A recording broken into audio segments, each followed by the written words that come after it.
Hello, everyone, and welcome back to the Team JYCT podcast. I am your host, Remy McNeil, and joining me, as always, is the wonderful Twilight Guardian. And the very incrementally older Kaiser Shonen. I should say legally older, the legally older Kaiser Shonen.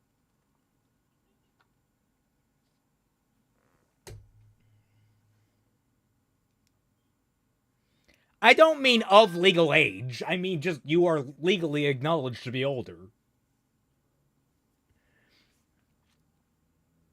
Oh, wait. Frickin' hell. You guys are mute. One moment. My audio setup decided, hey, we're going to go to your default audio device instead of what you actually are, which is my headset. Usually it's you, and then they can hear me and Twi. Yeah, usually. Yeah, one moment. Let me get the other one. There's the scuff. Oh, yeah, that's only the start of the scuff today. As you'll notice from the thumbnail, we were supposed to be joined by Periodic Pete. And in fact, we will be joined by Periodic Pete in a little bit. He is running behind today. So we will be going into biblically accurate mode, otherwise known as Evangelion mode for a brief spat. Okay, he replied to me saying not soon enough to justify weighing for that's why we're starting now. Yeah. I was like, okay, well that answers my question as far as like I don't know how long he's going to take, because I was wondering like how long we should wait before we get into the substance of things. We'll just do our normal 3 hours of, bantering kind of. I mean, this is a good chance for, a whole Q&A. I appreciate y'all coming here, and thanks for all the wishes, the birthday wishes and stuff like that. You guys are great, honestly. I appreciate everybody who's like not only supported the newest videos and stuff, but also just everything that I've been doing for the past couple years. It's honestly great. Also it gives us time to acknowledge things in chat, like Robert Glending giving 10 more gift memberships. Thank you so much. Congratulations to everyone that got caught in those, and I hope you enjoy access to all the unique emotes that you get. See, then we also have Teddy Bear Paladin, Gathering Tinder, Part 14. Lieutenant Windhoof. Arresting a naive mage in the castle should have been easy. That he knocked out 3 guards was hardly a major upset. He was clearly exhausted and surrounded. Oh no. Poor mage. He's getting caught. I mean, honestly, if he's a full caster, he'll be alright. He'll be fine. Yeah, it depends what level caster. I mean, come on. If he's too low of a level, if he's like level 5 going up against a bunch of level 10s, then like, okay, fine. But yeah, today you may notice we are covering Billy Donuts. Billy Donuts. We're covering Billy Donuts because he's giving us donuts. Yeah. Yeah. Just a whole stream just talking about Billy Donuts. Just talking about Billy Donuts. To be honestly, fair, he's been on every single stream. He really has. He has been there.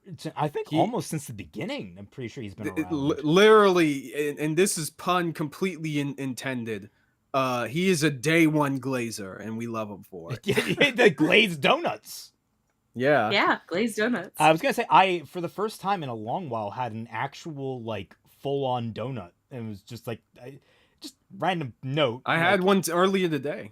I don't normally eat like full donuts these days, or they're usually when I eat things, I look things are pretty filling, and donuts are pretty low on the high calorie intake, low fillingness. But I got one for dessert yesterday, and it was nice to have. It's just a nice little treat. Yeah. Normally, like if I'm gonna have a donut, I'm gonna actually get like donuts. I love those.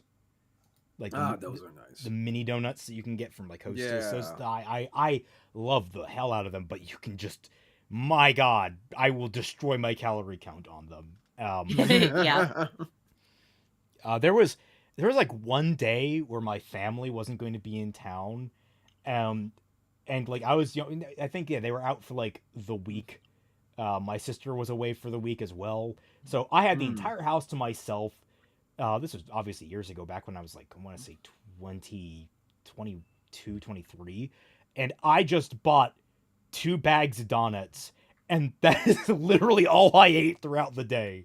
For like one of the days, I obviously ate better the other days, but like I just pigged out on those. It was great.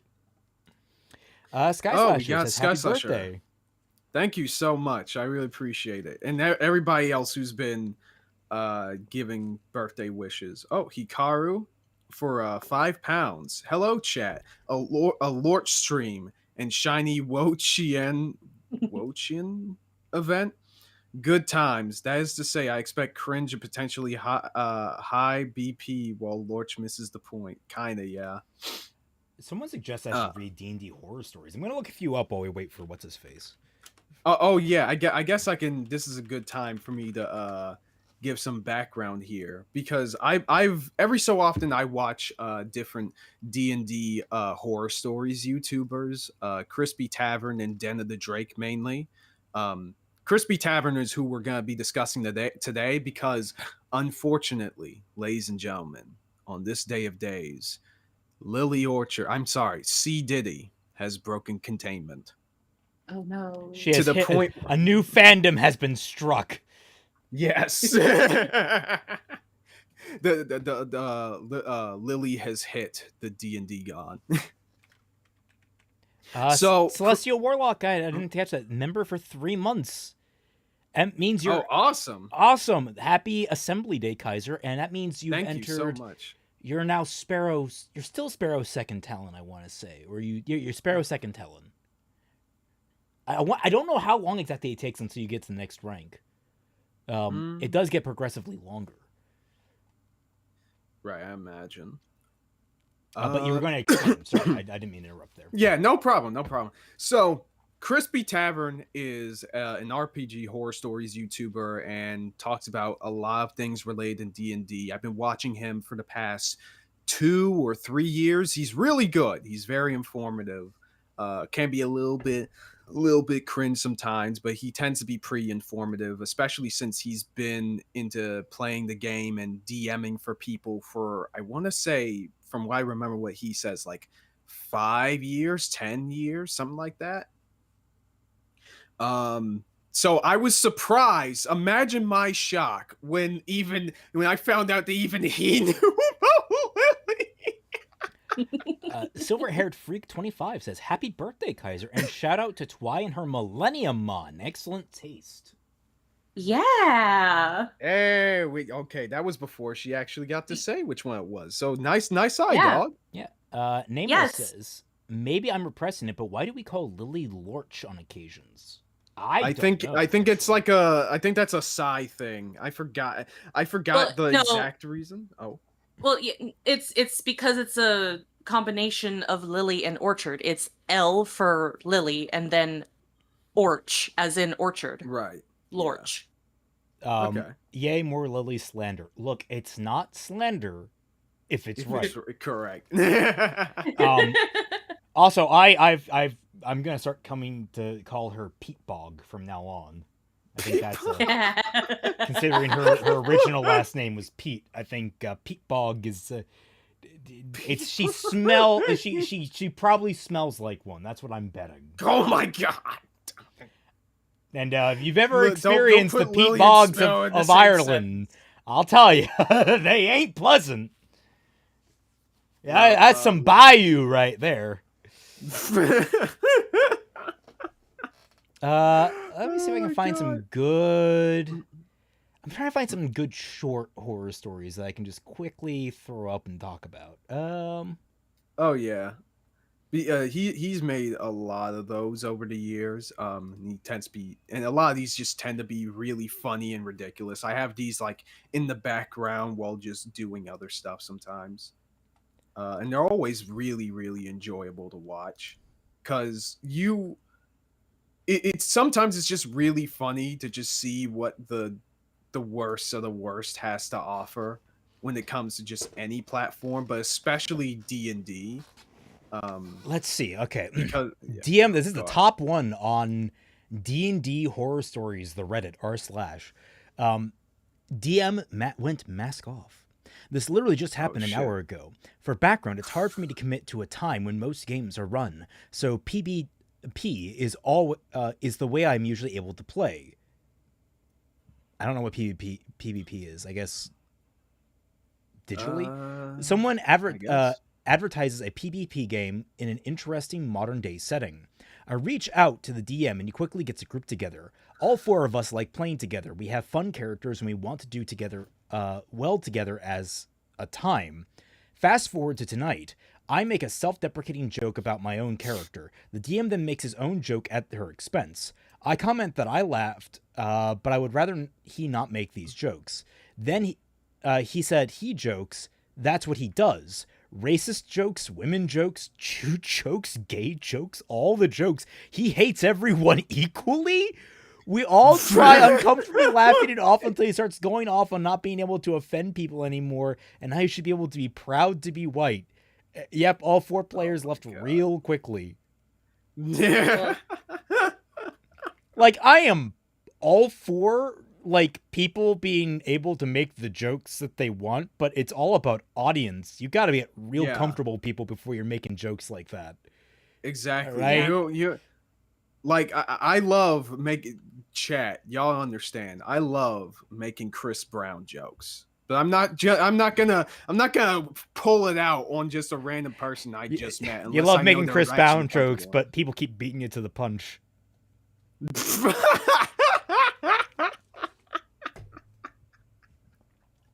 See, if I pull some shit like that to somebody I don't know, I would get looked at like a weirdo. Like, yeah, you gotta make sure they have a dog in the race. Exactly. or I guess in his case, a bitch. Anyway. From his point of view, I should be there. But fucking yeah, it is crazy how much D&D can bring out like the worst in people. But I guess it's just because of how interactive it can be. You know? Yeah, I mean it's part of the double-edged sword nature of role playing is that you get to basically explore a lot of yourself in the process of playing it. You get to give in to a lot of the darker impulses in your mind. I mean, the best example on stream is when we did our short little campaign with Critter, and I just had the thought of like, we're leaving the room behind. We got what we needed. We don't need to bother. Was it the bees anymore? Or was it spiders? I thought it was bees. It was bees, right? I think it, yeah. We don't need to bother the bees anymore. And I just had the stray thought, yeah, but what if I threw an alchemist fire in there? Wouldn't that be funny? And like, I'm like, I better not. That'll probably just piss off the bees and that'll create problems for us. But then I thought, this is a one-off character, a one-off campaign. He might not make it through this. YOLO! And just chuck one in. Like, you can do that. And hey, we got feed better. That part of yourself. Yeah. And we got better, so it's like, you know. I mean, yeah. I mean, I did. I did get attacked for it. You did. Yeah, you did. I think that it was ineffective because either you rolled something really strongly and the bees rolled like a weak number, so they just got incinerated when they came back or something like that. Oh, no. One of you mind controlled the bee or like befriended it, so it would only attack the enemies, and I just made sure I was on the other side of the enemy, so it basically had a bigger target to go for. That might have been who played a druid? Was it Dashi?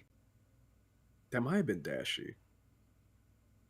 Actually, wait, it might have been, was it Fat Man? It was either Fat Man or Dashi. No, I thought Fat Man was playing a paladin. Yeah, they were playing a paladin. Yeah, it might have been Dashi though. Unless I'm forgetting somebody. Oh, Twy? Oh, it was Twy who befriended the bee? Sounds like Twy, you're the Lorax. You speak to the bees. Yeah, I was gonna say Twy was the druid. She had like you were like the moon. You were the moon one, and you shot like a moonbeam. Okay, now I remember. Yeah. Yeah. She had the That was orbital my laser. Yes. that was my Yeah, big it was like your contribution. prism power.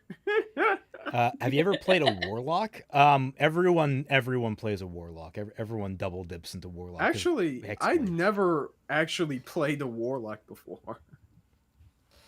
I mean, I haven't been I- in too many D&D 5e campaigns. I've played something adjacent to a warlock I was playing a classless class, if that makes any sense. It basically lets you build your Okay. own class from different constituent parts. And I had Eldritch Oh. Blast and stuff. It was supposed to be a frontline fighter. It actually ended up being less effective than if I had just played one class or the other, but it also had some bonuses that were kind of broken. It was a fun time. Yeah. She was also evil. It was like Of the rest course. of that was actually a Baldur's Gate campaign. That was shit. that was Adventure into Avernus, where you start in Baldur's Gate and you get recruited to be part of the town guard. And the worst part about it is like the DM just let us be whatever alignment we wanted. I think there was one good person in our group, and she left the group because there was a falling out between the group and her. There's a whole bunch of drama there, but basically once she left, there was no one good, like strictly good aligned in the party anymore. It was either neutral or evil. Oh my god. And our entire goal was to save the an entire city from being dragged down into hell. And I can't remember exactly. Yeah, I can't remember exactly. We did it, but like we did it in such a way that it fucked everyone over. Orange Man, what are your predictions for RWBY Volume 10? It'll be bad. I think it's the safest prediction yet. Yeah. You know, actually, I was a little bit on the fence before the question, but I just might be of the same mindset. I don't know why, but I just got a good feeling, I mean, it's Oh, you go. Carrie is returning as the lead writer, so I'm going to assume Oh, that is it's he? going to be bad. Yeah. Oh, sorry. No. Okay, my head said Miles, even though you said Carrie for something. Oh, Miles sorry. almost certainly will returning. I doubt he Yeah. wouldn't. It's not like he's working on anything else right now, right? What is Not as Miles far as I working know. on?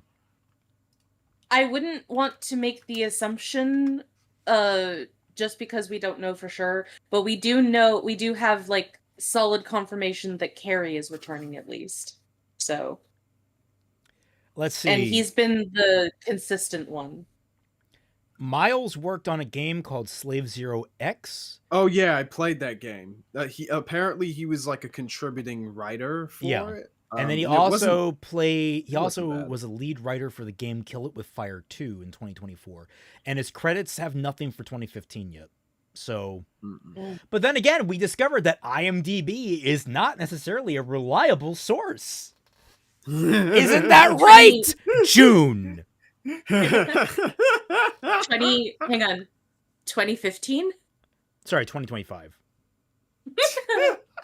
Dude, no, guys, this plays into the theory that I've always had, which is that every year ever since 2016 has just been 2016 again, especially online, because the same shit keeps happening. Yeah. Would you guys want them to do a reboot of the series only after it finished? Yes. I want to see what the completed work looks like. Then I would want them to go with a reboot because then they have a roadmap to work from. Exactly. And even from a production standpoint, I think I was talking to somebody. We had a big conversation about this. And I kept saying that, okay, from a professional standpoint, why the fuck would you want to reboot the series before it actually finishes? You're not going to give the core audience closure. These motherfuckers will stick with you no matter what you do. So you may as well just give them what they want at the very end before you do anything. Nameless says, I remember my first campaign. I was a Warforged artificer who feared a chaotic neutral NPC and who mourned the death of a frog I used in a race. Yep. One of my earliest characters was it was in 4th edition. God, you want to talk about a bad fucking edition? I hate fourth. I was a Warforged wizard. I only got to play a couple of sessions of that before I went through a huge emotional crash out, so I did not keep up on that. But so I had to drop that group. But the it had one of my most famous moments in D&D at all, where in the first session that I was there, they were trying to search through the city to find this guy who was wanted by the police. So we were helping the police basically track this guy down, and he eventually challenged us. He astral projected into the sky to talk to us. I think it was just like a very heightened message spell of some sort. And we had a back and forth, and eventually the conversation got to a point where it was like, so if we leave the city, you'll stop sending guys to kill us.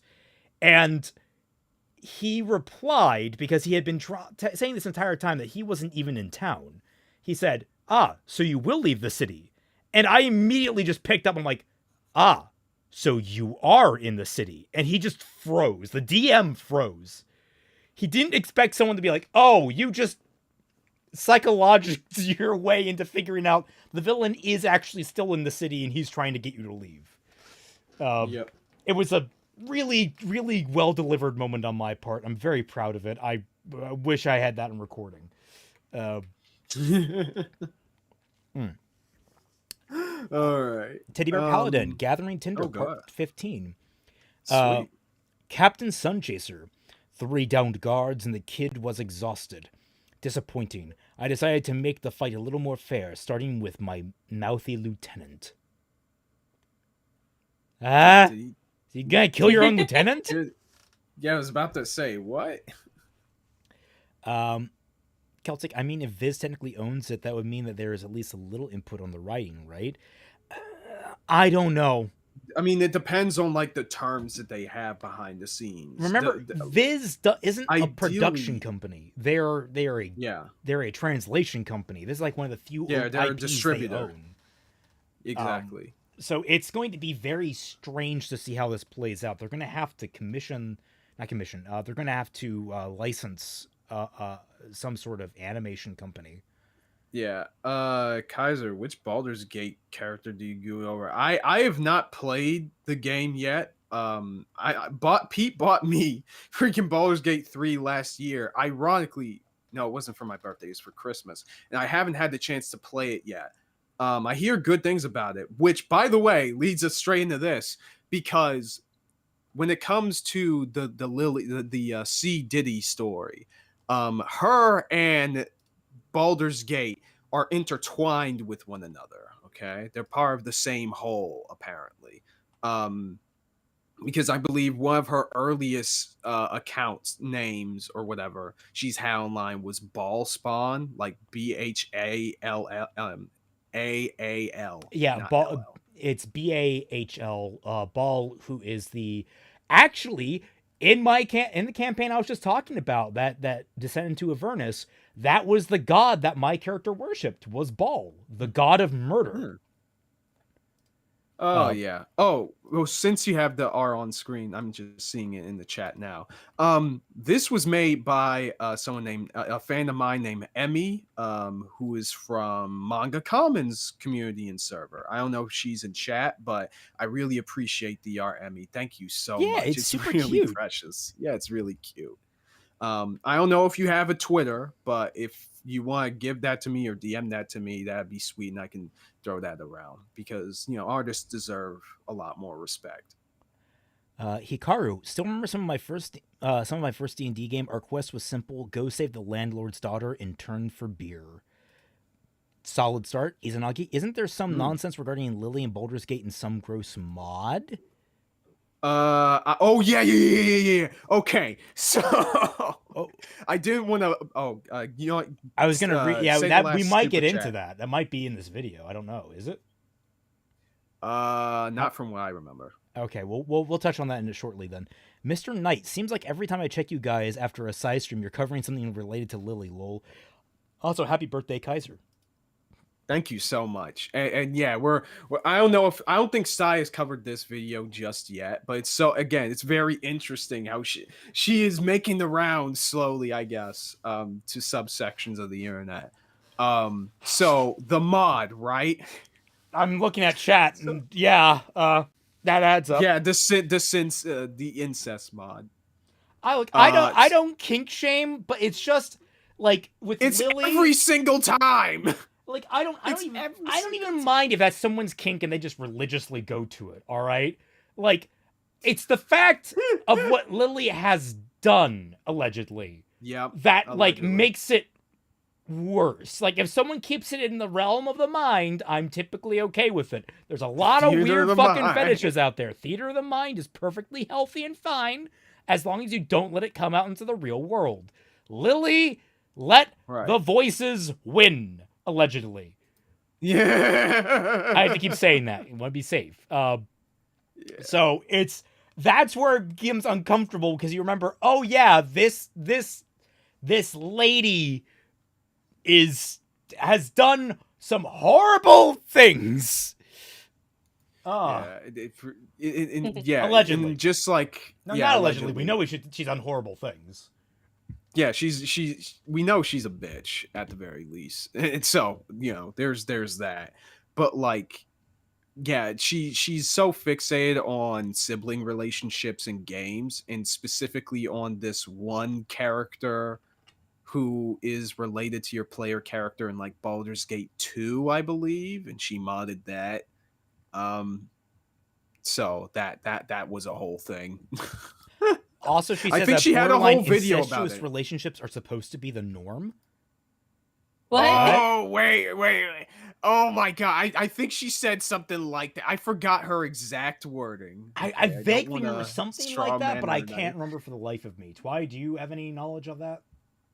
No, honestly, I haven't been paying attention for the last couple of weeks.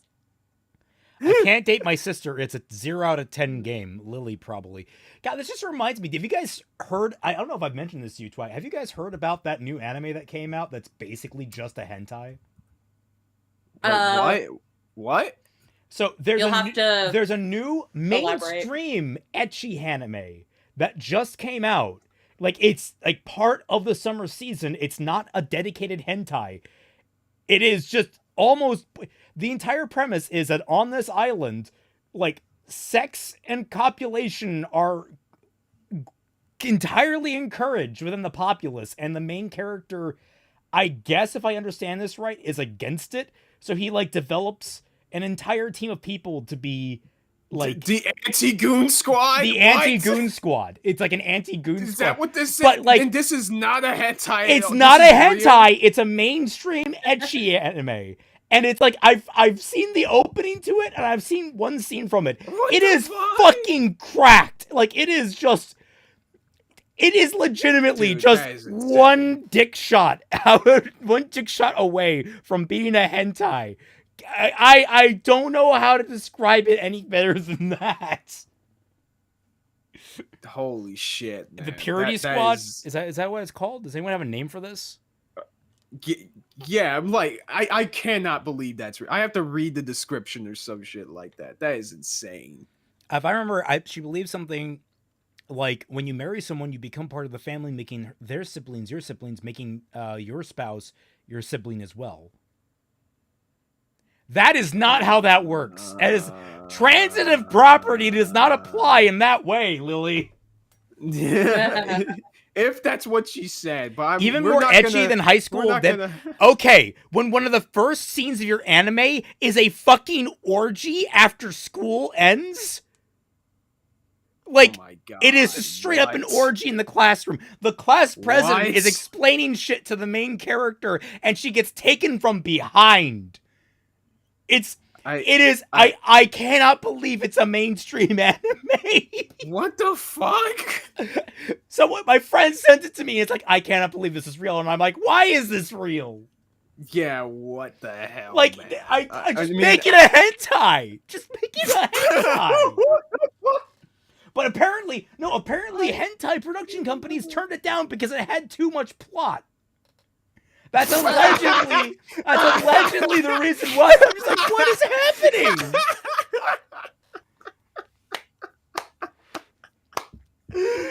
Dude, Japan is fucking wild, dog. I'm so fucking sorry, man. What the hell did I walk in on? Us talking about goon work, because that's what Lily brings Hey, up. blame Raymond for that. Blame Raymond for that. He brought it up. The thing is, I would have probably mentioned it sooner, but I don't feel comfortable sharing the video clip that I saw. No, don't. Oh. It's got plenty of plot. No. Okay. All right. But I mean, this is what happens when we talk about Lily Orchard incests. I mean, oh my. Okay. Well. Lily, why? From what Yes, I remember. please. How much for her review? Off limits. No. No.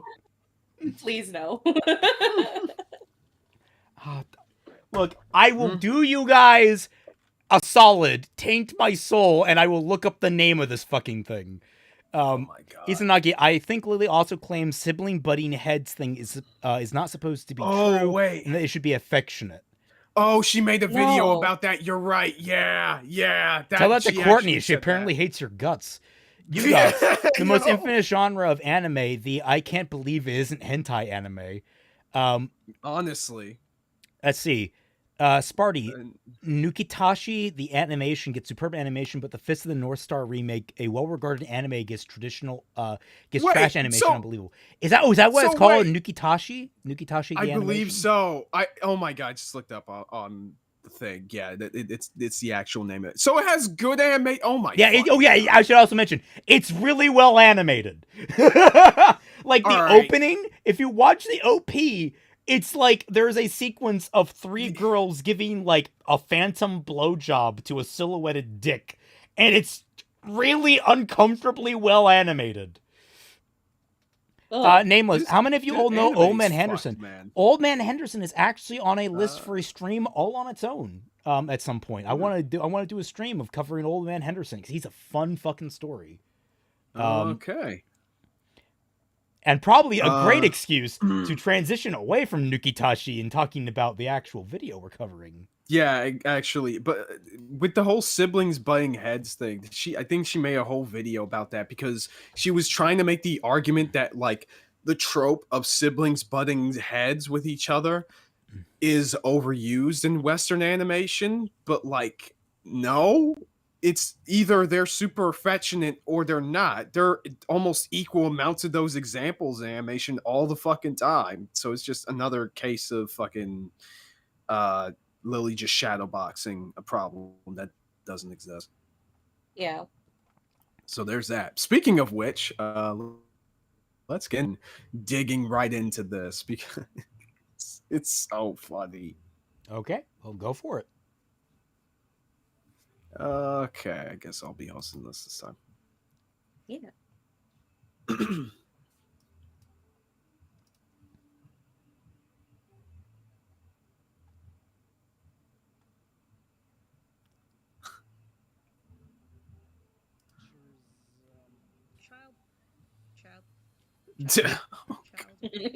Adult, domestic. The worst part is, I think I know what video he is ripping this from. I forget the name, but I believe I've seen. Oh this yeah, before. no, it was mentioned in I think it was June's video. I actually found this video and watched it because I was just morbidly fucking curious. Oh, people are saying they can't hear the video. Yeah, no, I realized because of my audio setup, it should be good now. I want to say. All right, let's try it. Hey. Want to hear a story? All right, can you guys hear it again? Lily Orchard. If you're familiar with this incredibly controversial YouTuber, then you're probably familiar with the long line of controversies. Really everything from writing extremely concerning. Okay, there we go. We're good now. Good now. Okay. My Little Pony fanfiction that features child, adult. I just love hearing child. Dude, she. It's like she's going for a high score. Holy shit. It was actually really interesting because like the that video covered a lot of the information. Well, basically, they read all of them, all of Stockholm, and they were supposed to have links to not only a backed up copy of all of them, but also summary pages for all of them. And I was going to go a step further and read the summaries because I just, oh my God, I wanted to know exactly how fucked up this gets. And those had all been taken down. So, unfortunately, the only way to, what am I saying? Unfortunately, fortunately, the only way.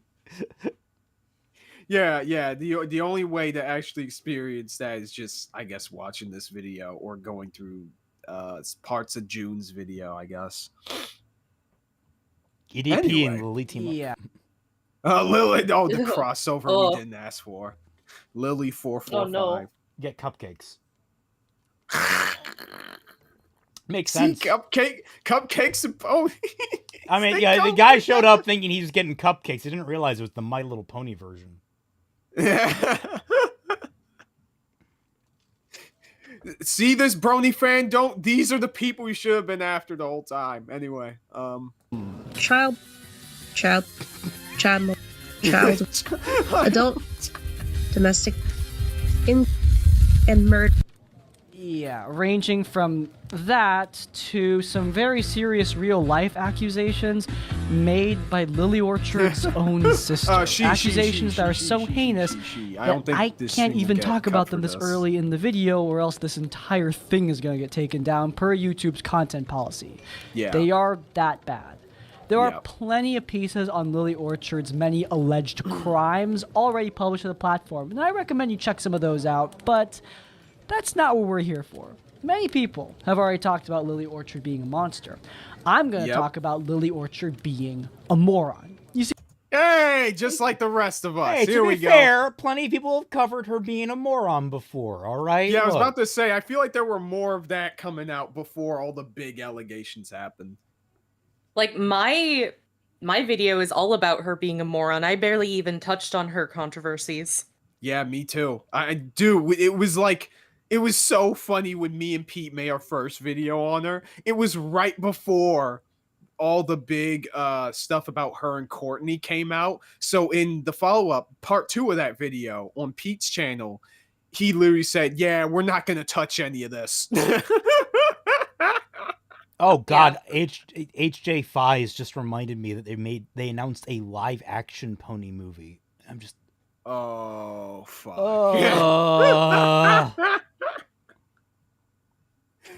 Oh man, Okay. that's gonna be interesting in terms of just people's reactions, I guess. But yeah, can't wait for them to all look like Viva Pinata.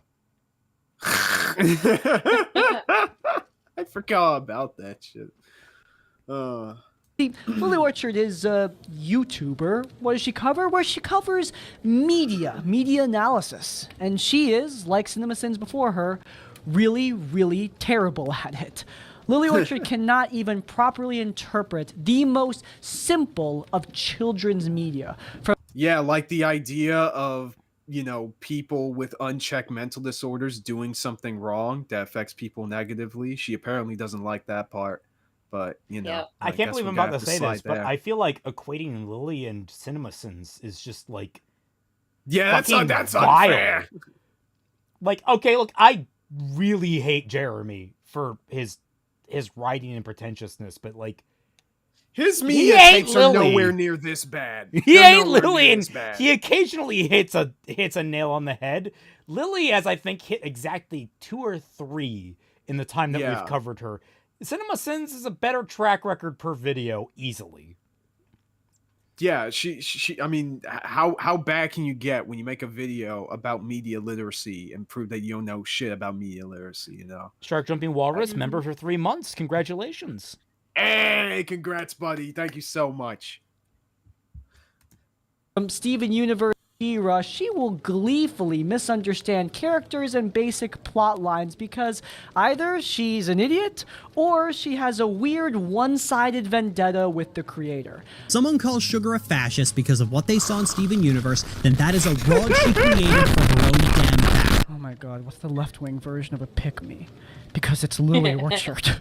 I mean, I the thing is that I wouldn't even call her a pick-me, honestly, because like that implies she's acting in a way that anyone would want her. Yeah, I was gonna say, like, doesn't a pick-me imply someone trying to get in the good graces of someone else? Like, yeah, but the whole thing with Lily, even from the very beginning, she doesn't care about getting anyone's approval. She wants her own island. More of an inverse, actually. I think she's trying to get attention, but like, maybe through controversy. I don't know how to. You know what we call that? We call that a not like other girls. Can't we just simplify and call her a lolcow like she is? Yeah. Yeah. But even other lolcows like tend to be kind of like pick-me-ish. I mean, I wouldn't even call her a rage baiter because she seems to genuinely be this stupid and believe what she says. Sorry. I'm just now imagining Boogie 2899 being a fucking pick-me. he's wearing a really ugly blonde wig with like pigtails and just be like, "Oh, senpai, choose me." And then he downs like 3 cases of Mountain Dew. Right. She called a Jewish person a fascist. Now, let's be clear, guys. Lily said she wouldn't blame people if somebody called Rebecca Sugar a fascist. Okay, she only implied that she was implied it. That's only implied. Wow. You know, by the end of the day, June is by no means the worst person that we've covered. It was like it's a decent person as far as we know that stumbled. Lines. But God, that imply is going to stick with him. Yeah. Oh my God. Lily Orchard is terrible at the easiest job on the planet, having an opinion. And unfortunately, I've never been able to talk about it before. Yeah, I love Delition Dungeon. I adore the Owl House. And I would love to absolutely rip apart her god-awful videos and both those things, but... Yeah, I wanted to pick the Dungeon Meshy video first, but I wanted to actually cover this because this is just really funny.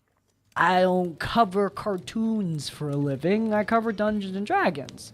But finally, Lily Orchard has made a video that brings her within my sphere of influence. As in the video, Video Games Gone Player Sexual, she covered Baldur's Gate 3. And her opinion on Baldur's Gate 3, well, it's just... oh boy. Baldur's Gate 3 sold like crazy, but we have Steam achievements telling us that only 50% of players actually made it halfway through the game. Look, Lily's talked about Baldur's Gate 3. That's like every fucking We'll talk game, about... though. Yeah. Like, I could probably pull up anything short of a 2-hour game experience. You're going to have that. Pretty much. Let me see if I can find... I'm trying to think of like the best site to find information on game I forgot the name. Statistics. Mahler used one for his Dark Souls 2 video. Why is there a website called Death is a Whale? What? Sorry, Death is a Whale? I don't know. I don't know what this website is. Essays on Game and Culture. Weird. Achievement statistics. Let me see. Game achievement statistics. Achievement stats. Let's see if this is your ultimate source for Steam achievements, badges, statistics, and rankings. And it takes a fucking long time to load. Come on.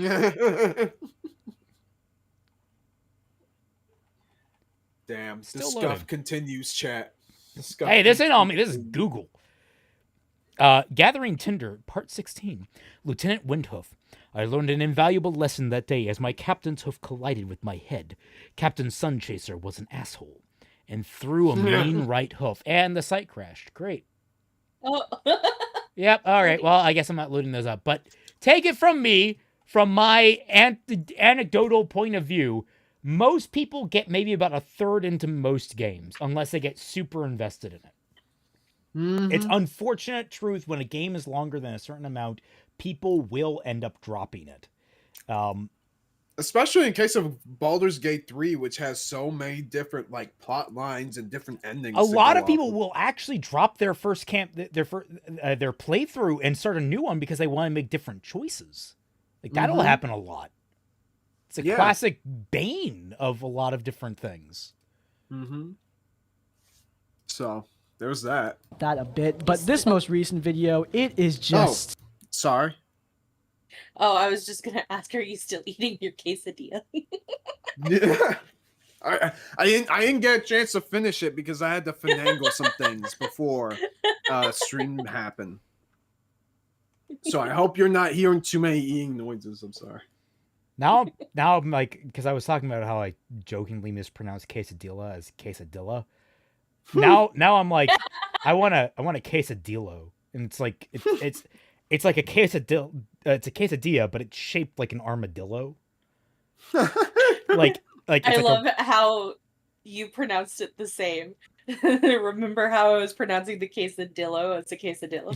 Yeah, quesadilla is a quesadillo.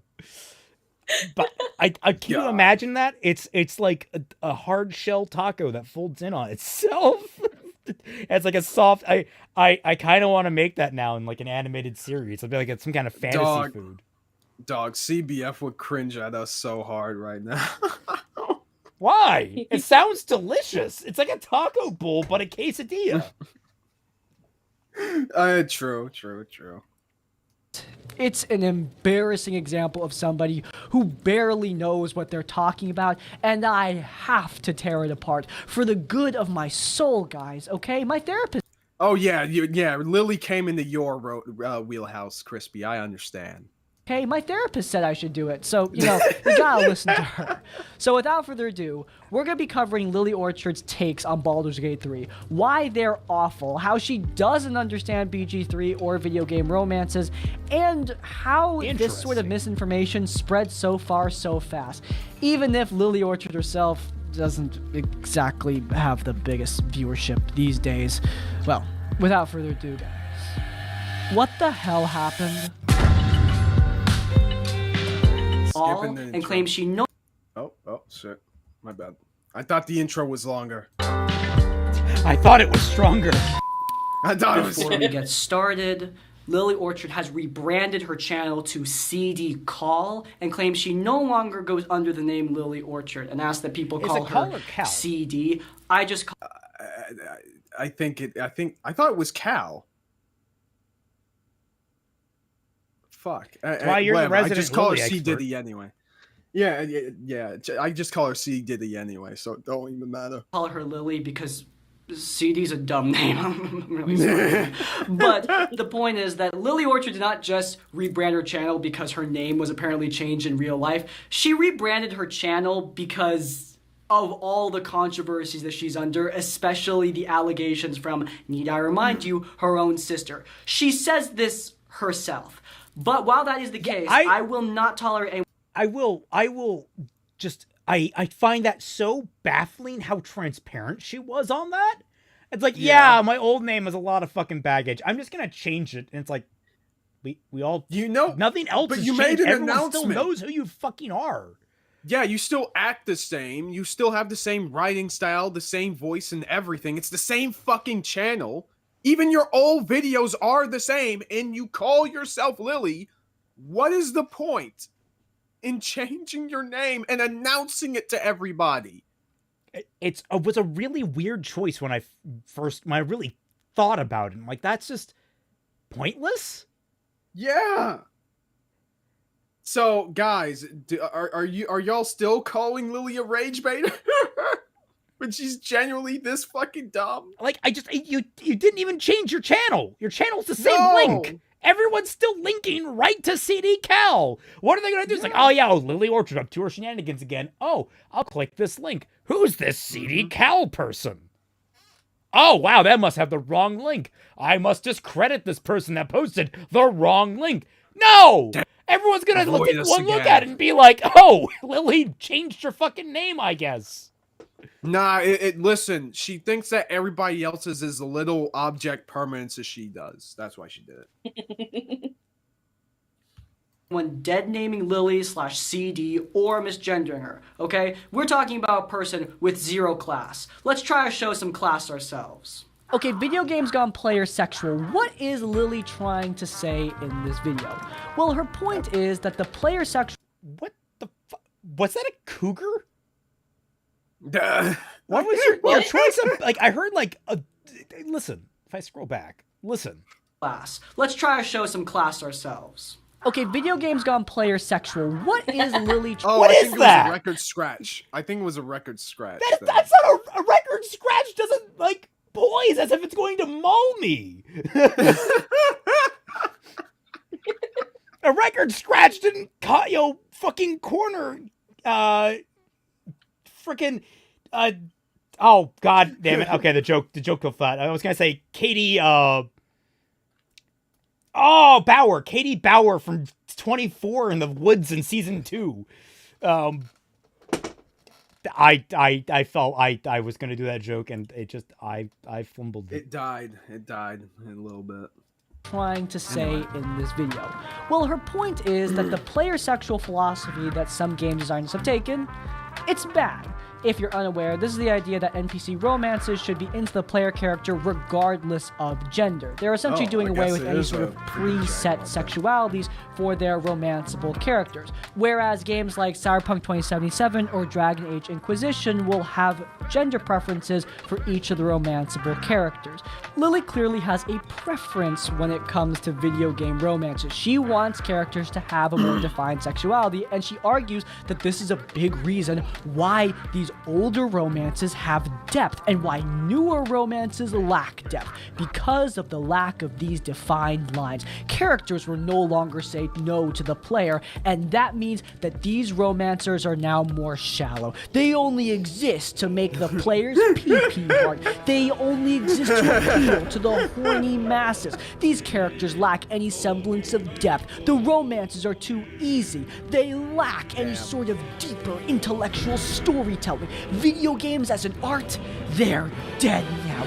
Dead forevermore. And Lily Orchard is one of the few people who will speak up about this issue because the unwashed masses are just too horny. She is the lone intellectual. Where are characters like Garrus Vicarian, who apparently... Okay, Crispy, now do all of that and rip off Yahtzee. But I was gonna say, I actually don't strictly disagree with Lily on this one, if this is being represented accurately. He's about to say the same thing. Like on the basic, that's actually not super bad. I don't know how much of a problem it is in modern games. From what I have been shown and told and everything, like it seems that games nowadays have done semi-equal parts player sexual and semi-parts like, oh, characters have like a defined thing that, you know, they can say no to. So I don't know how big of an issue it is, but if it is, and like, yeah, I think some more variety would be good, but not to the extent where I would say that like, oh, older stories have more depth or are better just because of this. Like people have been making, despite this, you know, problem, you know, let's say we take Lily at her word. People love the Baldur's Gate 3 characters. They're still like apparently really, really well written as far as, you know, everybody else is concerned. So I'm just like, is it really that bad? I don't know. Yeah, I'm curious too, because most people do seem to like the Baldur's Gate 3 characters. I'm sure they're competently written from what I can see. For some whatever reason, Baldur's Gate 3 just never appealed to me. I can't really figure out why. So it's like it's one of those things where like I'm at a distance. I've seen a couple of things. My favorite cutscene that I've seen so far is there's apparently a moment in the game where you like have to nuke a temple using the power of the sun, and you can leave the vampire in there.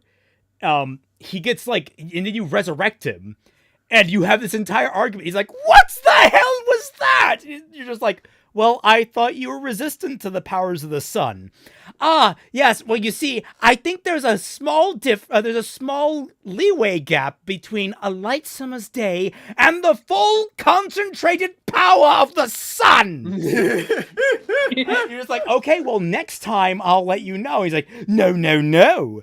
Next time you'll be in the temple and I'll be outside using the world-ending super weapon. It's just like, so I'm like, that's fun. If that's it were fun. me, I would have been all like, hey, you got better, right? Oh no, that is actually, I think, a line. It's like, well, we resurrected you, and it's like, oh, I'm sorry, that doesn't make up for the excruciating pain I was in. Apology accepted.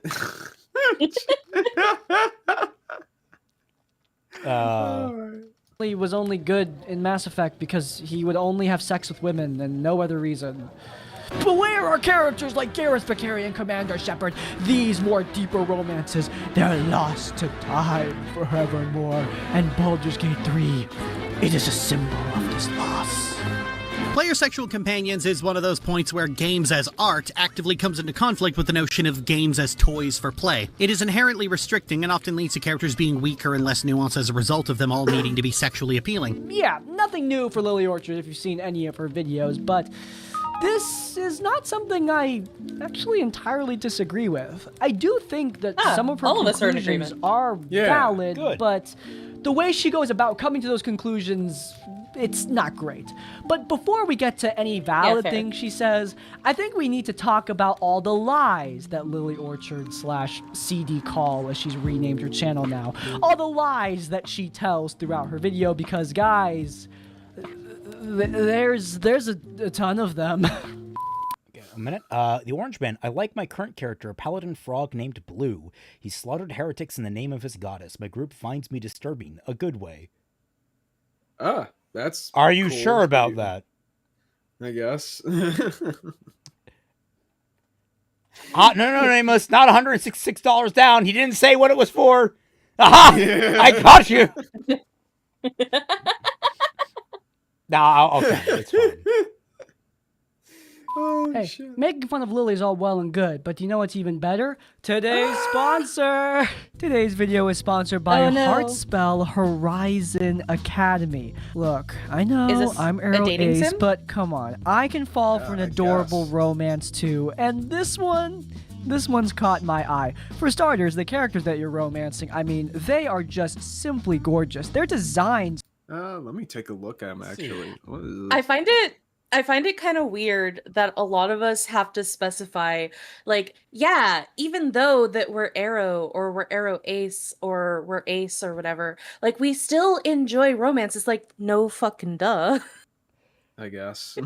Let's see. We've got a moth girl by the looks of it. We've got a tiefling girl. We've got a wolf girl. We've got a dark elf girl, maybe. We've got probably a human girl.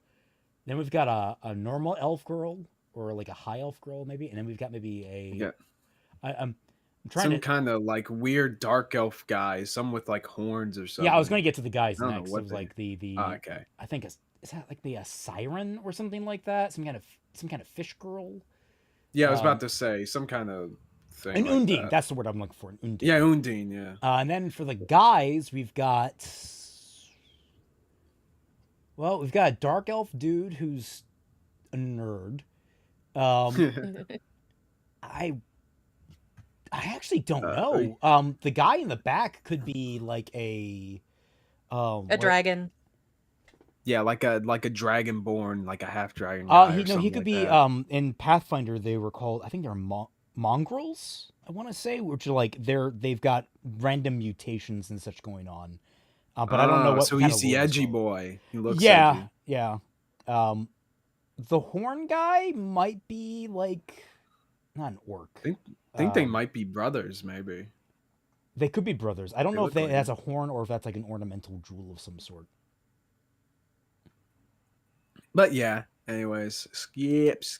I find it kind of sorry. interesting that they, well, at least of the characters that were shown in that picture that we were on, it looked like there were more female romanceable characters than male romanceable characters. I guess. Which, you know, kind of is I par can, for the course if it's not specifically an otome. I'm looking at this match gems. So it's basically it's a safe for work play on Hunipop. Okay, that makes sense to me. Oh, got it. All right. Right now. If you guys are interested, then you can head down into the description down below or to the pinned comment where you can wishlist Heartspell and get access to the demo. As always, supporting our sponsors does support us. Thank you so much to Heartspell for sponsoring today's video. And without further ado, back to the tea. Freaking Metal Gear pistol behind you? Wait, what? He has a US SOCOM. Oh shit! I didn't notice that. USP SOCOM. Well, I just noticed it because it blends in weirdly. Yeah. But like the slide caught me. I'm like, it has a silencer, has a slide. But if it's a USP SOCOM, why do you have a silver slide on it? Are you going for like a weird Snake and Leon S. Kennedy cosplay? Like I was about to say, is that like a spray painted Nerf gun? Probably because USP 45s are fucking expensive. And like impossible to find. They're like $3,000. Somebody said Honey Pop stream when? What the fuck? Oh, please. I would play much raunchier shit if I could. Oh god. Does support us. Thank you so much to Heartspell for sponsoring today's video. And without further ado, back to the tea. We love our team. The Lians. Okay, here's one of the dumb ones. During the video, she kind of nonchalantly implies that Astarion, as a vampire, should be an abuser, a sexual exploiter, somebody who is a fighter. And it's weird that he's a victim of sexual violence. She treats this like it's an anachronistic thing. Because he's a vampire, seducing someone is how you get easy access to their neck, and vampires have metaphorically played double duty as sexual predator and leeching billionaire. But I repeat myself, he's also a sexual slavery victim, and as such, he's been Pavlov like crazy. This is dumb for a few reasons. For starters, vampires are fictional. They're not real. There are no laws that will prohibit you from telling new stories to vampires or using them to symbolize new things, especially with how common they are in media. In fact, it's kind of hypocritical. Given that, like, okay, Lily's problem in this video is that too many games are making their NPC characters or romanceable characters player sexual, all right? And that's like a running thing that a lot of games are doing, and we need to add some variety. We need to stop that shit. Also, Lily, this trope needs to be this exact thing specifically all the time, or it's bad. I was gonna say, like, for one, them being a victim makes complete sense because every vampire comes from a sire, as far as we are aware, in most fiction. Most fiction, like, the brides of Dracula were victims of Dracula. Who would have fucking guessed? Vampires have been victims of sexual misconduct for a very long time in fiction. It's just only recently has it become more of a fictional focus on them. Mm-hmm. And it's like, it's perfectly still in line with the fact that vampires have this very sexual history in their lore. But it's the ways that we talk about the sexual nature surrounding the lore of vampires that is changing and becoming more diverse. Yeah, I'm guessing from the reason why, you know, Astarion isn't a fucking predator is probably because maybe he doesn't like being a sex-best fucking vampire or something. Oh my god, I've been forced into being this being against my will? Who would have a problem with that, guys? Like, what the fuck are we talking about? Yeah, it's...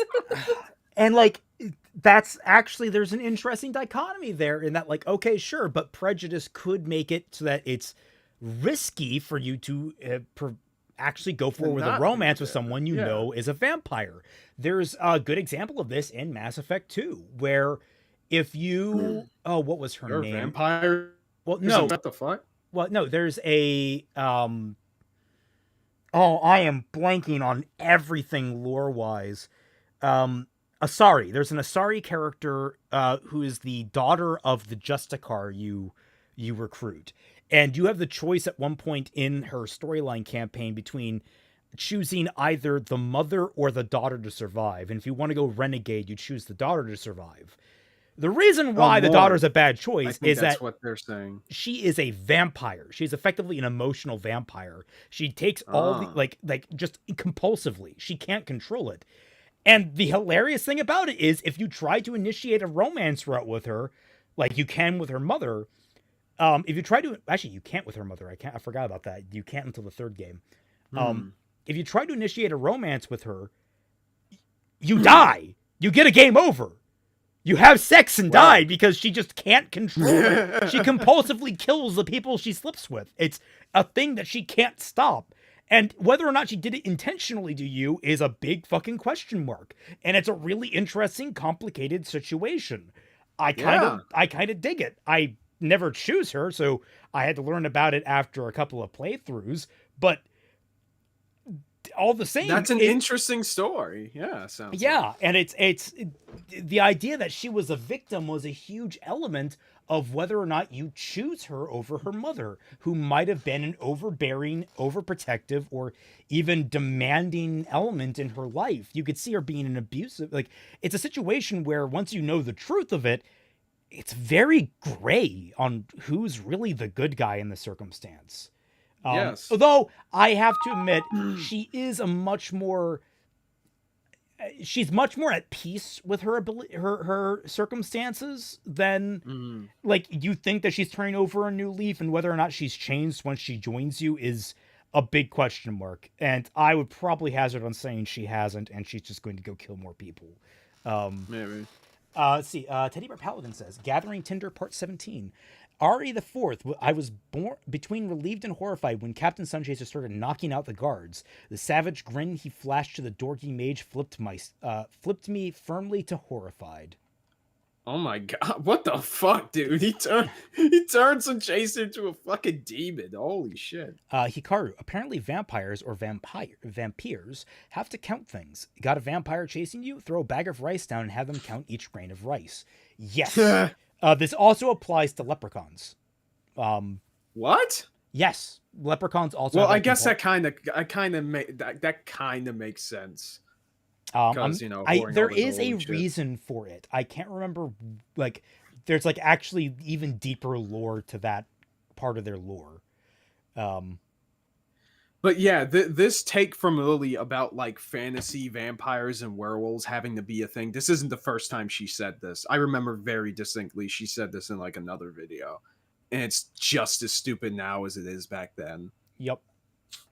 Crazy. Also, does this count as racism? I feel like that's racism a little bit. I guess. Well, he's white, racism. So... Fantasy racism. ADHD vampire.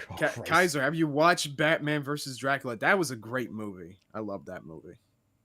Also, I'll be right back. And for how long we've been telling stories about them. Even just Dracula, one vampire character, has many, many radically different interpretations over the years, ranging from his origin in classical literature all the way to his characterization in the Castlevania anime.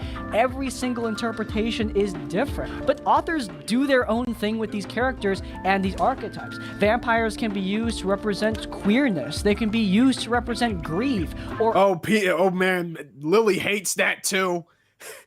I think she made a video where she said that, fantasy races being used to represent, minority groups and LGBT or whatever are bad actually, when it's like, what the fuck? Why? She just has a bone to pick with metaphor for some weird ass reason. It's because she's not smart enough to understand it. That's why. Oh, well, it's that simple, huh? Alrighty. Well. Yeah. Anger. Well, I mean, like the main thing with her is that she is a very simplistic person, and she is a very black and white person. She does not like the concept of nuance. She does not like the concept of a gray area. Silver Hair Freak is kind of stupid. They're not human after all. I mean, yeah, but the whole point of having characters that represent a thing is so that you can explore that in different ways outside of just in the real world context, while still doing it in ways that can still be relatable. Like, that's the point of that. We Yeah. do that for other things all the time. Why can't we do that with people's, identities and shit? Like Names. Oh, go ahead.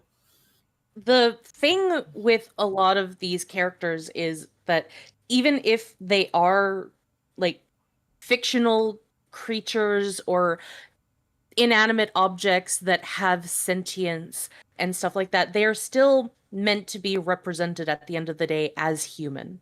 Yeah. Because they are meant to be representatives of us.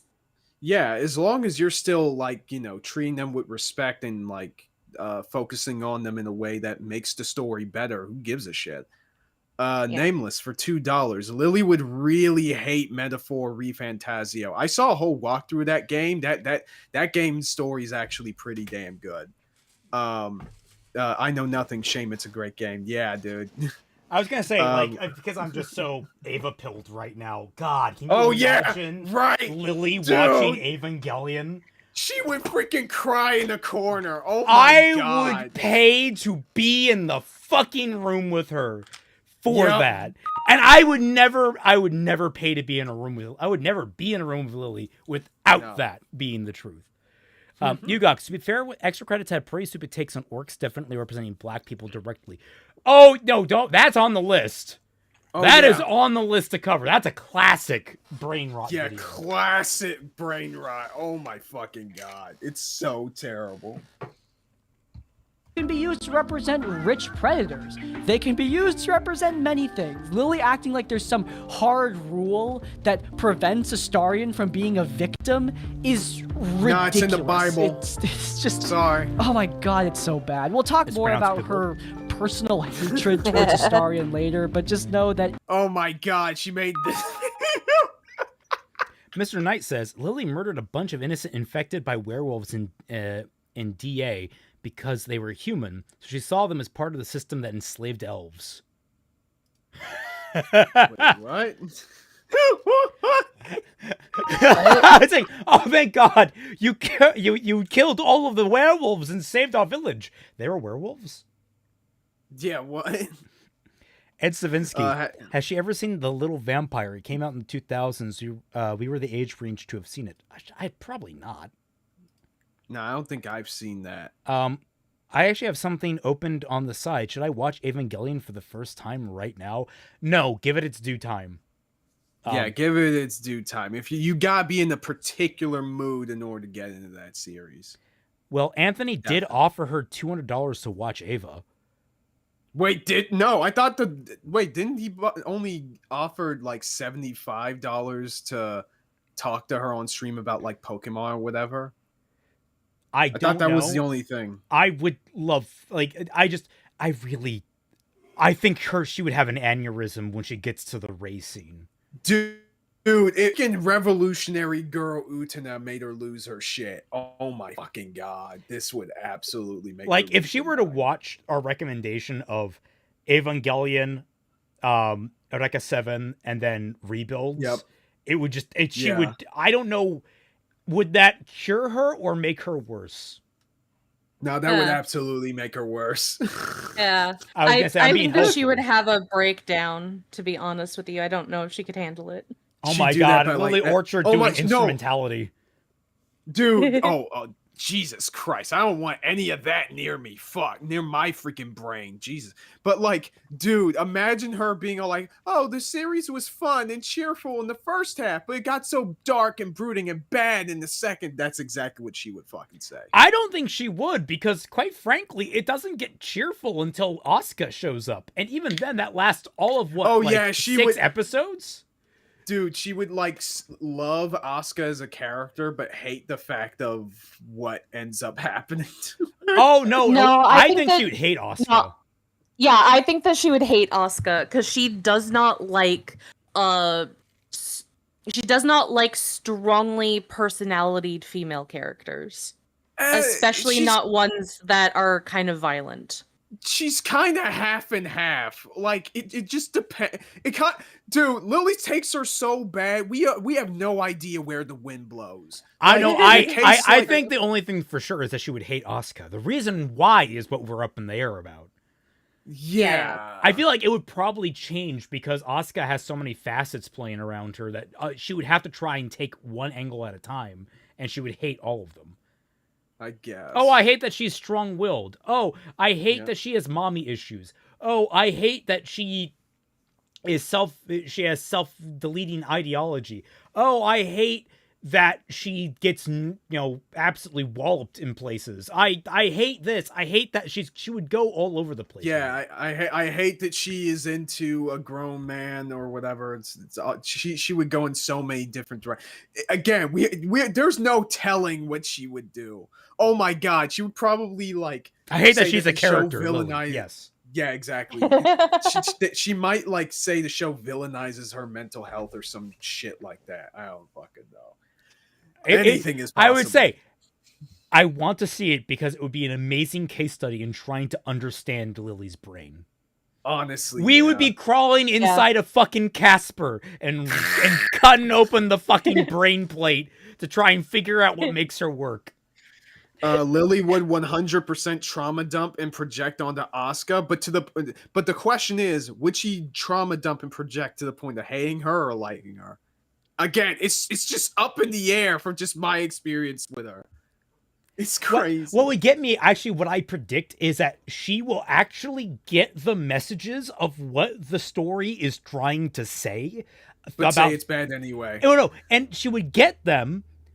But she would say that the show isn't actually saying that, and she's only understanding this. Like, if the show actually paid attention, it would actually realize it's about this and this and this. But it doesn't ever realize it. And it's like, no, Lily, it fucking does. You know, Lily, she would absolutely do that. Shinji whacking off to an unconscious Asuka ain't treated as a good thing.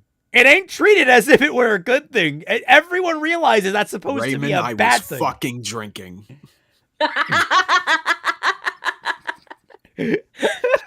Like, even Shinji realized that was a fucked up thing to do. Yeah.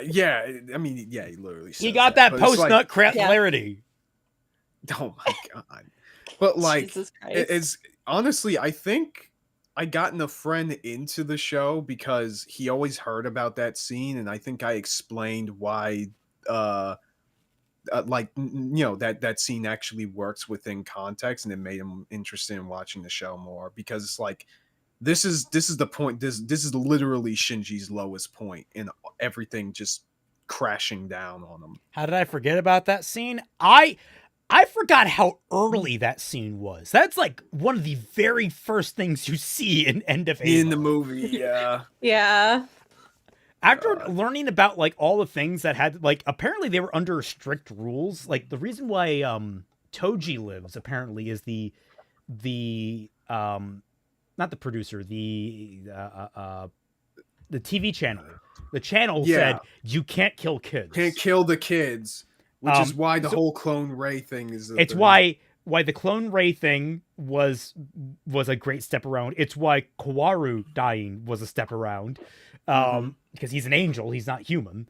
But Toji couldn't die, and everyone. The video that I watched was like, people will say it's a mistake, and it probably was a mistake. Toji should have died. I'm sitting there, I'm like, I disagree with that. I think Toji living is actually kind of a boon for the series. I thought it was actually a really smart choice. Yeah, because he's still like absolutely fucked up at the very end anyway. And I mean, not that you can tell because we never fucking see him again, so he might as well be dead. That was another thing towards the series, the theory that he was supposed to have died, and that, like, because we only see him once afterwards, and it was him in the hotel, the hospital, with Hikari.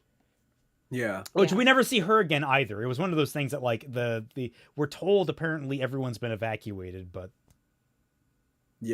then Rey explodes. Yeah. And then even more people just went away.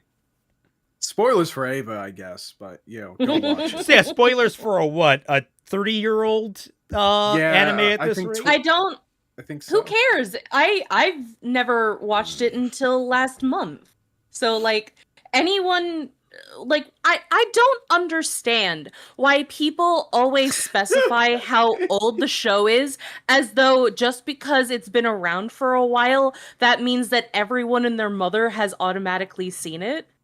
When it's more likely that if the show is older, you haven't seen it. It's just more the idea, I think, that time permeates the knowledge, is that like people talk about it and have talked about it to death by that rate, and it's like it's very unlikely you haven't entered some circle where you heard some level of spoilers.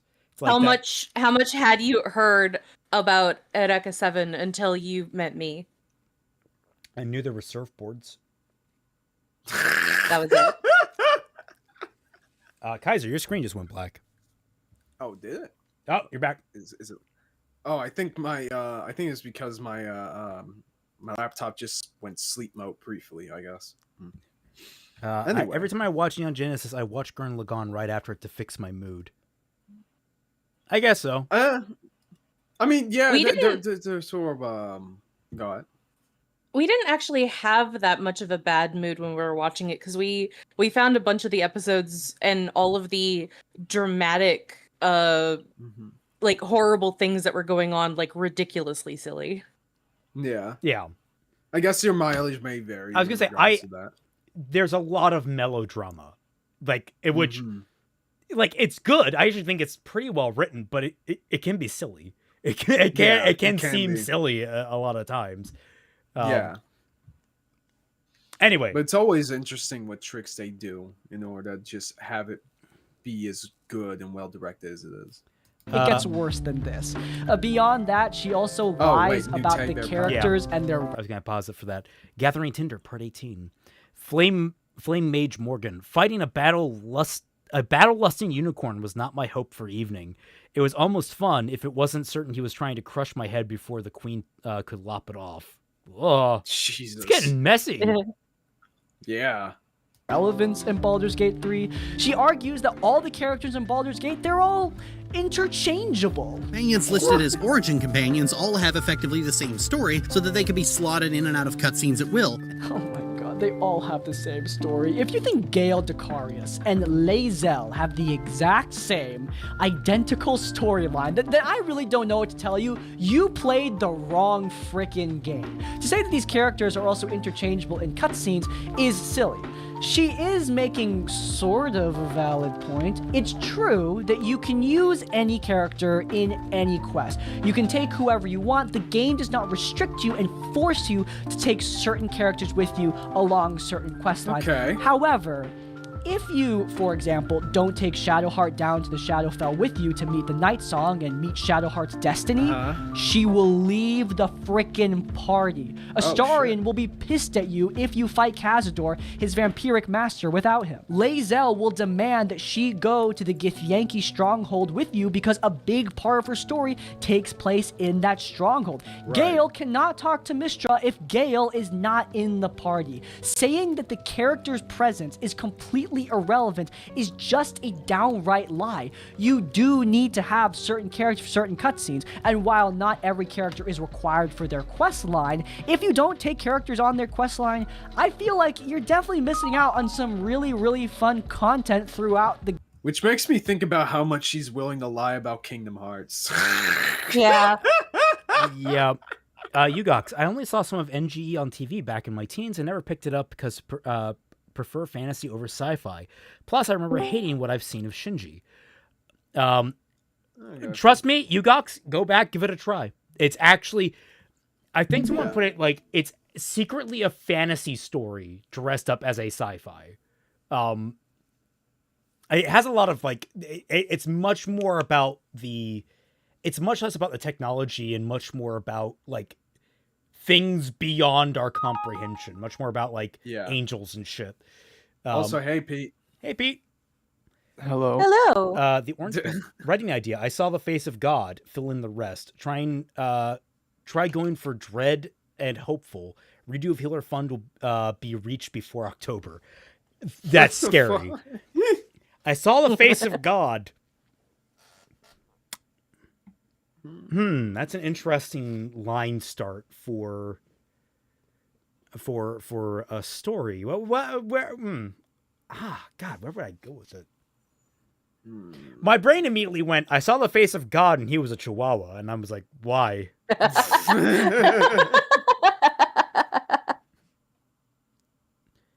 Hey man, So dog weird. spelled backwards. All I'm saying.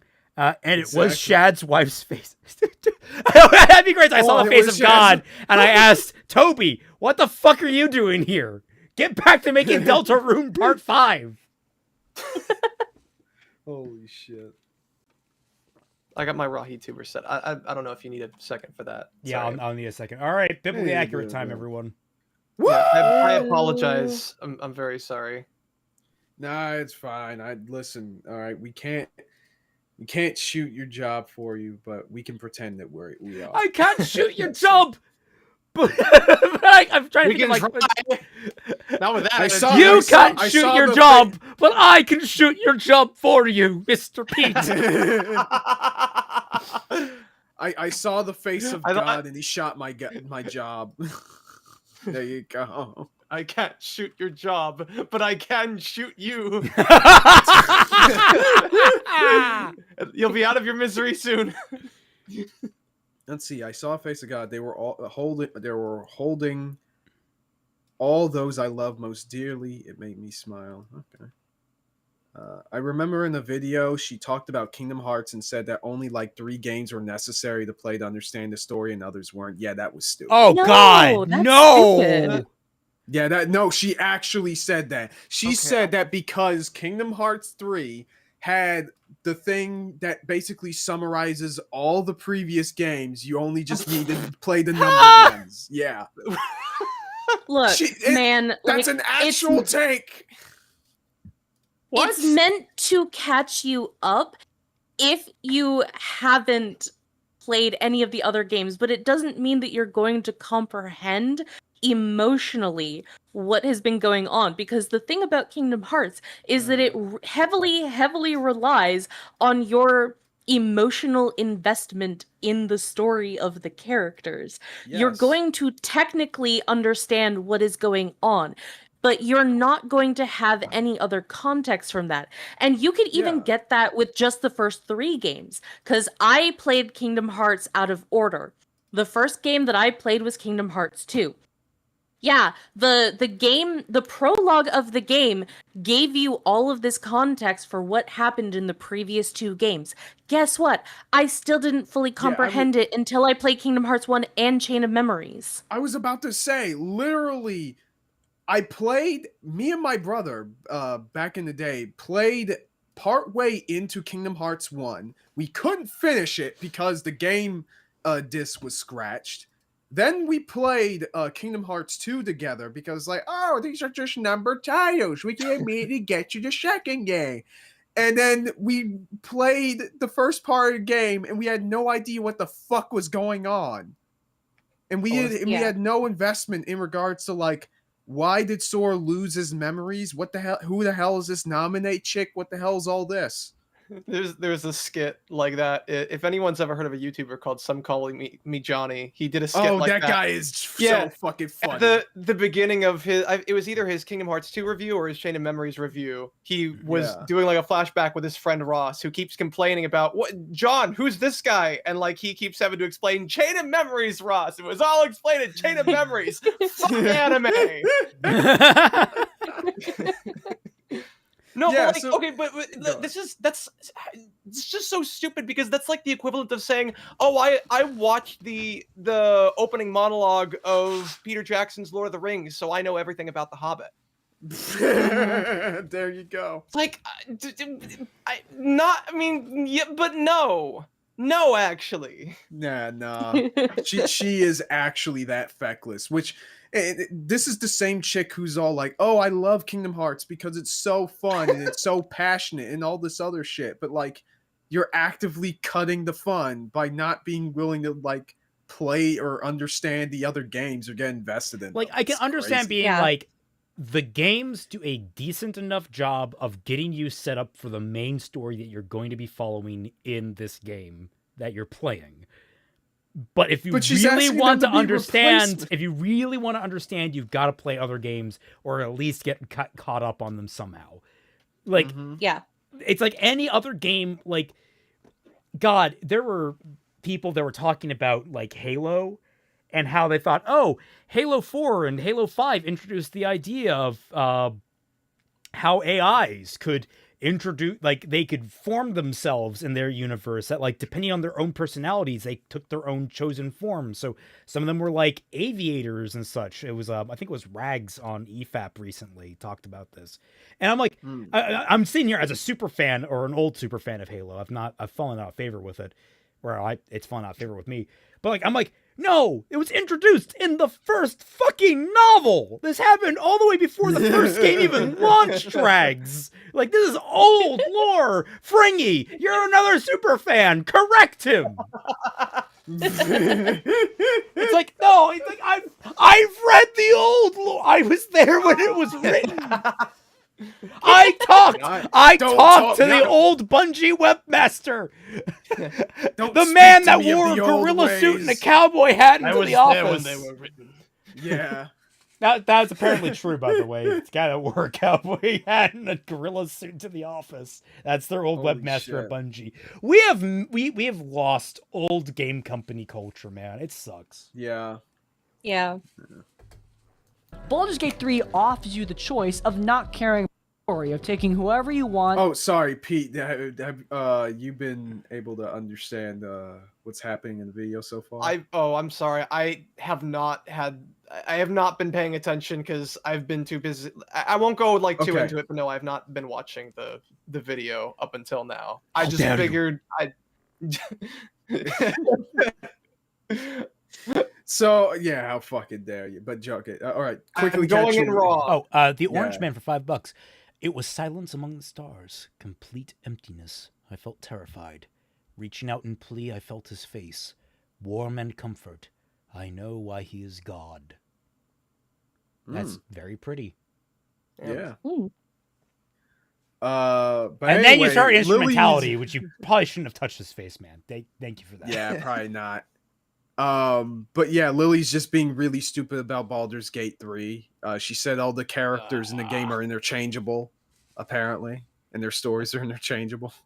I've not even played Baldur's Gate 3, and I get the impression that that's probably not true. I don't know. Yeah. I feel like, is there a single well-received RPG in history where that is remotely true? Yeah, you would think that it would kind of it would fall by the wayside if that were the case. Are we counting the most recent Dragon Age? Was the most recent Dragon Age well received? By game magazines, it was. Yugok says, Okay. I don't need to watch all seasons of My Hero Academia. I can just watch all the recap episodes and the last season. No! Those episodes, the only one of those episodes that don't suck is the one from the 4th season, in my opinion. Damn. That one was actually alright. I don't think we even watched those during our watch through because it's like, what is the point? Like, Yeah. they're just filler. Yeah. Yeah. Like at this, I feel like there's a way that you could do a good recap episode, but for the most part, they're not really like worth. Like the best example I think I can maybe think of is Hohenheim talking to Father in the one recap episode of Fullmetal Alchemist Brotherhood, but that's like even then I feel like that's a bit of a stretch. Keeping on my brain rot, Evangelion's recap episode was really good. The first half of it was the recap, and it was used as a report between Gendo and Seele. And Yeah. if you guys watch, there's a great series. Who was it you sent me, Kaiser? Oh yeah, Timberwolf Studios. Timberwolf yeah. Studios does a great breakdown. I don't always agree with all of his takes, but he does a great breakdown of every episode cinematically and like how all different elements play together. And he makes a good point that like this is a great episode for demonstrating what Gendo knows and what he is conveying to Seele and what he is withholding from them. It Yes. actually uses the recap as an in-universe thing to further the plot. Yeah, that's really good. I definitely like to pick your brain to like what do you think of his videos so far. Oh, they're fantastic. I love them. Yeah, go watch Timberwolf Studios. He made his recent video about, I believe, episode 25 of the series. Yeah, so if you're familiar with it, then it's episode definitely go 24. watch it. It's 24. Oh, sorry, 24. My bad. Because now he's going into the esoteric. I'm wondering if he's going to be covering End of Ava. I'm pretty sure he said he's planning on doing so. It's just going to take a while. I imagine. For the tactical benefits of their build. But if you do care about the story, there are definitely characters you want to have in your party at certain times. Lily would definitely not know this, considering she definitely does not care about the story of Baldur's Gate 3. I mean, just look at the way she talks about it. Is there a video game she does care about the story of? Oh my god, that is just... Kingdom Hearts! Apparently, well, I was about to say, Beyond that, apparently Knights of the Old Republic or something. Oh god, yeah. Yeah, she's obsessed with that game, and I think SWOTOR or KOTOR too. I believe. I don't know. That's fair. In my defense, the list of things that Lily actually likes is very short. It's a very thin one. Well, it's a very thin one because it's like she likes what she hates as well. She's one of those. Yeah. The characters all have the same storyline. Oh my god, that is delusional. Beyond that lie, she also is very misleading about the consequences of your choices in Baldur's Gate 3, as she brings up Mass Effect as a game with a lot of consequences throughout the franchise, which is true. Mass Effect does have large, overreaching consequences throughout its narrative. I've not played... So how many of you guys have played Baldur's Gate 3? I have not. I have not. I haven't. Okay. So I could be entirely wrong about this, and I don't know if anyone in chat can correct me, but... Isn't it possible for, like, your entire party to die at any point in the game? Because, like, as far as, like, impact on the story, that's more impact than I can imagine Mass Effect ever happening. Like, I know that there are instances in, namely the second game, where, also one part in the first game, where a character can die permanently. But, like, at any point... Yeah, I was going to say yes. I think you're right that they can all die in Baldur's Gate 3, whereas in Mass Effect it's specific story missions where that potentiality, like, characters cannot die as a result of combat in Mass Effect, whereas I understand it in Baldur's Gate they can, and when they die as a result of combat it just dead ends, which is actually a pretty freaking cool thing for a game to do. Very risky. Yeah, no, and again, someone will have to correct me if that's not the case. But like, I swear that was... It seems like that this is true from what Chad is saying. So you're telling me that, like, your choices have less impact on a story where, like, you have bigger variation in, like, your party deaths than something like Mass Effect, which you are saying does have much more... I mean, like, what? I guess I would have to, like, see what... I mean, unless she's just not talking about the deaths of characters, but I imagine you can make choices in or out of combat that can potentially lead to the deaths of one of your party members. So, for example, and even beyond that, there are choices that will make them leave the party, apparently. Like, this guy said earlier that one of the characters, Shadowheart, if you... don't bring her to a specific place that's relevant to her storyline, and you go there without her, she leaves the party, like, for good. You never see her again. You know what? He said it right. Delusional. That is... I cannot think of a better word to describe that. Yeah. In Mass Effect 1, Vermeer, Mass Effect 2, Zaid's Lilo mission, and the final mission, Mass Effect 3, I genuinely don't know. Mass Effect 3, there are other characters besides your player characters that can die. I don't think anyone can die of the main cast in Mass Effect 3 until the very end, obviously. But in Mass Effect 2, also, you're limited because if too many of your team die in the final mission, Shepard doesn't make it, and you basically get the bad ending that's non-canonical. So, or I guess it's canonical to your playthrough, but you just don't move on to Mass Effect 3. Which that's like... So, damn, that was a short game series. Yeah, that was a short... To be fair, it's ending at Mass Effect 2 is a good ending. Yeah. And obviously, I do think Lily's making a weird comparison here. Mass Effect is a franchise with 3 different games. Baldur's Gate 3 was telling largely an isolated story from Baldur's Gate 1 and 2, even if there are some recurring characters. Larian were clearly doing a lot of their own thing, so anyway, it's a weird point of comparison. But at the same time, Lily is pretending like the choices in Baldur's Gate 3, that they have no depth, that they don't matter, that you can kind of just do whatever you want because the developers and the players are all horny, so all the characters need to be screwable. But God, Lily, there are definitely consequences to your choices throughout Baldur's Gate 3.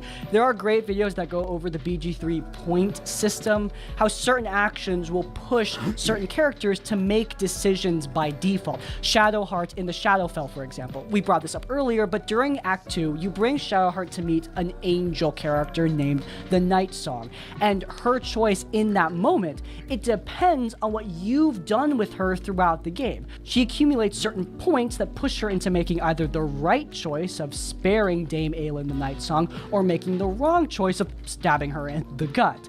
Your choices with Shadowheart and how you interact with her story affect this major decision. You can use a very high DC persuasion check to push her into the decision that you want her to make, but at the same time, I think it's so much more beautiful that the actions that you've taken, the friendship you've built with her, it affects this very consequential choice in her life. Yeah, it's almost like you're actually interacting with these fucking characters and learning to care about them. What the fuck? So Lily is wrong about something? Next you're going to tell me that grass is green, water is wet, the sky is blue? No. Florida's on fire. That's not true. None of that's true. Hey, to be fair, Florida isn't always on fire. Florida is sometimes just a swamp. Underwater. They'll find a way. They'll find a way. Those are the 2 seasons, on fire and underwater. Yeah. Now, on fire and on swamp. That's how you have to word it. Of course. Lily clearly doesn't know about any of this. She just pretends like BG3 has no depth to its choices because it's easier for her to make her argument about modern gaming being all terrible if she ignores this depth. She doesn't understand the deeper systems of the game and how it suddenly pushes you through certain choices because she doesn't do research because, like I said earlier, Lily's a moron. Wait, Lily likes Veilguard? Oh my god! Oh, yeah, I was joking! She does. Yeah. Oh, wow. That is fucking hell. I have watched a compilation of people playing through Veilguard, and it looks terrible. Yeah, it looks absolutely awful. I'm pretty sure Sai made fun of her video for it, but I didn't watch the whole thing because I'm not really into all this stuff. But it's like, dude, is that the only Dragon Age game that she's played? Now I'm curious what she thinks of the other. No, it's not. I think she's played the previous ones too. Yeah, well, she's a huge BioWare fan. She's a huge BioWare fan. I wonder if she played what was that game that came and died? Yes. Do you have the slightest idea how little that narrows it down? It was the one with the mech suits. Anthem? Anthem. That was it. I wonder if what she thought of Anthem, because Anthem was just hilarious. I've never heard anything about hilarious in that it died so fast. Yeah. Was Anthem BioWare or was that was BioWare? That was the first BioWare original IP since Mass Effect. No. Oh my god, you're right. And it was legendary because it revealed everyone was about to blame EA, but then everything came out and said, no, this was all BioWare fucking up. And it was a great lesson in that, guys, publishers are kind of ass, but they're not always the problem. Sometimes the developer themselves are the problem. Ugok says, from 2 YouTubers on their anime podcast, I learned that choice of a race changes your player experience. One played killing off all racists. The other guy played a high elf and said, what racists?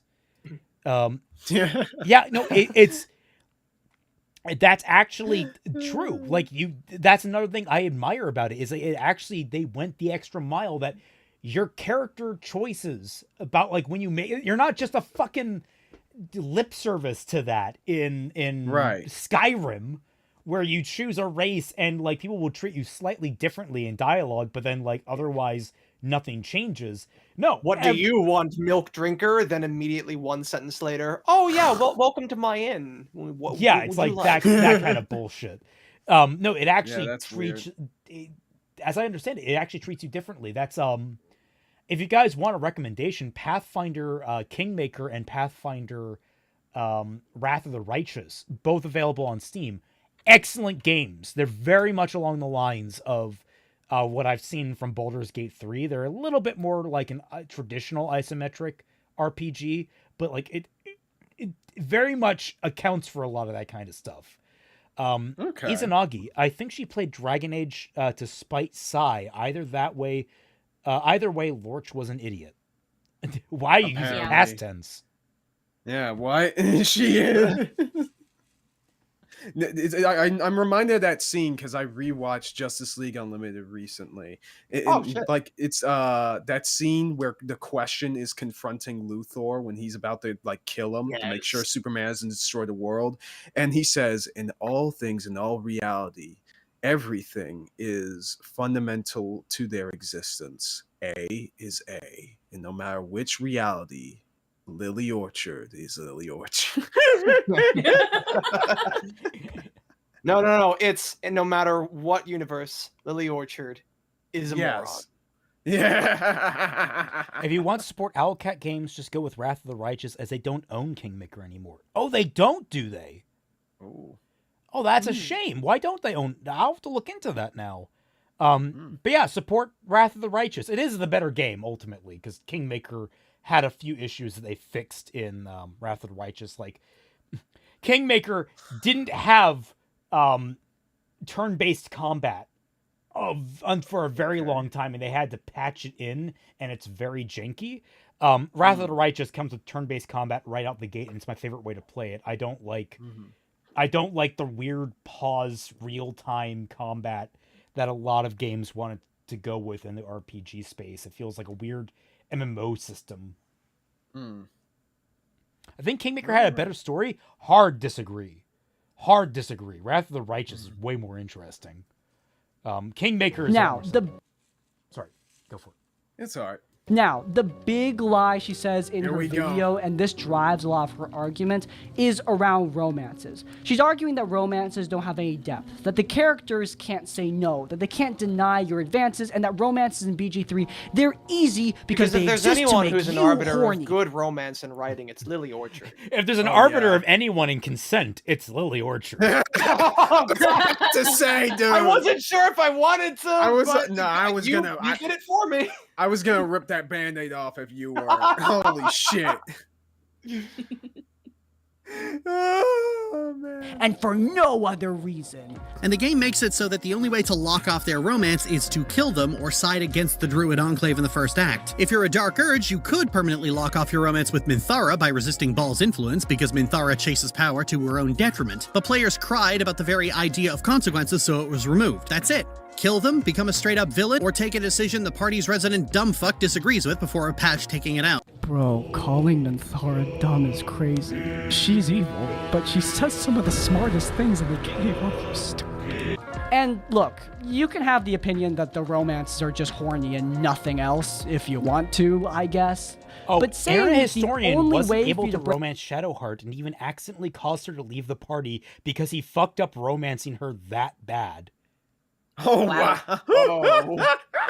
So yeah, Lily, kind of a fucking idiot.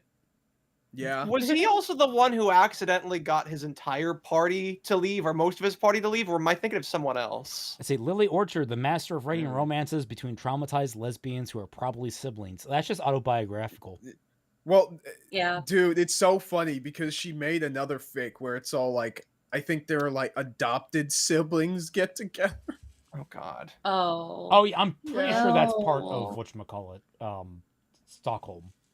Yeah, No, that's not. No, it's not. That's not Stockholm. I mean, Stockholm did that too, but this is a different one, more recent one. Apparently, it's so she had to do it twice. Because that's I what we hate needed. it. No, more not twice. Stockholm. I'm pretty sure it happened like 3 or 4 times in Stockholm alone.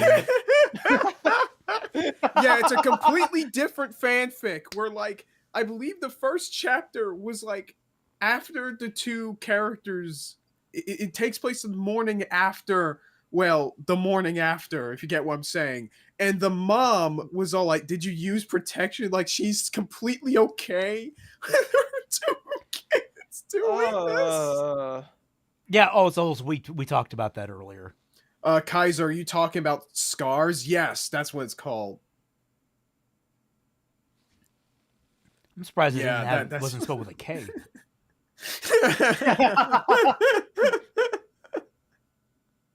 Holy shit. And look, you can have the opinion that the romances are just horny and nothing else if you want to, I guess. But saying that the only way for you to break off a romance is by betraying the tieflings in Act 1, that's just a lie. Like, it's not a misinterpretation, it's not an opinion, it's just false. That's not true. One of the more famous examples of a denial in Baldur's Gate 3 romance is Astarion's romance.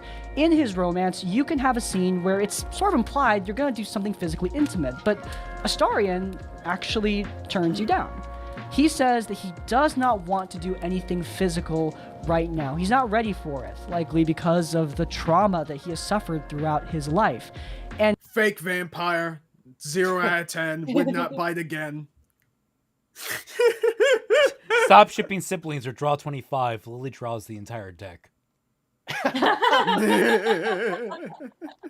And if you push him into physical intimacy anyway, he will break off the romance. This isn't the only time.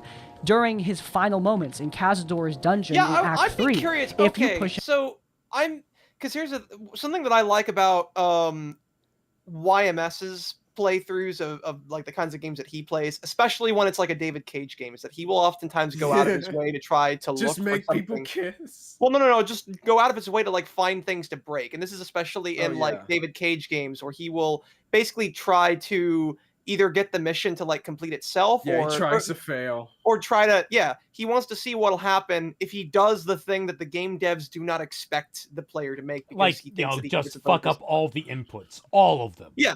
And like it's interesting how like it's not only really fun to watch, but like in a way some of his let's plays are actually kind of a little bit unintentionally insightful, because you can see how much or how little detail kind of went into making those games account for like those kinds of one of my favorite pastime YouTubers, who I've recently binged all of his videos because Jesus Christ, they're good. Let's Game It Out is all about, I mean, it's not necessarily like, a David Cage games, but it is about taking any of the games he plays and he just pushes them to their fucking, he's like, oh, I wonder if I can, like, oh, I can, in like Hydroneer, he's like, okay, I could make my own factory in a way that is organized or at least remotely working, but how about I just make a giant spiral of let me see if I can get underneath the map, go even lower than the fucking kill box beneath the map, and build a fucking space elevator that goes through the terrain. Like, the developers, sorry, I'll let you finish.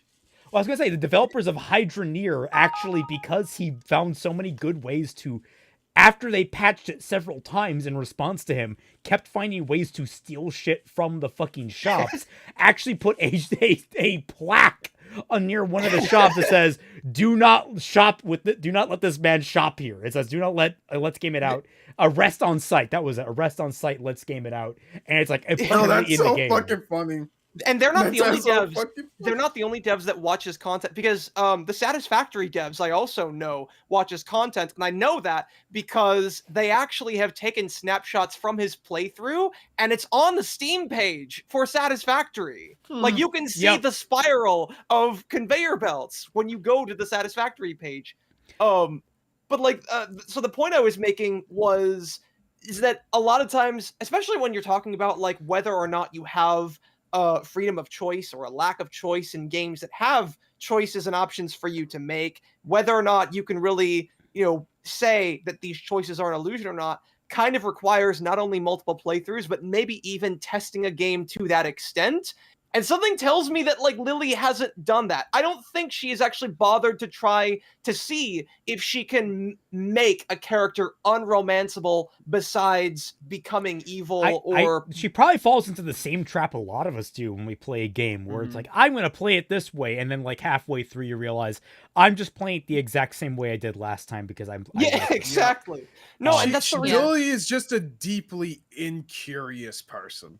No, and like that's also one of the reasons why YMS I feel is so good at this, is because he's the kind of person who will go into like a situation, like in any other kind of situation I may find myself invested in a character and be like, oh wow, I love this character, I want to help them, even if only a little bit. He is the only person I know of that will be like, oh yeah, this character's nice, bang, for absolutely no I loved YMS's playthrough of oh, what was it? Life is Strange, and he just kept getting Chloe killed. Oh my god.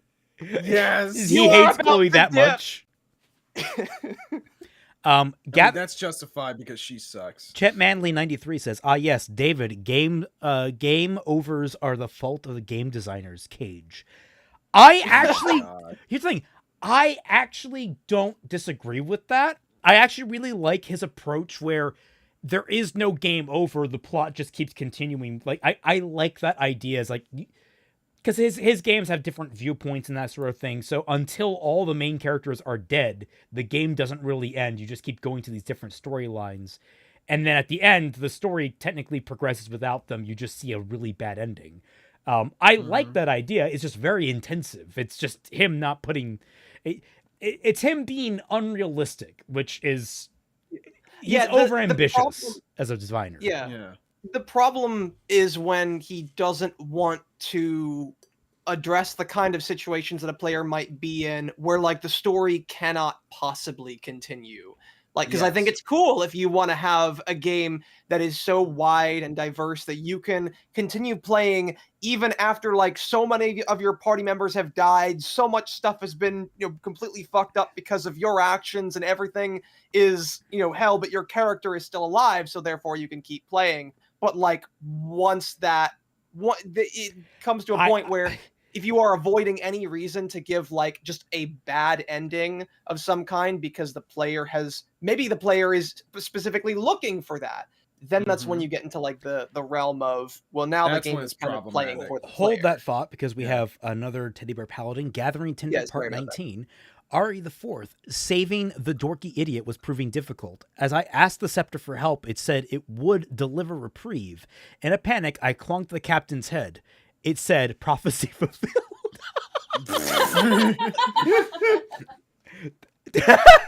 That is such a great, like, you've rewritten this fucking staff to be hilarious.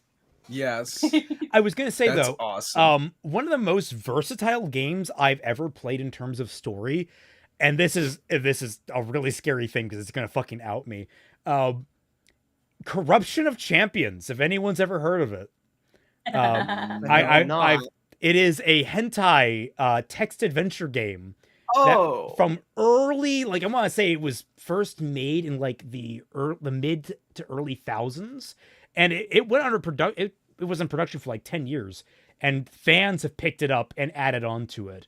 But like, weirdly enough, it does have a safe for work mode, or at least I don't know how that works exactly. Tells you I've never clicked on it. But like, it is an incredibly versatile game where like your game overs aren't strictly game overs, but they have lingering consequences that build up over time, and it has something like 40 or 50 different endings for a number of different scenarios. It has like you can radically change your character and their makeup, and other characters will react in real time to it. It took a lot of effort, but a lot of people put sweat and tears into it to make it super, super versatile as a game. And it's just like, it took a lot of time to get there. So David Cage is just unrealistic, and like, it would take forever to make a game like that.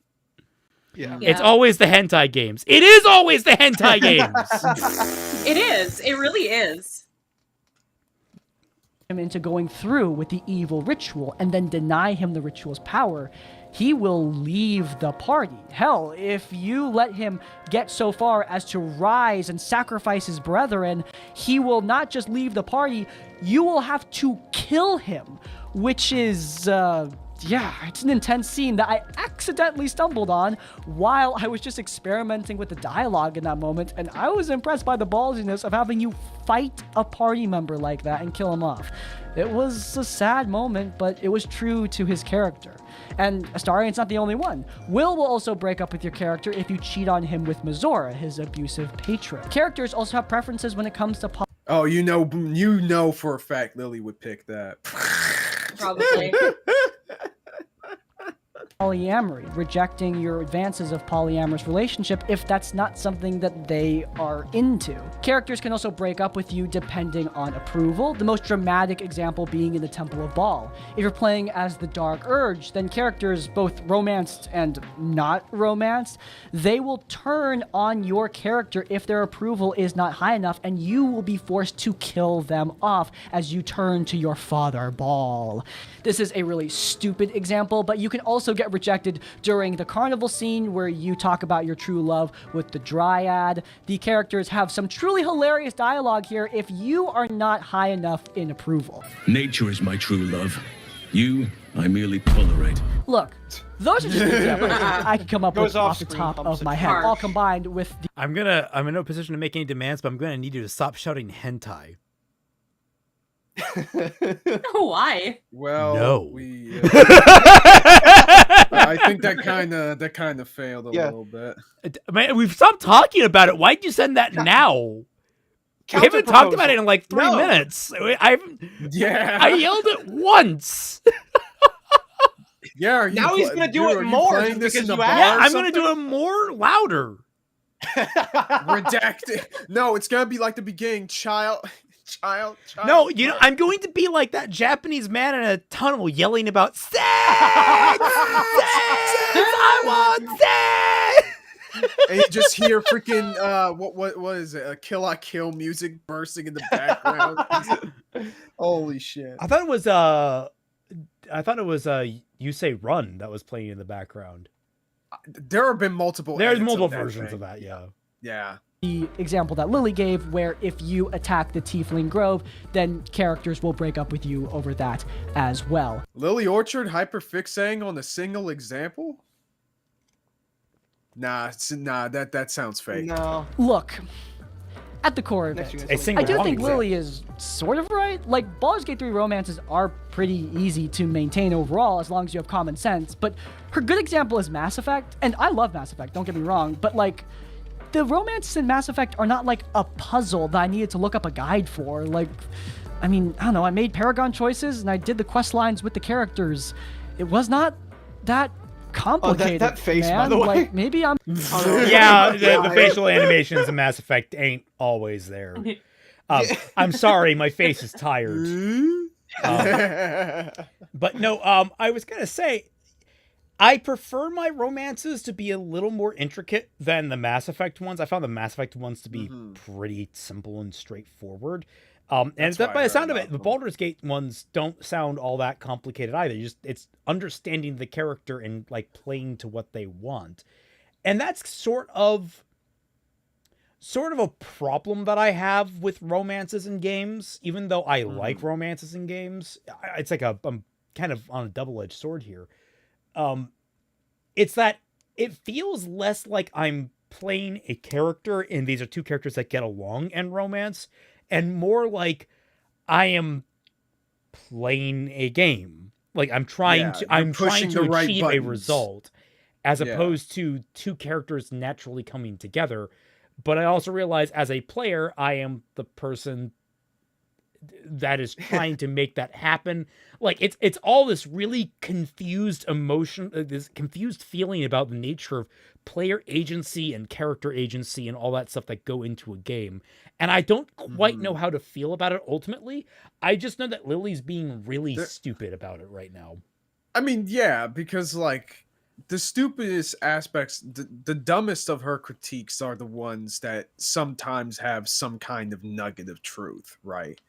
That somebody with any kind of common sense would stumble on the right answer, but she just takes it to a whole other level for no reason. Celtic finds out he's a person. What the fuck? Come on, Aiden. Oh, you just deleted that. Coward! Coward! That's some pussy shit, dog. Come on. All right. I'm just stupid. I'm not a higher intellectual like Lily, so I don't understand the depth of the choices I was making. But, I mean, man, things worked out with me and Garrus, or me and Liara, just fine. I didn't think it was that big of a deal during the romances. They're great romances, but to say that those romances have somehow way more depth of choice, way more risk, way more danger than the Baldur's Gate 3 romances is just... No. I mean, maybe a little bit true, but not by much. It's Not been a while since I've comparison is played just- Mass Effect. Isn't it the case that, like, in order for you to romance someone, you just have to, like, talk to them enough times after a mission? Like, Yeah, or, I mean, it's basically like, you just can, keep talking to the mission and you try not to piss them off. That's really it. Mm. It's actually okay. more complicated. I think in the Pathfinder game I mentioned, like there's a I've only played through it once, so I don't know it very in depth, but there's a succubus character actually you can recruit who is actually good aligned, and she's trying to like not be. She's kind of like well, I don't know about Asterion, but she's trying not to be a succubus. She actually hates what she is, and she wants, like, she's been touched by a goddess of dreams and wants to become a good person. And like it's all about her redemption thing. And you can push her into sleeping with you early, but if you do it at the wrong point, she'll revert and you will get an evil character in your party. And she will basically revert into being an evil person. You can push her to become an evil person and she can accept that. But like, you get these different dynamics where you have characters in different mindsets that can enter different mindsets, and that affects your romance with them. And in fact, I was actually kind of irritated because I did the good romance with her, and at the very end of it, a god, at the very end of the romance, the god that she worships, and actually I worshipped at the same time, came down and was like, boop, all right, you're no longer a succubus, you're cured of your curse. you may now sleep with whoever you want because you've learned how to be good. And I was sitting there, I'm like, really? We're not gonna do like there's a whole interesting storyline to do with this romance. I was looking forward to, which like we have to learn how we can make love because you're a succubus and your curse will kill me. Right. How do we do this? And like learning how to work around it. No, just like literal Deus Ex Machina, butterfly comes down. The dog. I saw the face of God, and I'm not a hoe anymore. Wow. Yeah, no, like who? Yeah, I mean, like I don't know what you're talking about, Raymond. Don't you remember the tale of Princess and the Frog? How the frog just turns back into a prince before, like you just like him enough, and then he turns back. Nobody wants to like see any sort of character development. Yeah, build up and pay off. That's perhaps like that's see your fucking trials stupid. and tribulations of the two people getting along while the transformation is there, but and then earn that in the end. Now, I was gonna say one of the other things that I think makes Kingmaker so strong in that department is that it's not super punishing, but there is actually a time limit. Time passes in that game. Days go by, and you have to actually manage your time. And if you don't manage it well enough, you will miss important side quests for your side characters. And they'll be pissed about it if you do. Or they'll leave the party. Or you'll miss important moments for their romances, and you'll lose the chance to romance them. It actually did a pretty good job of investing me in these characters.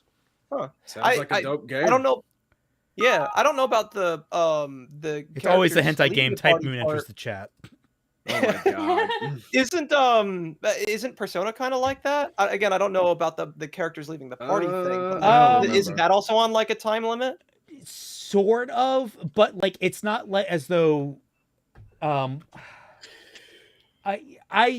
it's kind of similar. It's a little more granular in the Pathfinder games, but in Persona it's you get 3 slots in a day that you can go do things. And typically speaking, like school fills up the first slot, and then you have like an afternoon and an evening slot. And certain things only happen in the evening or the morning or the afternoon, and you have to make sure you're there for certain things.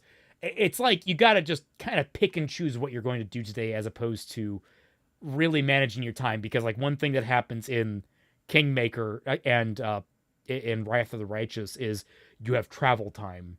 And you have to, like, traveling between places take forever. I suppose in Persona, where you just kind of go where you need to. on a map.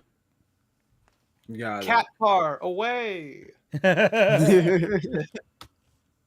Very disingenuous, in my opinion. I'm gonna cap off all this lying with a final one that has nothing to do with Baldur's Gate 3. It just shows how Lily casually does this in her videos. Just listen to the clip. The fact that art historically has always affected reality. I mean, slavery abolition was sparked by a book, for fuck's sake. Bro, like... Dude, that was the most random shit. Just What the just fuck? I'm sorry. Yeah. Is she implying that slavery abolition would not happen if a book didn't say it? Slavery Dog, where'd abolition the was book not come from? sparked by a fucking book. Slavery about to abolition was say. around for centuries. That's like somebody decide. That's like saying we decided to have our own country in America because someone made a song. Alex the guy says, I have a calm and I will be here to wish Kaiser a happy birthday. Also, Kalark is best girl and Will is best boy. Also, has anyone given into the dark urge yet? The what now? I assume these are all Baldur's Gate 3 things. Yeah. Oh. But go ahead, Twy. I think you Unfortunately wanted not. to say something about the fucking... I have given into a many a dark urge, the but random- nothing related to Baldur's Gate 3. Okay. Yeah. Yeah, It's just on this my random... list. Dude, this is exactly like... Excuse me, in the freaking Mary Sue video, P, where she just randomly just states some kind of historical or political thing where it just does not belong. For no reason at all. We should make like a bingo sheet for like Lily Honestly. Orchard tropes. Yeah, honestly, just random politics, not liking a male character, incest. We gotta add the incest always. Like, don't take that out of context. Referring to Uncle Tom's Cabin, it helped lay the groundwork for the Civil War, but that in itself is not, strictly speaking, the start of anti-slavery. Yeah, it's literally like I always said about this shit. Art only affects us as far as we allow it to. That book would not have any effect if some people didn't already believe in that. No, like, guys, there was slavery abolition was since never... the 1300s. No, guys, there was never any form of slavery abolitionism before America did. Okay, None but whatsoever. what about No. Haiti? Yeah. But what about Haiti, though? No, that doesn't exist. Nope, only America. Only America. According to Lillian, she's the arbiter of this, right? Yep. That's how that works. I'm Yeah. so glad this Canadian has such a grasp of American history. I still can't understand. She's so obsessed with our politics, dude. What in the fuck? I mean, to be fair, it's because America is one of the most powerful countries in the world, and whatever happens in your country affects every other country. I mean, that that is is true. But if you're making videos, you would think that you would, like, I don't know, try to vary it up in order to, like, make it more interesting, especially since you're not even from You would think she would there. just stop being Lily Orchard. You would think, but that would require that she would no longer be Lily Orchard, though, and Lily Orchards do what I don't know where. But we know in every universe, Lily Orchard is Lily Orchard. She's a moron. Yeah. Yeah, exactly. Like, you can't have her not be Lily Orchard as much as you would want her to not be Lily Orchard. Thank She's God. always going to be Lily Orchard. Believe in the Lily Orchard that believes in this.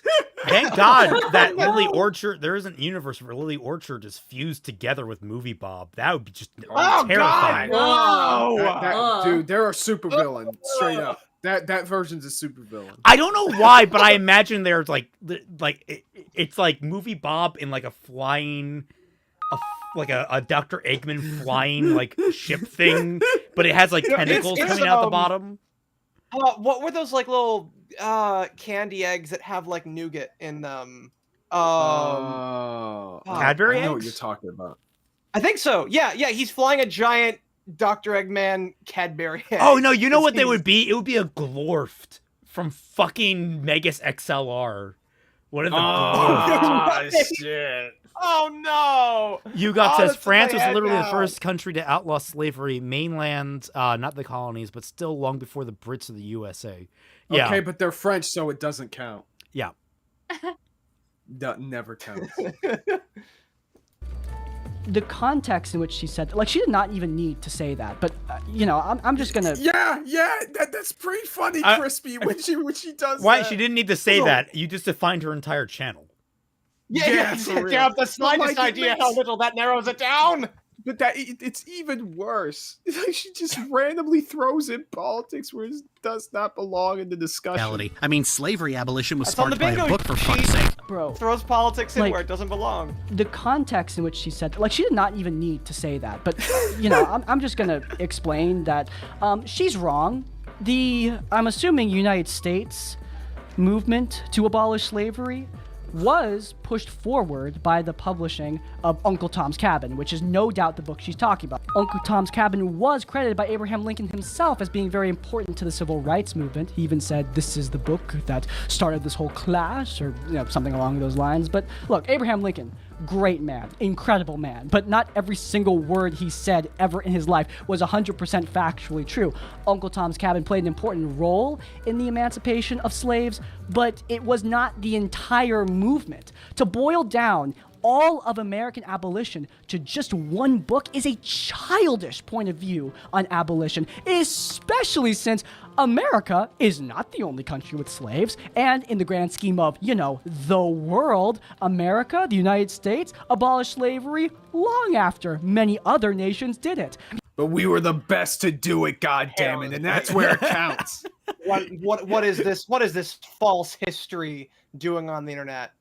Nameless, the Team best Jack abolition. digs giant robots. Nice. Yeah.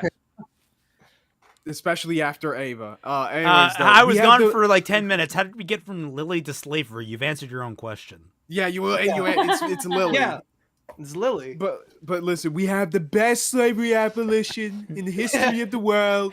Okay, it's the best one. Has anyone written an anti-incest book that we can send to Lily? Dude, I was playing earlier today. I was playing games of Magic the Gathering in this card shop, and I was with a couple of friends. I did the Trump impression, and this guy's all I have. This is the first time I heard you with that. I swear to God, I made this impression before. Oh, you have? I can't. Yeah, I mean, no, I mean, I know you. I don't know if you've done it on stream before, but I've definitely. Yeah, heard I you. have. Yeah, we've done that many a time. We did many jokes during and you have to do the hand gestures when you do it too. That's important. Oh, I was doing it the whole time, dog. I have the best Trump impression. No one impersonates Absolutely Trump the better than best. I do. Okay, The folks. best Trump impression. Wait, no. There's no other better. Sorry. But let's not forget about Linkara, the great Linkara. Top the fourth wall. Go give him his jacket back. Get him out of I here. will know we are in a simulation if I ever hear Donald Trump give an address about Louis Lovog. I fucking swear. Apparently, there's this man Rally. named Louis In a rally where Levon. nostalgia. Dude, He's what if the loveliest of hogs. The loveliest. He goes Dude, with the what name if, like- Linkara. Not sure what it means. Okay, come October, I swear to God, Trump is gonna have a freaking Linkara fucking costume on in Halloween. Oh my god! And that's He comes gonna up be on the He's a meme. man's He just punch. post that. Wears a pretty hat. Linkara. Here's a magic gun. Where did he purchase? No one knows. No one knows where he purchased that. Great work ethic. You ever seen that the Great Power Rangers rant? And he says that it'll be out when it's out. Great, I love great that. work Why ethic, we I have great to great say. work ethic guy. He'll be out with. He'll be running at you at Mach 10 on a green screen. I imagine Trump running like Linkara. Dude, somebody do art of that. I need Oh, that. someone needs to send that to please. fucking Putin. That'd be hilarious. Yes. Yeah. All right, let's continue with Lily's insanity before we lose our minds. God, Lily, you're Canadian. Why the hell are you so America-centric? God Thank dang. you. There we go. That's all the lying. What about Lily's primary point about romance? Well, I've got a more nuanced take about it than her. Let's just say that. Which, I mean, in fairness, that's not a high bar. Yeah, I don't not. hate the idea of characters in games having set sexualities, okay? In fact, it's very important to me because I'm asexual and aromantic. My only experience with romance has been turning people down because I'm not interested. I didn't always have the vocabulary to explain why I wasn't interested, but it was always scary. Even now that I know how to explain myself, it is awkward to reject someone. And I think media that portrays rejection as something that's okay, something that you will survive, and something that is tolerable, I think that's good. And in video games, I think characters having these kind of boundaries, it's healthy. However, there's another side to that coin, and that other side is that, look, romances are interesting. Yeah. Romantic plot lines, love stories, they are fun storylines to play through, regardless of what gender you are. Baldur's Pretty Gate 3 much. was trying to open up their romances so that as many people can play as them as possible. Not everyone wants to play a gender that's different from themselves.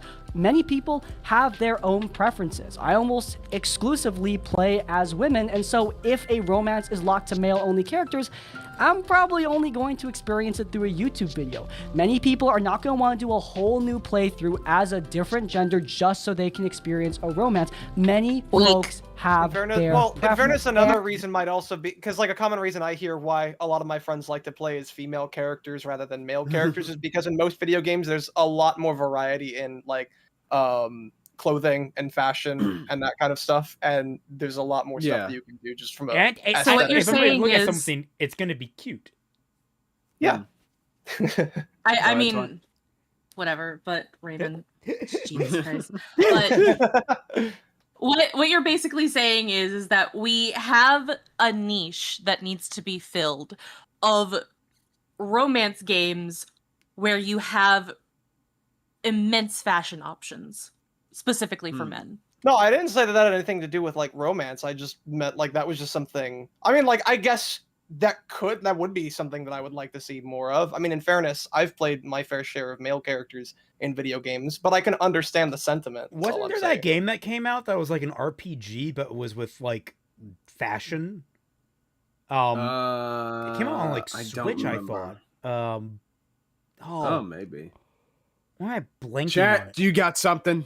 You always got the answers. In chat, we trust. Yeah, what the No, I think that it would actually be really cool to have Nikki? like maybe not even a romance game, but just a game in general that has a lot of fashion options for men as much as women. Infinity And, Nikki, like- that's it. Okay. I can see that being something that a lot of people would struggle with because for the longest Sure. time, for the past like 100 years, men's fashion hasn't changed very much in the West. Mhm. No. Like women's Yeah. fashion has changed Oh. drastically, but men's fashion has not. Yeah, like the most things you see with men's fashion is like minute changes to like cuffs and cut, but like mostly it's always slacks, always a dress Yep. shirt, always a blazer. I'm an odd man out in that like the way that I dress is my dress shirts don't have a collar for like I don't wear a tie. I wear a flat collar that doesn't fold and a vest that goes up diagonally. I have like a diagonal vest and with a high collar. So it's like I have a very unique and that's not even the most grand divergence you can make. Sure. So So fun fact, there is a in place in regard Baldur's to Gate that. 3, clothes aren't exclusive to gender, so everyone in your party can wear the same sparkling party dress and all feel pretty. Oh, That's cool. great. Yeah. And but another point about like, oh, you know, the romances and shit like that is that guys, we also have to remember that like all of this shit is optional. You can just choose not to do it. You know what I mean?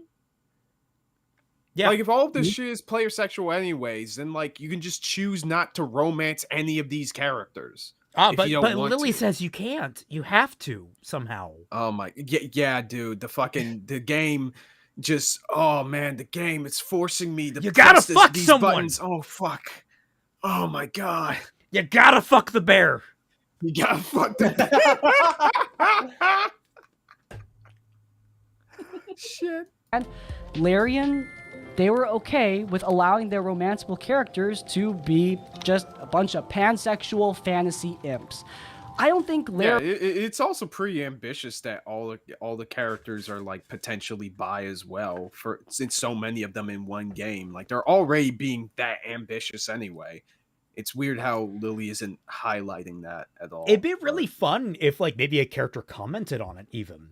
Like you could have that. Like there was a Sailor Moon fic I was reading. That's actually one of my favorites from when I was younger. But I remember there being an entire conversation at one point when several of the characters had finally figured out that they were, gay and they were like in love with a different, character. And one of them is just like, kind of venting to one of their friends and is like, it's supposed to be like 1 in 10, not 4 in 5. Like, it's like, I can't like there was just kind of a fun thing in there, and they had a pretty decent conversation about the nature of things. Right. I was about to we're saying as a guy who hasn't played it, a bear. I think you turn into the bear and you fuck someone if you're a druid. No, I thought it was somebody. It's somebody else who's the bear. It's just like a talking magic bear. That you no, it was. I thought it was a druid that shaped. I thought it was like a druid ability. Oh. I don't know the context. I know that there is a bear that gets fucked by a humanoid at some point. All right. Yeah, I don't know the context, guys. Like y'all. Halston, it's one of the druid companions. Okay, so you do fuck the bear. Got it. So, I guess if you're into that, I guess. Larian.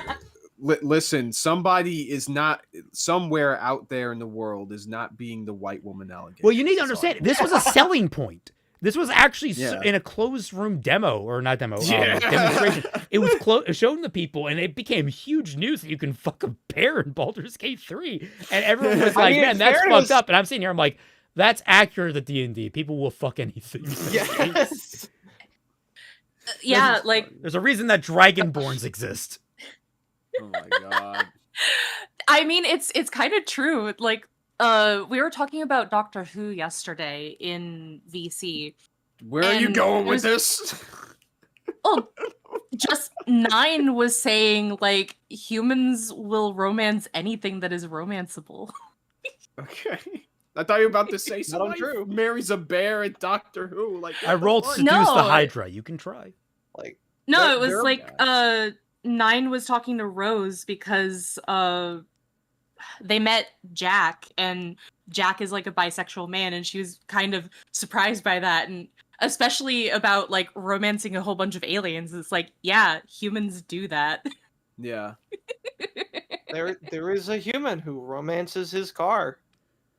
I was an unhealthy degree, but like legitimately. If you have not been on the internet long enough and if you haven't seen the copious amounts of monster fucking that goes on, not even like monster girl fucking or monster guy fucking, but straight up just monster fucking, you have not seen the internet.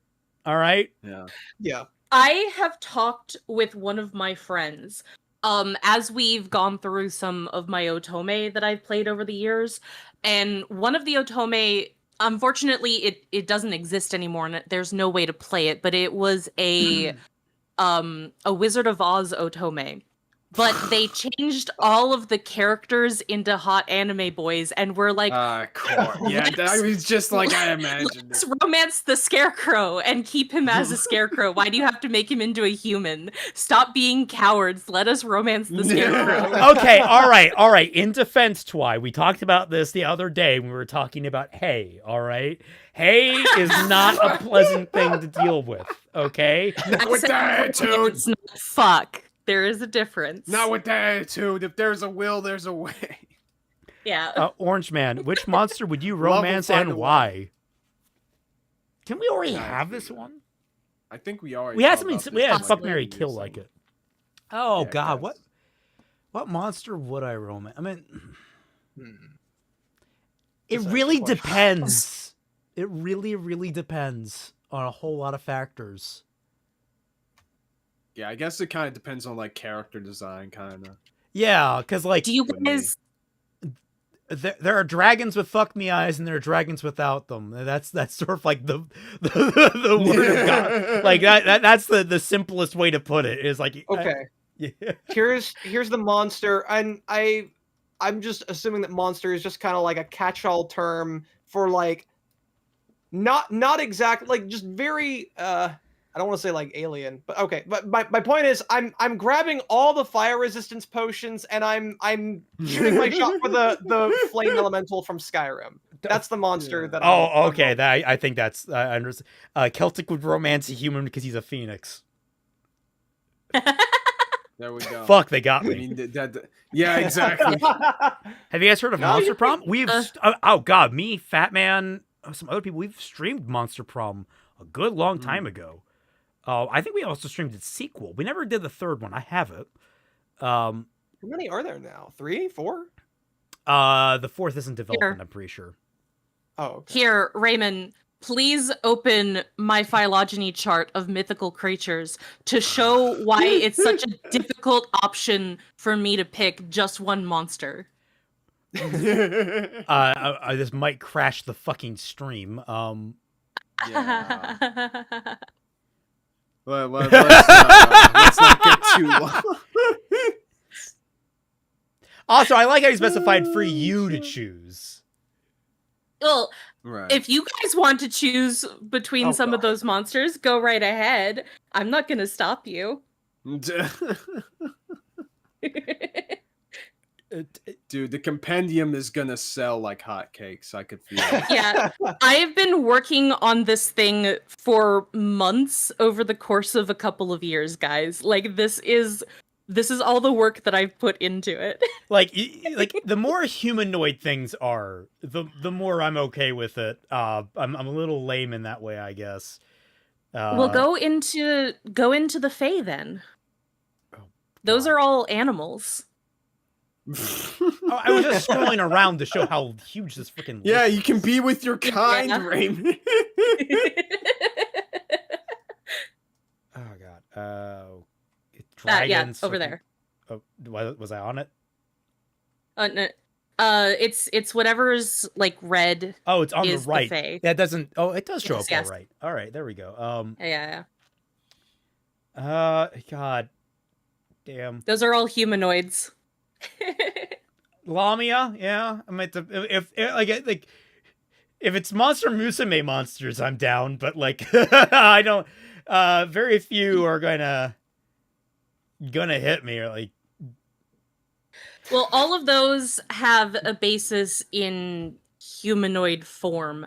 I think that there are some of them that are going to be like mostly animal bodied, but have like the face and breasts of human women and stuff like that. But for the most part, they have like a humanoid shape to them. at Savinsky, one Doctor Who episode ends with a dude's girlfriend being turned into a slab of concrete and them staying together. I forgot that happened. Wow, wait, that's real? Okay. Yeah, that's real. That happened. Right. Yugox, man's hear me out humanoid female vaguely fantasy creature like woman's hear me out the death claw. For real. Yeah. Which way, Western man? What? Oh, fuck. But yes, please continue the video. I'm gonna hit the rest. Right back. Also, thank you for People all are of the not people going to who are want to do a commenting on whole my new phylogeny playthrough chart. as I a different gender really just so appreciate they it. can experience a romance. Many Oh, sorry, folks... Aiden Hughes. I think I deleted your comment by accident. I'm sorry. Oh, I was scrolling through I chat. saw that. I was scrolling through chat, and for some reason my phone wigged out. I'm sorry. Go ahead. Damn, and repost it was a question for me too, or a Yeah, comment it said, for me. Twy, have you seen Lycan the Wolfman from Zenless Zone Zero? He's a butler. No. But I will go look for him. I will probably like him. I like a whole bunch of monster guys. They're fun.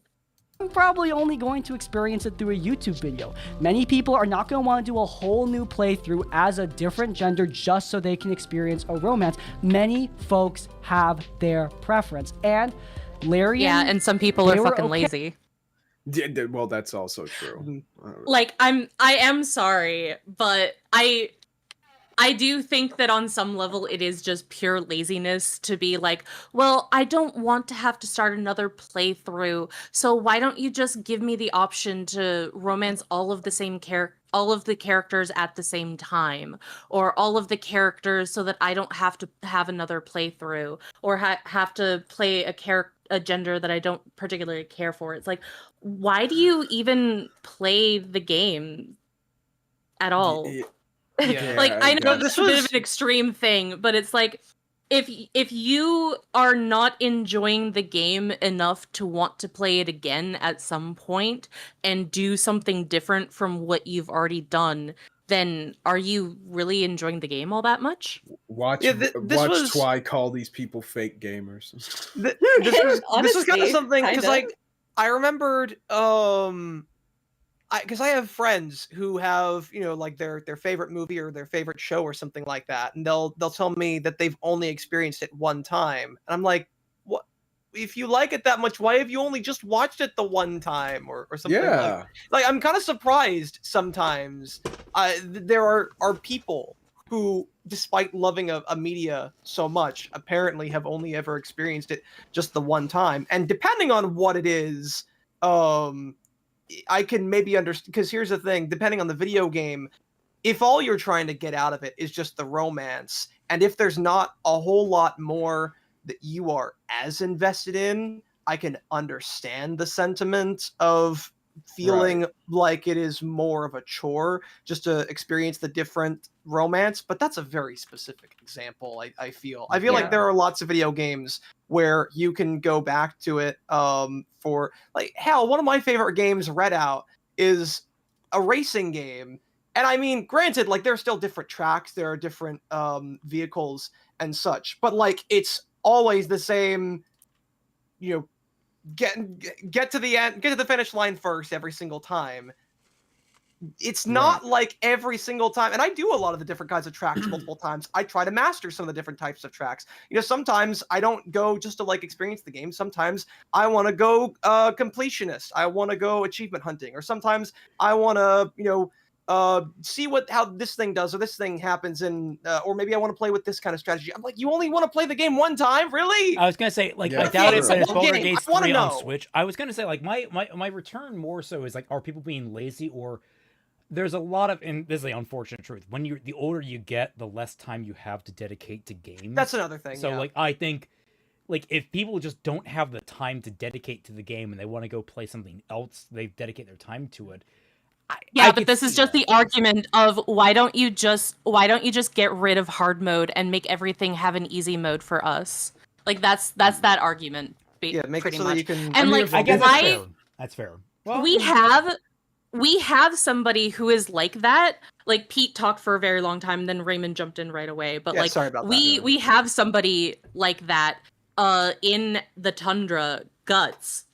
He doesn't watch anything again or experience anything again after he has experienced it once, and then it's so fucking frustrating talking to him, because it's like, oh yeah, we're talking about this show or that show. It's like, and then we have to like keep correcting him on things that he gets wrong, and he goes, well, I haven't experienced this thing in like 5, 10, whatever many years. And it's like, well, maybe you should refresh yourself, because your memory isn't perfect, my guy. Yeah, like, if you have the time to experience things, but you want to talk about something and you haven't experienced it in a very, very, very long time, but you want to act like you have an authority on it, maybe you should refresh yourself. Again, that's why, like, I was, when we talked about Evangelion before I watched it again with Twilight, I was very, very hesitant to speak its praises. I love it, but like, I'd only watched it once, and I wanted. You wanted to be kind of, you wanted to be upfront and up to date. And especially now, like, we've watched it again. I still love it. I actually, there are some funnier parts. There's some parts I wish were done better, but I still love it. And I can speak more authoritatively now that I've watched it fresh. Oh yeah, totally. Yeah. Slightly. I mean, for me, I kind of me and some of the new types, me, CBF, Lunkrin, some others. We rewatched Hajime no Ippo.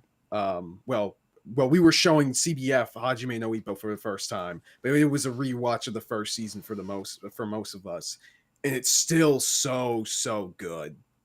Like, that was the show that motivated me to work out a couple years back, and it was really good. It still holds up super well. Slightly tangential, but what you were saying about Guts, Twy, at least he pretends to be an authority on things that he's watched, as opposed to being one of those kinds of people who has only seen like videos or reviews of something, but has never experienced it. Still acts like I know everything about it. Oh god, yeah, those people are worse. Like, I'm not. They're really I'm not bad. saying that Guts is like a bad person or anything because he talks like that. It's just kind of frustrating to like have arguments with him because he can be so adamant about things that he hasn't experienced in many years and doesn't have a great memory of. And like, okay, so I was about to ask, like, is he like particularly stubborn? But it's like, okay, kind of. That's it's unfortunate. Yeah, and I mean, you can kind of like understand when you've gone through the kind of stuff that Guts has when you've watched all your best friends get murdered by demon gods and your best friends. I feel like sometimes you just don't want to like experience things. I want to laugh at that, but Aiden used like, I'm replaying a lot of old games like Infamous and Transformers War and Fall of Cybertron. And like, I remember so distinctly playing the demo for Infamous when it was fresh and brand new on store shelves in fucking Target. And I'm like, oh, old. Yep. Yeah. Play the video. I don't want to think about this anymore. Hey, it's my birthday. I'm the one who's supposed to feel old. Holy shit. You're a baby. You're a robot. You're. All right. Anyways, I'm gonna. Yeah. Oh, wait. Hold on. Sorry. I had. Yet again, Celtic, you're immortal. Yeah. And? Okay, with allowing their romanceable characters to be just a bunch of pansexual fantasy imps. I don't think Larian were saying that boundaries are bad, or that the game is afraid to tell players no. Being compared to a visual novel dating sim clearly bothers them, even when that's exactly what this aspect of RPGs is turning into. The game does tell players no. As I've established before, they just don't have the characters tell players no based specifically on gender. Also, the idea that romance has depth because a character has a gender preference, I mean, God, it's silly, man. Yeah, it's not like their dialogue. It's not the specific circumstances that you empathize with. It's not like, specific like interactions. It's I will actually push back against his assertion. Oh, like not like it gives them depth. It does give them depth. Having a character preference does give them depth. It gives like for any number of reasons. I mean, it could just be a personal preference, whatever. Maybe like biologically they have an inclination one way or the other. Maybe they have a social reason for it. Whatever reason, like they could have had a bad experience in the past and it permanently changed them in some way, like that, or a good experience. Like that can always be one way or the other. Here's my thing. Oh god. I kind of like how he's saying that he enjoys it when there are character preferences because he can choose as an ace arrow to not experience romance or have his own sexuality represented in the show. And yet he's arguing against that, saying that every character should also just be player pansexual, so that because there is no such thing as nuance. It's like, okay, so there aren't actually nuance for gay characters, for ace arrow characters, for bisexual characters. Like, what kind of argument are you making here, my guy? I think hold on. I don't think that's what he's saying. That might be a little bit confused because we did pause a couple times in this section. Yeah, we've paused a lot of times. Yeah, so what I think he's saying is that he likes it, those things, him being represented when it does happen, but he understands why Larian chose for that not to be the case. And what he's saying here specifically is saying that, yeah, it can potentially like give some level of nuance when a character chooses not to be with the player specifically because of their sexuality. But the problem is that Lily is making it seem like that is the most important thing that gives a romance depth. Let's when be it's sure not about that. Roll it necessarily. back. Let's roll it back, shall we? Sure. Yeah. This is a lengthy section, so just trying to It get is. See where we are. Good. And in video games, I think characters having these kind of boundaries, it's healthy. However, there's another side to that coin, and that other side is that, look, romances are interesting. Romantic plot lines, love stories, they are fun storylines to play through, regardless of what gender you are. Baldur's Gate 3 was trying to open up their romances so that as many people can play as them as possible. Not everyone wants to play a gender that's different from themselves. Many people have their own preferences. I almost exclusively play as women, and so if a romance is locked to male-only characters, I'm probably only going to experience it through a YouTube video. Many people are not going to want to do a whole new playthrough as a different gender just so they can experience a romance. Many folks have their preference. And Larian, they were okay with allowing their romanceable characters to be just a bunch of pansexual fantasy imps. I don't think Larian were saying that boundaries are bad, or that the game is afraid to tell players no. Being compared to a visual novel dating sim clearly bothers them, even when that's exactly what this aspect of RPGs is turning into. The game does tell players no. As I've established before, they just don't have the characters tell players no based specifically on gender. Also, the idea that romance has depth because a character has a gender preference, I mean, God, it's silly, man. Garrus is not a great character because he only has sex with women. He's a great character because he's suave, cool as hell, smooth as hell, sniper rifle with a face that looks kind of like a velociraptor mixed with an insect. He's awesome. We love Garrus. His sexual preference has nothing to do with why he's a great character. If he was bisexual or pansexual, he would still be the same phenomenal character he was before. Okay, that's okay. fair. So I think that's a fundamental point that he's trying to make there. I still think I disagree with him to some extent. Yeah, exactly. For one thing, the bromance that you can develop, I mean, you could do it with the female character as well.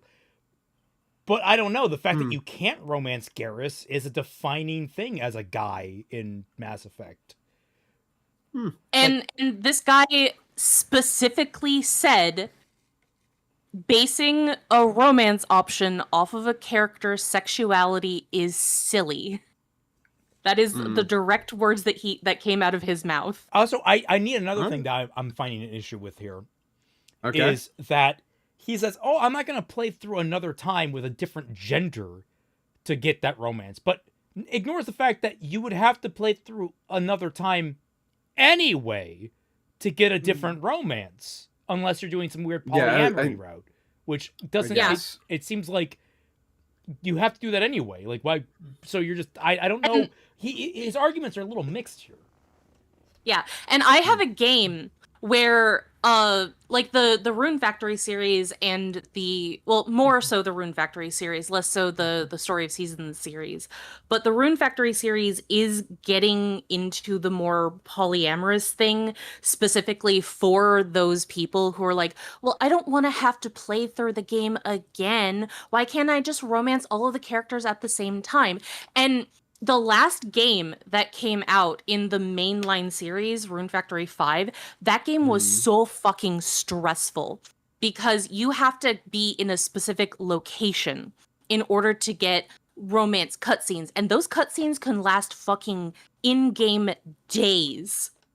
I have to, if you're just wanting to, talk to the characters because it's so easy for them to fall in love with you just by talking. Whereas back in the old days, you had to work at it if you just wanted to get them to fall in love with you specifically by talking and not giving them gifts. But it's so easy nowadays. It's so easy nowadays for a character to just fall in love with you simply by talking to them. every single day. Whereas you would want to do that to get to know the character, to see whether or not you want to romance them.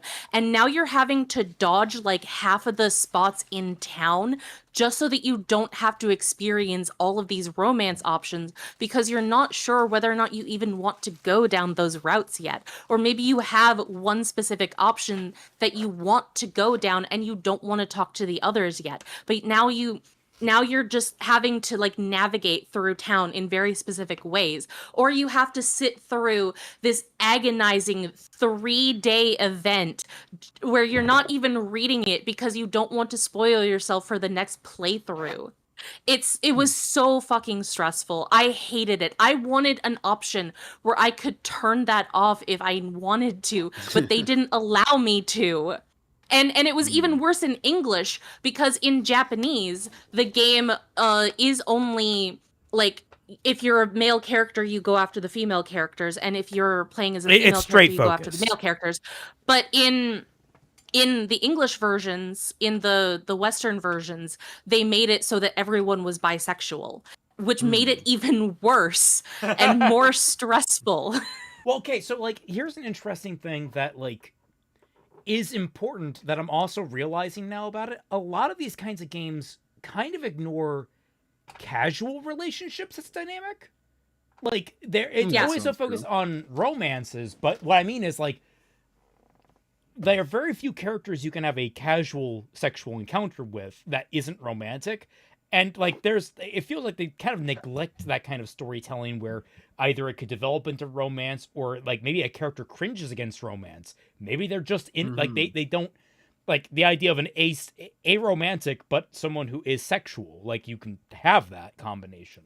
Yeah, there are many more options that you can have. But then there's also like mentioned like the polyamory stuff. A lot of polyamory stories I find fall flat on their face because they don't include the two or more other characters really interacting. You are the focal point. Right. You are the god. You are the god Dick or the god Vagine I mean, the god, around which the entire that's... polycule orbits. And it's like, I mean, that's I find that very, like it sticks out to me as just kind of like lazy.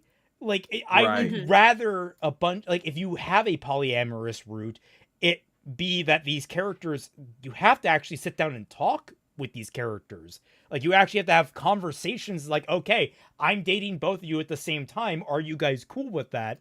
And like actually work through how it works. That sort of like, that'd be an interesting dynamic. Right. Or like maybe one or both relationships fall through because of it. Or maybe you get them to work and they get together. Like that kind of thing.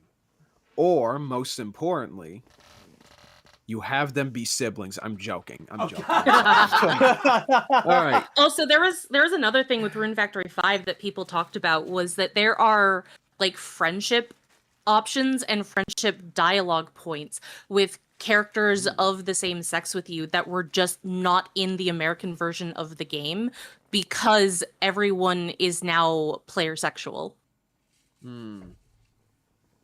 Yeah, so there are issues with a lot of things in relation to just player sexuality and like characters and stuff. Oh, what happened?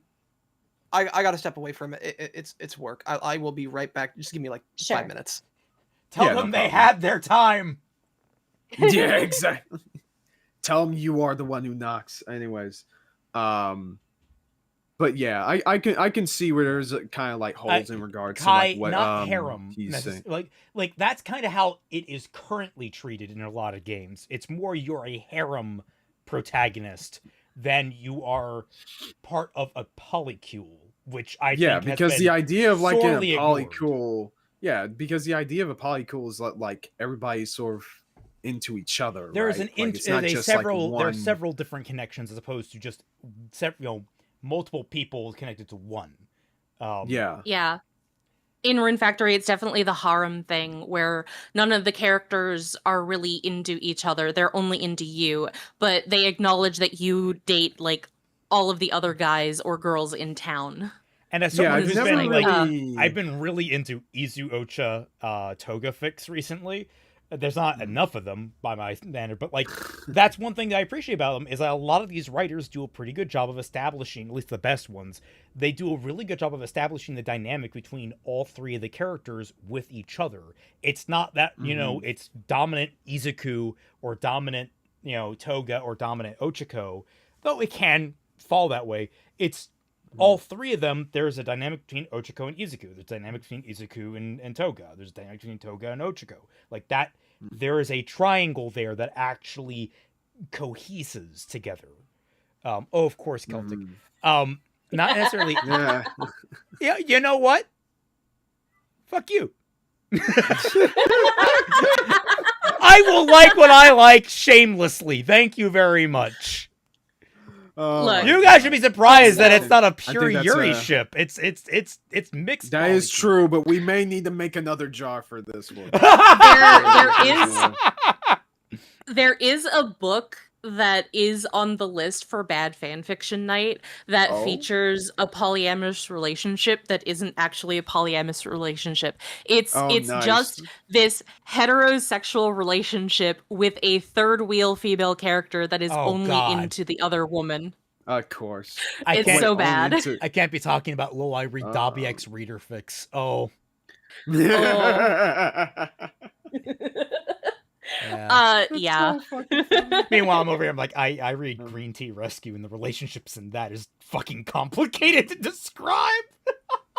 Oh my god, I'm glad that you don't really talk about that to me anymore. It's so uncomfortable. I'm sorry. Yes, it is Cyborg Tinkerer. Oh, I was God. talking about Cyborg Tinkerer. Cyborg Tinkerer. Yep. Okay. It was made by a YouTuber who did mostly writing advice. Okay, never mind. Yeah. Yeah, this is why I talk about people that you guys don't know about, because I think I'm the only one out of most of us that watches like BookTube and AuthorTube. Yeah. Yep. No, BookTube and AuthorTube. My bad. Yeah. Yeah. See, I just watch sick. BookTub, and it's where I just fill my entire life with books. I just No, it's BookTub. It'd be hilarious just sitting there in a tub covered in books, like buck ass naked. It's like Jesus I have Christ. paper cuts where it hurts. Dude, watch that be somebody's OnlyFans, I swear. Look, I love to read. I love to read the Dobby fix reason incel, but the reader fixes him. Lol. Look, Twilight, you might want to recommend some chat bots.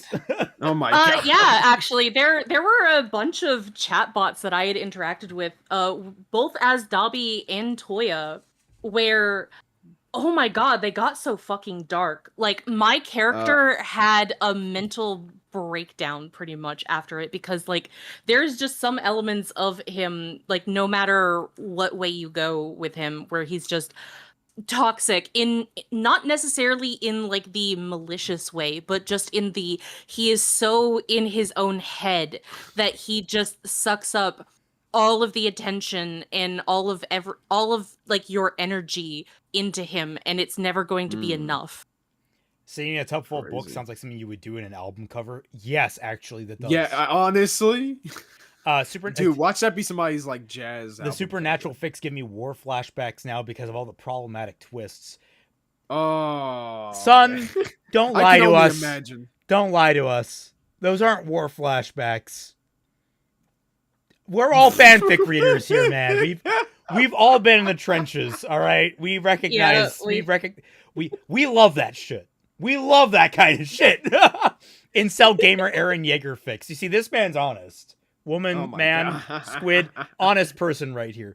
Dobby is so screwed up, he broke a simulation, oh lord. Hey, Celtic, there's a Kickstarter, there's a Yuri harem game. Yes! I'm pretty sure, is that, oh god, no, which one? Sorry, I was thinking there's a harem protagonist game that I Kickstart backed a long time ago. And it was one of those Kickstarters that fell into fucking just absolute stupidity. I never got my access to the forums. I could never give my feedback. Half the fucking half the development team left, and it's been in development hell, I want to say, for about 10 years now, something like that. I'm never seeing that game, and I've never seen my like $20 I put down on that. Damn. It's just like the risk you take with Kickstarter. I wasn't looking to see D next Castiel turn to D next Sam. I'm not into the incest. Well, I guess that makes you Lily Orchard's #1 enemy, Sam. I'm sorry. Yeah. Now you're lying to us, like I know you are. Came back just in time for the supernatural conversation. Oh, wow. Also, Oh, Teddy boy. Paladin, Gathering Tinder Part 20. Queen Ari III. My initial fury at the mage's insolence was immediately relieved that they had stolen the scepter. I longed for the day that inseparable staff was removed from my court. I gotta remember that, like, oh right, Ari the Fourth, the one before, is her daughter. Yes. Yeah. But yeah, the bots are frames the only other things that are so boring to me real fast. I need plot. Yeah. Oh, that's you. Why am I thought it was. Yeah. I thought it was Moopa. Oops. It's like Moopa. You When- read when the all bots. What the- the hell? When all of the female mods in your chat are just the same person to you. Yeah, fucking I mean, dude. I've never I'm seen you and supposed Moopa to. in the same room I'm supposed together. to. I'm supposed you- to be the misogynist. I What joke. the hell? What is going on? That was a running joke in Mac server when I was a more active mod in there, because like all of the guys kept mistaking me and Book for the same person. So like they would call me Book and they would call Book Twilight, and it's just like, guys, we're different people. Like we're in the same chat together. Oh, that reminds me of Moopa. Was it your fiance husband? Was it one of you was in a server where you were pretending to be either the opposite sex? Remember that being a whole story that just like spun out of control. Nameless, remember Supernatural called out Slash fans. I guess Lily would hate it for not agreeing with her opinion on how love works. Yeah. I don't know. I've only seen an episode or two of Supernatural. I wouldn't know. His sexual preference has nothing to do with why he's a great character. If he was bisexual or pansexual, he would still be the same phenomenal character he was before. Lily Frey. No, fundamentally, he would be a different character because he has a different interest. Mm-hmm. If I were to rephrase this argument, I would phrase it as like, there is an aspect of his character that would fundamentally change, and depending on the person, it can like actively change their enjoyment or perception of them. Yeah, I'm not saying it's like to say that like deep. I'm saying like it is a aspect. Yeah, of the character. That's what I'm saying. I would say if I were to make what Crispy is saying, like, I don't know, more smart, I guess. A better argument would be that Lily is trying to make it more important than it actually supposed to be. And that's her problem. Yeah. Is still probably going to get released before the Pirate Software game. Yeah! Oh my god!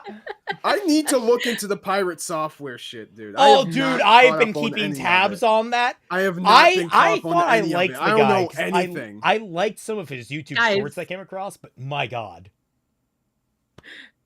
Why? Ugh. Anyway, I would agree with that. Like, I think that Lily is making it a much bigger deal than it needs to be. Exactly. I do find it kind of weird that there's been this shift in the past like 10 years where we as like a society have put a lot of emphasis on the importance of how sexuality is important to the individual, and now we're saying, oh, sexuality isn't important to anyone's personality or their identity at all. So that's why we should just make all of these characters. It's one of those things like that, like, Is it it's a lot of I hate for using this term, and it's going to immediately maybe like catalyze people, but like it's a lot of the woke mindset that always confused me, because it's like, oh, we gotta bump up minorities and people that have different preferences, but then we also gotta acknowledge that everyone's the same. So it's like it's this contradiction of we want to celebrate everyone for their differences, but also treat everyone the same, which I get that on a very, very loose level. I get as a principle you want to be kind to everyone, But like treating everyone the same is not the same as also propping everyone up for their differences, because fundamentally you cannot do the same the two at the same time. It's supposed to be to treat everyone with the same level of respect, but people have they've like mangled that to being everybody is now the same. And it's like equal respect is not the same as the same, guys. A lesbian and a gay man are not, like, they are homosexual, but they are not the same thing. And especially when you get down even more granular, different people, different lesbians will be different than different lesbians, different gay men will be different than different gay men. They'll be different than pan people. They will be different from, they will be different from a trans individual. It's why, like, categorizing people under a massive flag has always seemed really weird to me. I think I wouldn't say necessarily in regards to that. I think it has more to do with like with the way people treat it, because categories exist to be useful. Like, you know, without these things, there would be a lot of aspects of people's identities that would fundamentally be ignored. But I do agree that like the baseline respect should be maintained. I don't know how much of a big, irrespective of their immutable characteristics. That's typically interrupting each other. Jesus Christ.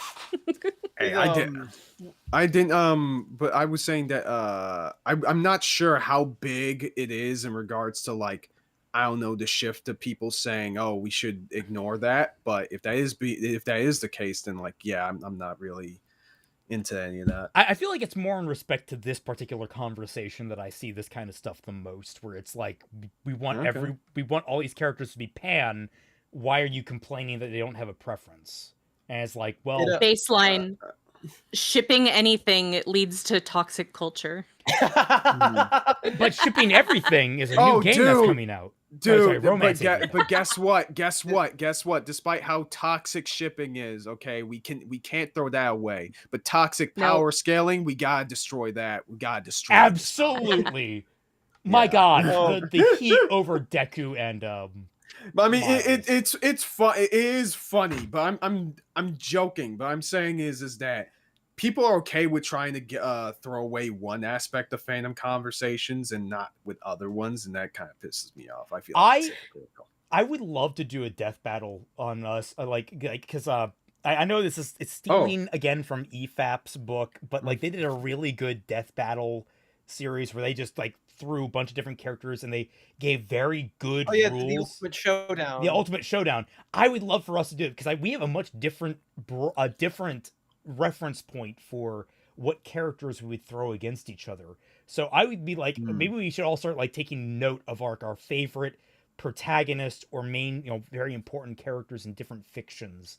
And like, have you ever heard of a game called Super Fight? I think I heard of that. I think so. I have. Yeah, so Super Fight is a card game where you're given it's basically like Cards Against Humanity, but like but it's death battle where you're given you're given a character, fictional or real, and then like an attribute, and then you have to argue about and convince one player why your character would beat all the other characters in a death battle. Yeah, I think that's like the toxic death battling is awful, but I think it's a fun thing to do with friends. Like that's always, you know, like in most cases of like fan discussion, it's always moderation kind of thing. You guys says Mujan did a really good vid on Pirate Software BS. I will keep that in mind. Okay, I'll watch that one then in order to catch up with that stuff. Phoenix Wright versus Deku. They wouldn't even be in the same weight category. Phoenix Wright is street level. We're going through My Hero Academia for the first time with Zero to Hero, who is a really big superhero fan, specifically Spider-Man. So he was very interested in like learning about how that would go, but he didn't want to watch it in case of spoilers. But even with just the 2 seasons of My Hero that he had seen, he knew that Miles was not going to win that battle, and he'd only seen 2 seasons. Yeah. And he was laughing sort of, at how Yeah. butthurt people got over Miles losing. Yeah, I think there were people that go way too wild about it. The ones that are like the people who are like, you know, reasonably like not super pressed and just saying, hey, there are these like certain feats of Miles that they kind of just left out. I feel like those people tend to be a bit more reasonable, but there are people that just go way beyond that. When like I do have to question sometimes though with Zero's like, you underestimate spider people. I'm like, I don't think I do. Like they have a lot of cool abilities, but I don't think they're barely mid tier. It's mostly comic stuff. If your reference point is like, oh, just the like, I don't know, the movies, the cartoons, and the games, yeah, you're going to have like that similar frame of reference, and I think that's where people get a lot of their wires crossed in regards to that, I guess. I love death battles involving Homelander because he always gets curb stomped. Wait, are there more death battles involving Homelander? I thought it was just the one. No. I think it's just stuff that people make up in order to, like, you know, meme and dunk on Homelander. Okay. Like I've seen shit like Homelander the Powerpuff Girls versus Homelander. Oh my god. Homelander versus who? Kermit. Kermit. I'm pretty sure because there's like Kermit and Cell series where it's a Cell death battle. Yeah, domain expansion, Swamp of Serenity. Just Devil Artemis. That guy's funny. Deku can beat Homelander. I actually wonder about that. I don't know. I can believe it. I mean, he beat Muscular. True. Like if we're talking isn't end of Homelander's series Deku, thing absolutely. Isn't Homelander's thing just that he's an asshole Superman? Yeah. Essentially. Yeah. You know, honestly, I think Endgame Deku, yeah, he could probably take out Homelander. Yeah. Yeah. I don't even think you would Homelander? need Endgame Homelander. I feel like Endgame Deku, you're right. You mean? Yeah, I just feel like someone who can like create powerful shockwaves without even making contact itself is kind of inherently strong enough to go toe to toe with Homelander. Yeah, I've seen some like, you know, different scaling conversations, and like given how generally strong I've seen Homelander seem to be, yeah, it's that he's not stacking it up against like even, I want to say, honestly, almost anyone in Class 1A, to be Also, at least not the high tiers in that class. Go ahead. Yeah. But before we move too far away from it, because I was looking for this quote when Raymond, you were talking about people wanting certain media to celebrate the differences between people, but also wanting everyone the same. It reminded me of a Simpsons quote where Principal Skinner says, "No, it's the differences, of which there are none, that make the sameness exceptional." Just tell me what to say. Perfect. Yeah, that's perfect. Beautiful. That is what I feel about this guy's commentary on Lily right now. Even though I think Lily is being stupid, I'm getting a little bit of whiplash from this guy. Maybe it's just me trying to, I guess, give it the benefit of the doubt. I think what he's trying to say was like my point in regards to this. I'm not going to be as generous. I feel like he's going the opposite direction of Lily, unfortunately. I mean, I don't blame you. Yeah. Yugok says, I know a channel that did several versus Homelander. Interesting. Yeah, I think Chuck the Cyber Cuck did it. Yes, that's his name. He's a long time power scaling YouTuber. I think 100 or Hindred did that. There are several people that do those types of videos, and they're always pretty funny. Me personally, I would love to make a death battle style video, kind of similar to what Josh Scorcher did for Starfire versus Blaze the Cat, which is really good. About Freerin versus Lena Inverse, because I watched 2 seasons of Slayers, and I kind of had that thought in the back of my head as I was watching Slayers, and I was thinking like, I feel like we don't have enough. I mean, I don't know. Is Freerun the manga over, or is it still ongoing? No, it's nowhere near over. I don't think we've seen the max out of, from what I remember, because I've only seen season, basically right up to season 1 of Freerun. Right. I don't think we've seen the max of Freerun's ability. I would say from what we saw in season 1, it's Lena hands down, especially if she busts out, what was her ultimate attack? Well, she has several different ones. She has the Dragon Slave, which I mean, was the one that season might kill her. Is that the Dragon Slave? Giga no, Slave. That's the Giga Slave. Yeah, I well, think she also has the Ragna Blade. Like, she also has the Ragna Blade, which is safer for her. But, like, no matter what, whether or not she completes the Giga Slave, or if she fails the Giga Slave, which is even worse, like, you have to be a god in order to survive her either completing or not completing the Giga Slave. Oh yeah, like that. The conclusion I kind of came up. One of the conclusions I came up to is that Lena clearly wins in terms of AP. The biggest thing that I'm trying to figure out is, would Freerun be fast enough to kill her before that happens? And I'm mostly leaning no for right now. I think Lena. I think Lena is like freaking. Oh god, she's durable as hell, man. She is. I mean, when you casually cause calamities just by your regular spells, you have to be able to survive some pretty hard shit.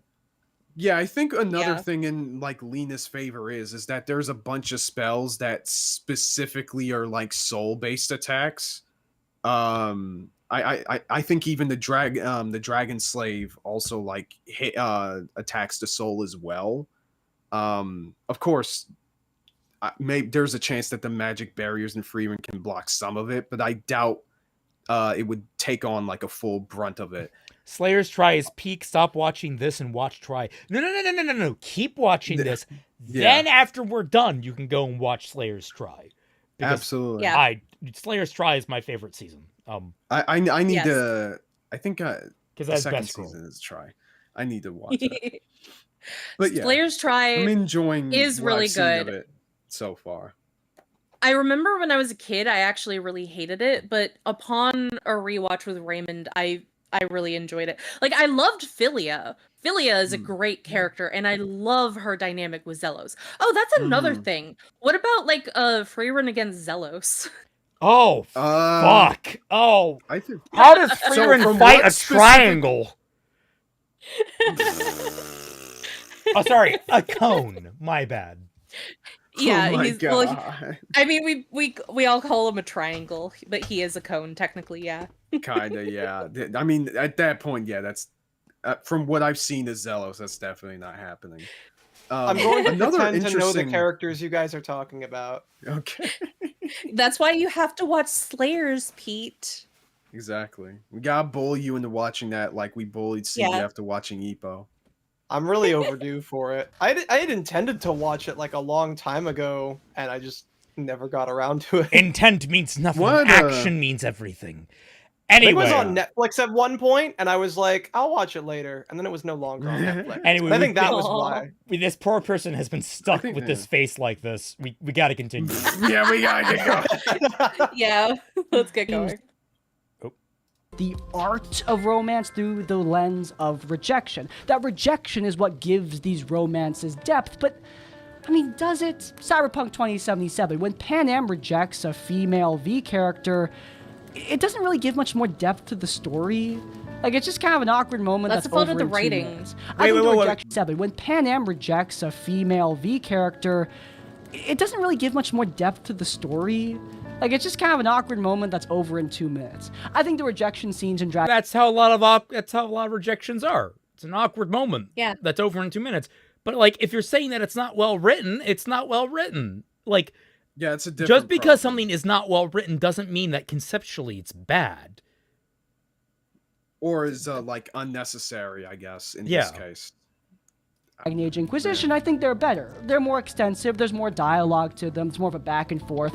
There's more of a back and forth between the Inquisitor and the person who's turning down their advances, but at the same time, it's not so much depth that I think it enhances the romance to an insane degree. Like, these are still momentary scenes. Saying that these things what makes the romance great is honestly kind of sad. It discounts all the hard work the writers do to make the actual romantic scenes interesting. The possibility of rejection for just another gender is not what makes romance good. But is no. does it improve it is the question. And if it does, then there is I can definitely say Lily is going overboard and overstating it, but like you seem to be discounting it as well. Yeah. It's like you can't don't go far the other side. Like, I think that they're both kind of wrong here in that, like, the reason why sexuality for the characters are important is because we do have, like, microcultures for different sexualities, and those should play some sort of factor into a lot of the characters, not just in the rejection of the character if you don't meet the sexuality requirements that they have, but just in general, how these characters go about, like, how they do romance and sexuality in general. And so it isn't just like whether or not the character is going to reject you or not. It should factor a little bit more strongly into the general character themselves. Yeah, like commenting on other people, for one. Like, it would change how they view other characters around them. But Lily does bring up a good point in this I think video. the biggest thing she brings up that should probably be highlighted in this oh, sorry. That's all good. Go. I think the biggest thing that should be highlighted in the this discussion is that it kind of just depends on the story. Like, if it's a bigger aspect, I think it has more to do with, like, whether or not the sexuality is, like, necessarily plays a bigger role in the character story or not, right? And it has nothing to do with the sexuality itself. It's in and of itself being unimportant, but, like, its context. Like, if all of it amounts to is like, okay, just 5-minute scenes, like, okay, I mean, that's an aspect of the character that can make them more endearing, by when placed above, like, certain other elements. But in another story, that could be different. Yeah. You can say that for just about any aspect of a character that isn't, like, really major, though. It's like, oh, you're talking about your little sister. Well, that's just one scene, and it's not really important to the overall arc of the character. So, like, you can like if you're going to boil something down to just how much impact a certain thing that you learn about the character is just like how many scenes that thing appears in, and saying that whether or not that's important, like, I think that that's a wrong way of going about it. Which is like kind of where I think that this guy is kind of falling into that trap here. Yeah. No, what I'm saying is what was it? It's in regards to, like, what Lily's point is about it being the most important thing. I'm sort of arguing against there. I'm not arguing that it's not important at all. I'm just saying the way that you would rate it against other aspects depends on the context. That's what I'm saying.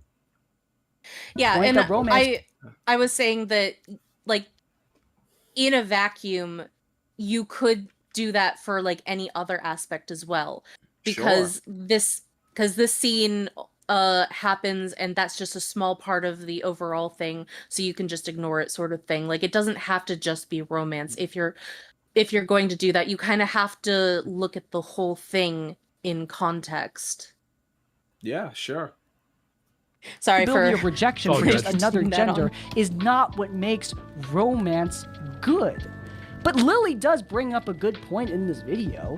She brings up the point that romances no longer really feel like duets, right? We no longer have the dynamic duo of Shepard and Garrus. That is the example she brings up, are those two characters specifically. And I do think that's a valid point, but the reason why Shepard and Garrus did not work is not because Shepard can only be a woman in that equation. The reason why Shepard and Garrus work is because Shepard is a character. It's because Shepard is part of the duo. In Baldur's Gate 3, you have something called a blank slate protagonist. Tav or Dirge are characters that are completely up for the player to interpret. They have no voice, they have a very loosely defined personality, and the only dialogue that they have is just when roaming the world or grunting from damage. That is it. And that means that the romances that they have, they're carried entirely by the non-player character love interest. Now, I have been... Speak for yourself, me and Asterion are the most murder-happy duo ever. Mopa, you didn't have to even say it, we knew.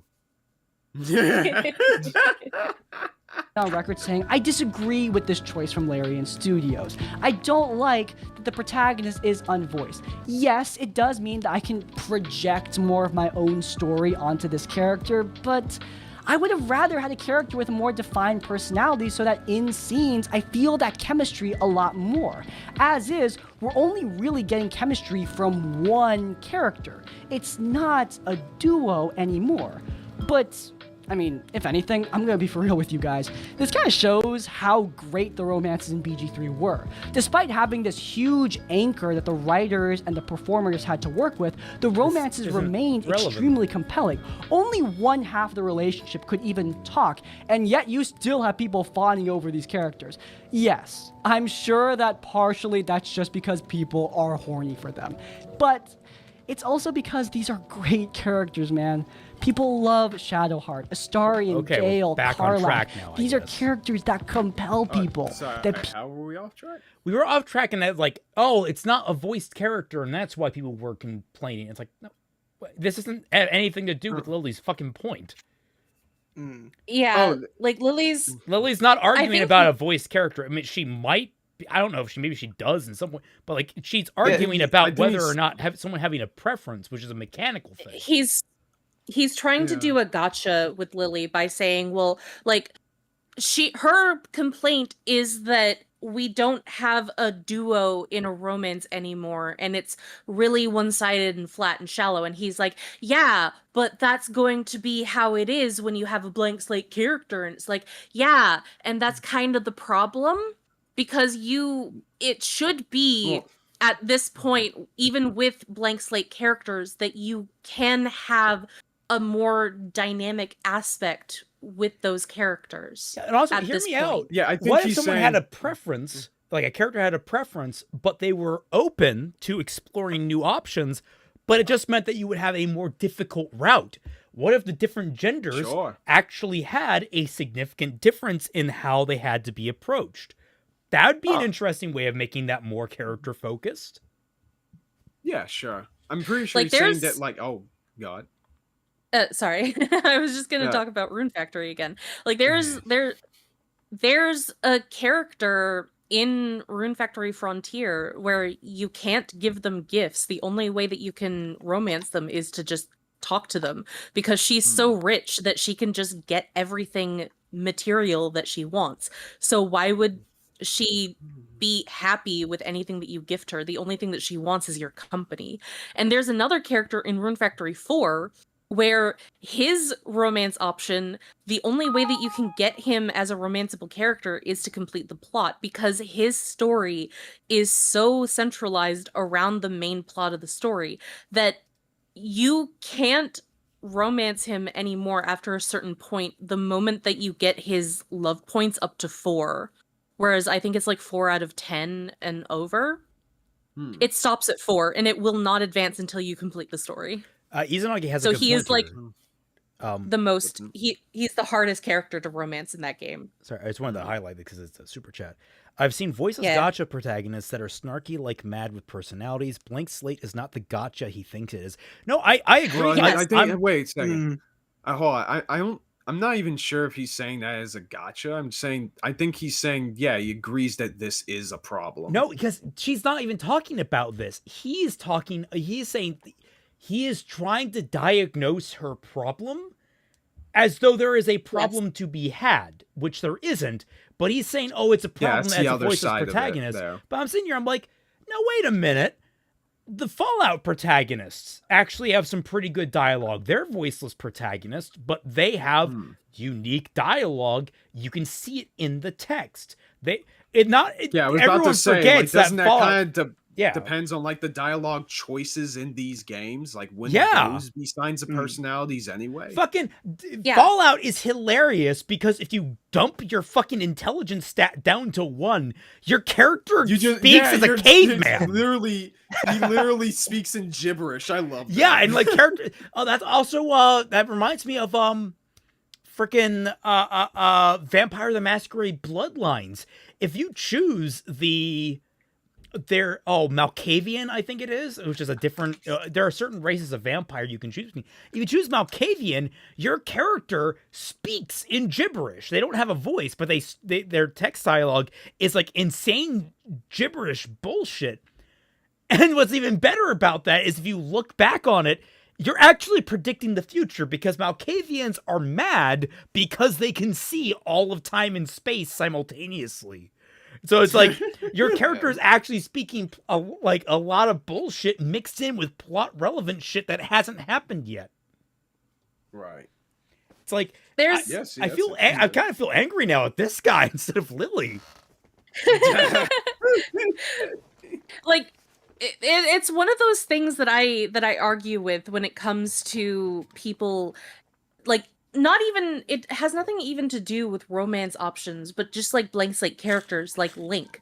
And they're like, how dare you say that Link should become a fully fleshed out character? He's supposed to be a blank slate. He doesn't even have a personality. It's like, motherfucker, yes he does. Have you ever seen his dialogue options in Breath of the Wild? He is a snarky motherfucker.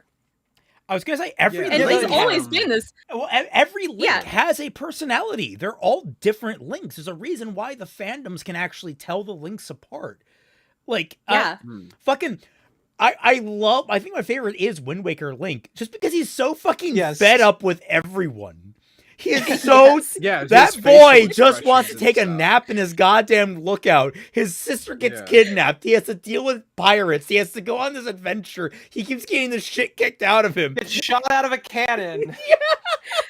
He is so expressive. If you treat them as though they're just mute characters that they can't speak, they become so much more interesting. Yeah, I think that in and of itself is kind of sort of a stereotype. Now, I haven't played Baldur's Gate 3, so I don't know how these options are. But there is a chance that maybe the main character in that game has like certain options or facial expressions that do give them a personality that people just kind of overlook. Yeah. Remember Remember Raymond, we're not here to critique him. Aim the vitriol to Lily. No. Wait, look, even though he is covering someone that is fundamentally wrong, it does not absolve him of his own mistakes. All right? Sure. Yeah. We are free to criticize him going the opposite direction. There's a happy middle ground of talking about characters and how they define themselves and how players get to interact with them. I think it's a healthy discussion to have, but I think he's going too far in the opposite direction of Lily in how he tries to counter her. So I think it's fair to criticize him when he makes a poor point, in especially when he's trying to countermand a point by going in a completely weird direction by saying it's all about a voiced protagonist.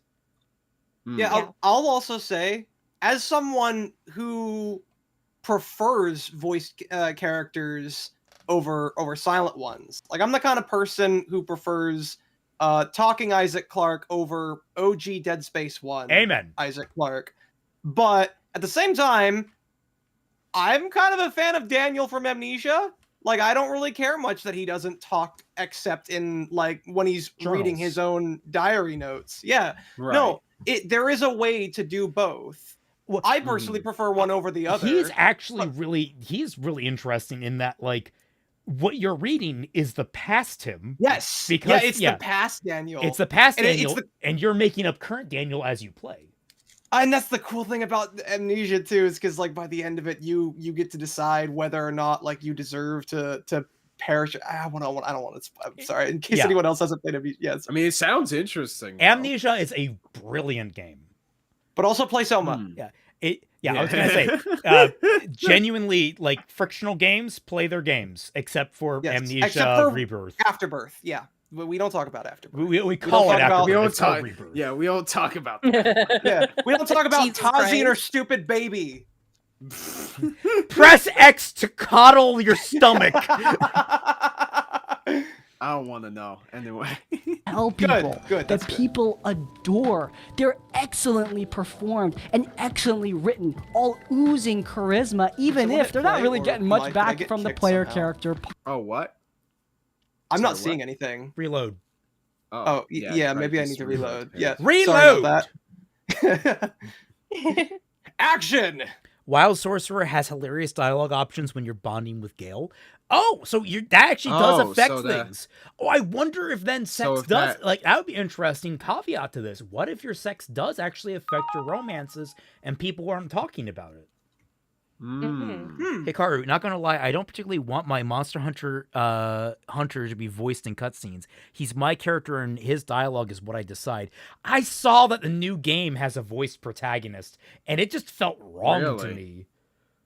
Like, Oh. I've only played one of the Monster Hunter games, but it kind of felt like those games excelled at having a lot of player customization, and it felt wrong to have a voiced character, because, like, it's not what the games are about. The games are about, I'm a hunter. I'm out in the wilderness hunting things. Yeah. Like I feel Yep. like there are some games that you could transition a silent protagonist into a talking one. Dead Space being the first one again. I feel like Jack and Daxter isn't too bad at it. I don't remember in the original Metal Gear, Snake was like a silent protag, wasn't he? I honestly don't no, know. I'm pretty sure Metal Gear, Yeah. the original, had Snake talking. Oh really? Oh, okay, I haven't played any of them, so I guess I wouldn't know. But You like, forget, yeah, no, Raymond, we had a talking Link in the CDI games. Don't erase history. Oh, I'm so hungry. I could eat an Octorok. Boy, excuse me, princess. No, that's Oh, wait, the wrong that's link. the That was the that's TV Wrong show. link, wrong link. Yeah. Sore Heart. With a voice protagonist, isn't there a risk to the player not liking the character? That's why they're a silent protagonist? Yes. And There that's are risks to There's both. also that. There are risks to both because on the other hand, like you have a silent protagonist, and in like a lot of character interaction like scenes, it can sometimes take you out of it when everyone is treating the Yeah. character as though they are talking, when really they are portrayed as being silent so that you could project your Or- own voice on I them, mean, but you're one not thing hearing anything. And people praise. They praise the Half-Life games. I hate how they handle what's his name? Gordon Freeman. I hate how Gordon. they handle that. Because everyone gasses you the fuck up, and it feels like that's why Freeman's Mind is such a brilliant series. It feels like everyone is talking around Freeman and about Freeman, but not really with Freeman. Like you're being talked to, around, and at, but never with. And that's why Freeman's Mind is brilliant, where he's constantly like, are you guys even fucking listening to me? No! Send me to Panama! Send me to fucking Panama! Don't teleport me anywhere else! No, you got it! You're getting the coordinates wrong! Stop! No! It's things like that because again, there are silent protagonists that I like, but like I'm one of those kinds of people who tends to lean like just again, it's things like that are the reasons why I am not as big a fan of silent protags as a lot of other people, is because in those kinds of it can be weird to me when like you have a mute character but nobody is acting like the character is mute and they are instead acting as though they're not. That's why one of the best characters in Halo is the Rookie, who canonically he's the strong silent type. That is literally how they describe him. He doesn't say, I don't think he says a single word in the entire game, but there are these little moments of characterization where he just like shrugs to people and is like, I'm just doing my job, dude. It's great. Like, I think that we're kind of getting to a point, though, where it's starting to become harder to justify having a silent protagonist. Because also it comes in with the gaming culture, as well as the technology that was there at the time. Whereas, like, in the late 80s and early 90s to the mid 90s even, you would have a whole bunch of silent protagonists who were basically just a self-insert for the character. Even Link, back in Ocarina of Time, you could rename him into something else that wasn't Link. But You didn't have to call him Link, even though that's kind of like really important to the lore of Zelda, is that he's Link. But also just the way that games were set up back then and the limitations that you had were better for silent protagonists to thrive in, especially because there wasn't a lot of voice acting back then. But now you're getting to the point where our technology has advanced and a lot of other games are starting to get voice acting, including Pokemon and Legend of Zelda and a lot of these other games. But yet, if they're older games where your protagonist is still silent, it gets this very uncanny valley feeling to it, where you have these fully voiced characters with full personalities and stuff, and you're just a piece of cardboard that is standing there who barely is allowed to emote and barely allowed to interact because they have to stay silent. There's a caveat here, though, that needs to be acknowledged that I find very interesting that has gone unnoticed here. There is a narrator in Baldur's Gate 3 that narrates everything you do and provides a feeling of kind of what you're, like, the sensation of having a spoken character. It's like, you tell them this and do this and this and this. It's like a DM in a thing. It's not... Oh, I didn't know that. Yeah, it's an interesting experience because it's someone verbally expressing the option that you chose. It's not your character per se, but it is a narrator saying it, so it's not like there's dead space as your character chooses an option and character's responding to that.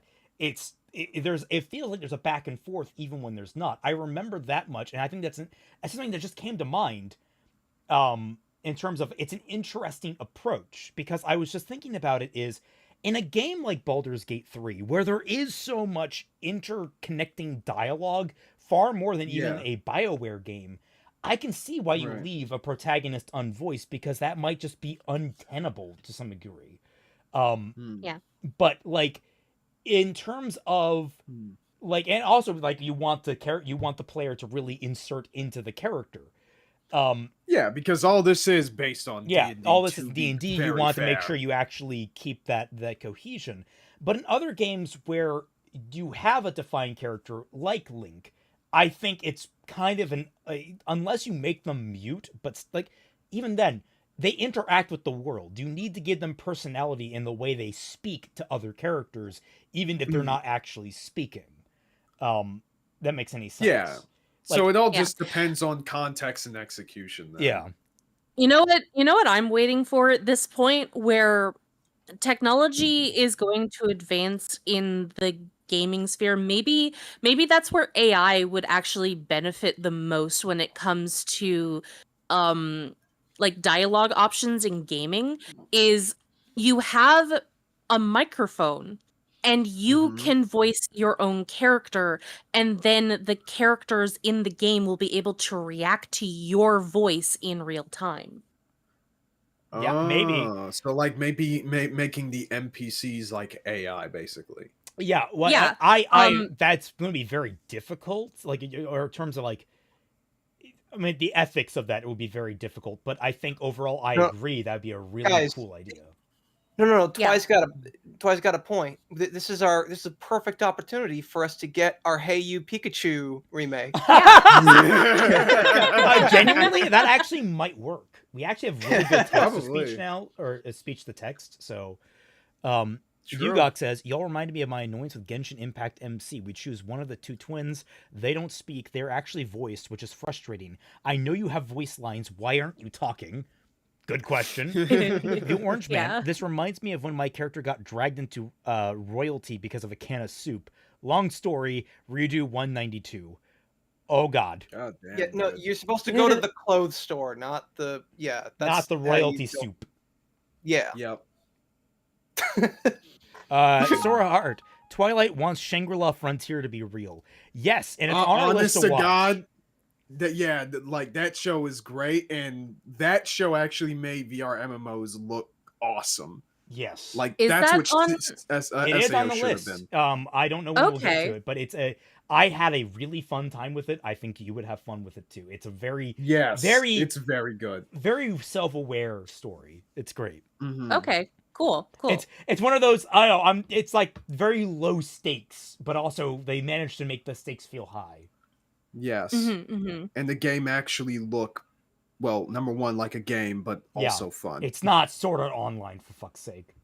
Yeah. That people adore. They're excellently performed and excellently written, all oozing charisma, even if they're not really getting much back from the player character partner. I do prefer games with a voiced character, like Cyberpunk, like Dragon Age. But I understand why the Larian devs made their decision. Going back to Lily Orchard, we see how she can make a valid point. The point that video game duets are lost in these romantic storylines is valid. I do think the rise of blank slate protagonists, unvoiced characters, I think it will cause more romances to be a bit more awkward because only one person is talking the whole time. But did Lily ever mention duets? Am I hallucinating? Did he just bring them out of nowhere? But Lily he brought up a point, but didn't really show a clip of her saying it. Yeah, is this a little bit of shadowboxing? Like, I wouldn't necessarily doubt that she said something like that, but this feels like he's making his own good point if now. he. Yeah, no, it sounds like it feels a little bit like he's shadowboxing. Sorry, I didn't mean to interrupt. A little bit. I think that he came up with the term duet based off of what Lily was trying to say, and now he's just going off of that based off of his terminology for it. You could say He's sort of like oh my god. Yeah, he's sort of trying to say that, Lily's stumbling upon a point that would actually be valid, and trying to frame what the actual problem would be in his own words. But again, I think it would have been much helpful if he actually showed the clip of her saying this prior to this. Yeah. Same time, Lily manages to completely misdiagnose the issue. If Shadowheart can only have sex with women, we would still have a problem. Like, we'd still have a character that doesn't talk, that doesn't have any chemistry with her because she's the only one with a speaking role in this relationship. Because you're the one misdiagnosing now. You're both misdiagnosing everything. At that point, just make the silent protagonist interesting. Give them, good, like, facial expressions or, different physical, like, body language acting. Okay, for every dialogue choice, I want my character just to wiggle their eyebrows seductively. No matter what I'm choosing, I'm going to kill your family, eyebrow wiggle. Unironically, do shit like that. Like, give funny or interesting choices that can potentially help the player craft a personality for the character, then. I think the problem here is that these are two separate problems. That they don't necessarily intermingle with each other all that much. And he is saying that his preference for what the problem is more important than her preference for what the problem is. But they're still separate problems. Yeah. And just because you fix one doesn't mean that the other is going to be fixed. Nor does it mean that the game is going to be perfect just because one and not the other is fixed. Yeah, like I haven't really played many games that had silent protagonists, so I have no real dog in the race either way. But from what y'all have been telling me, there have been ways that games have utilized that format to their advantage. And what from chat is saying, Baldur's Gate 3 seems to be doing so. So I don't know, maybe there's something that Chris B himself is ignoring or not aware of, I guess. It's difficult for me to really have a whole lot of commentary because I've not played Baldur's Gate 3. I've not played any Baldur's Gate game.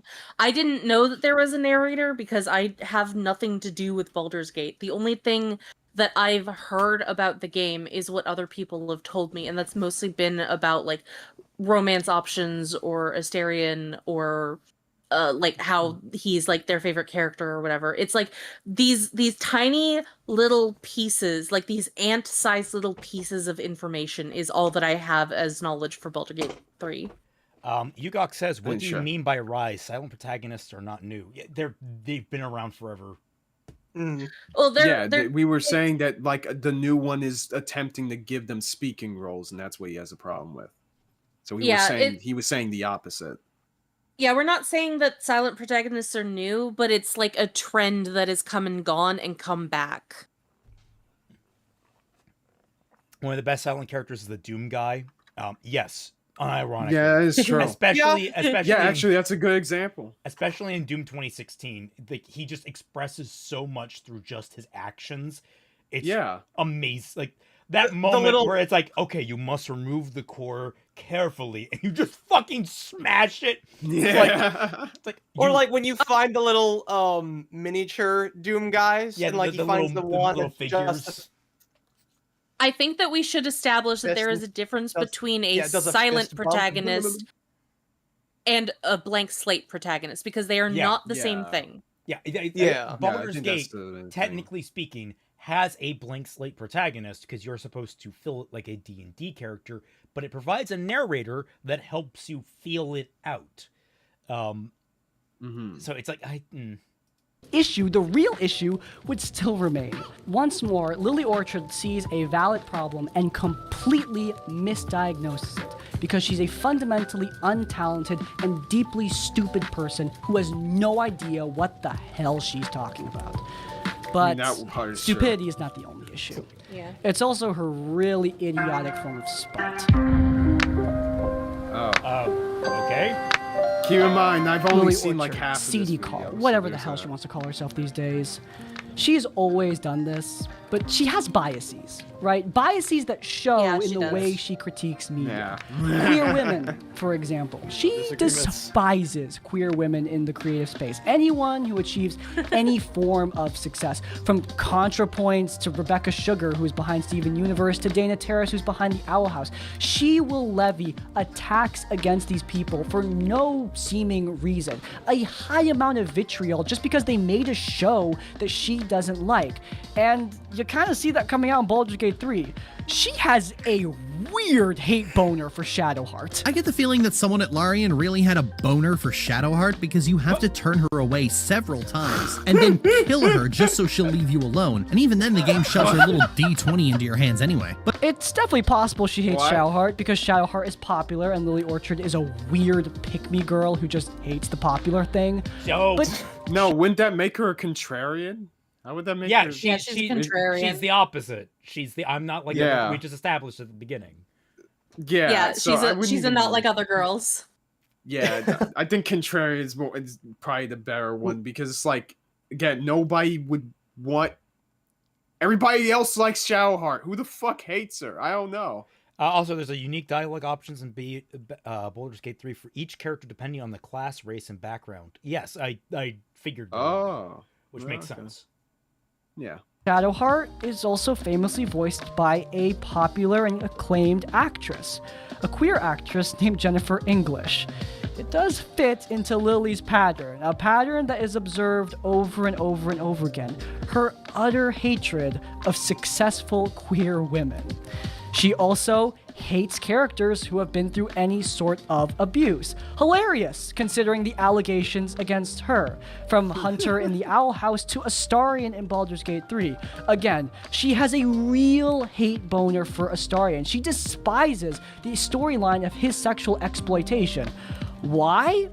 Well, I mean, it's up to interpretation, though she hates it when people who are abused are imperfect, unless they act like perfect little submissive angels that just cry in the corner and beg for help. On track here, buddy. She doesn't like them. Yeah, like, fucking, I know we're new video, but I really gotta emphasize this.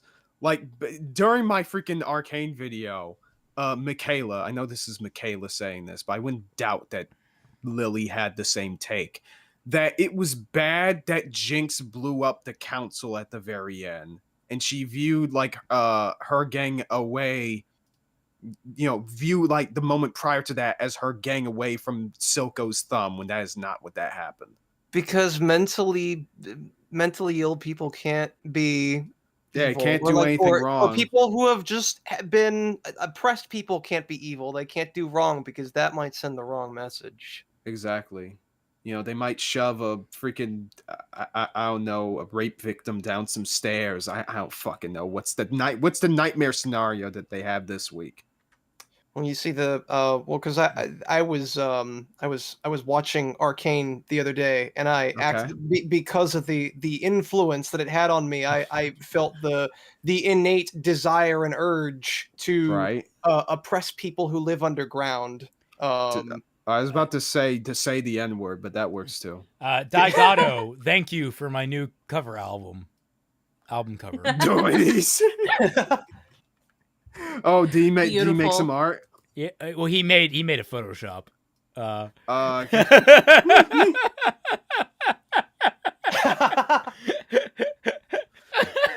love how like just randomly have the amazing the amazing and fantastic sticking out there with Spider-Man on, like, just it's the only thing that makes like looks noticeable.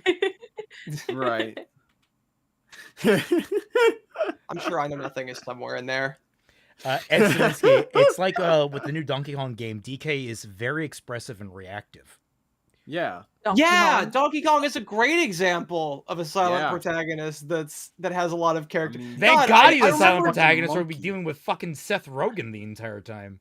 I still remember. I love the opening to Donkey Kong Country Returns, because like the whole premise is a bunch of these little tiki things are mind controlling all the animals on the island to steal all the bananas, and so DK wakes up and he realizes, holy shit, someone stole all my bananas. One of the tikis comes in and starts trying to mind control him. He's just like, but my bananas. So he tries to mind control him again. And he just smiles. And next thing you know, you're kicking the shit out of him. Dog. The freaking subspace emissary story in Smash Brothers Brawl, that's a great example of just like, all the characters are silent, and yet they all have very clearly defined personalities, and it's hilarious and awesome at the same time. Fucking Diddy Kong, who's like trying to get Fox and Falcon's attention. And then Fox is like, man, I ain't dealing with this shit. And he just pulls them along. Yeah, no, you're coming with me. Zero's like, yeah, Jak and Daxter is fairly expressive and makes some good points of comedy because his expressions are usually his reactions to Daxter.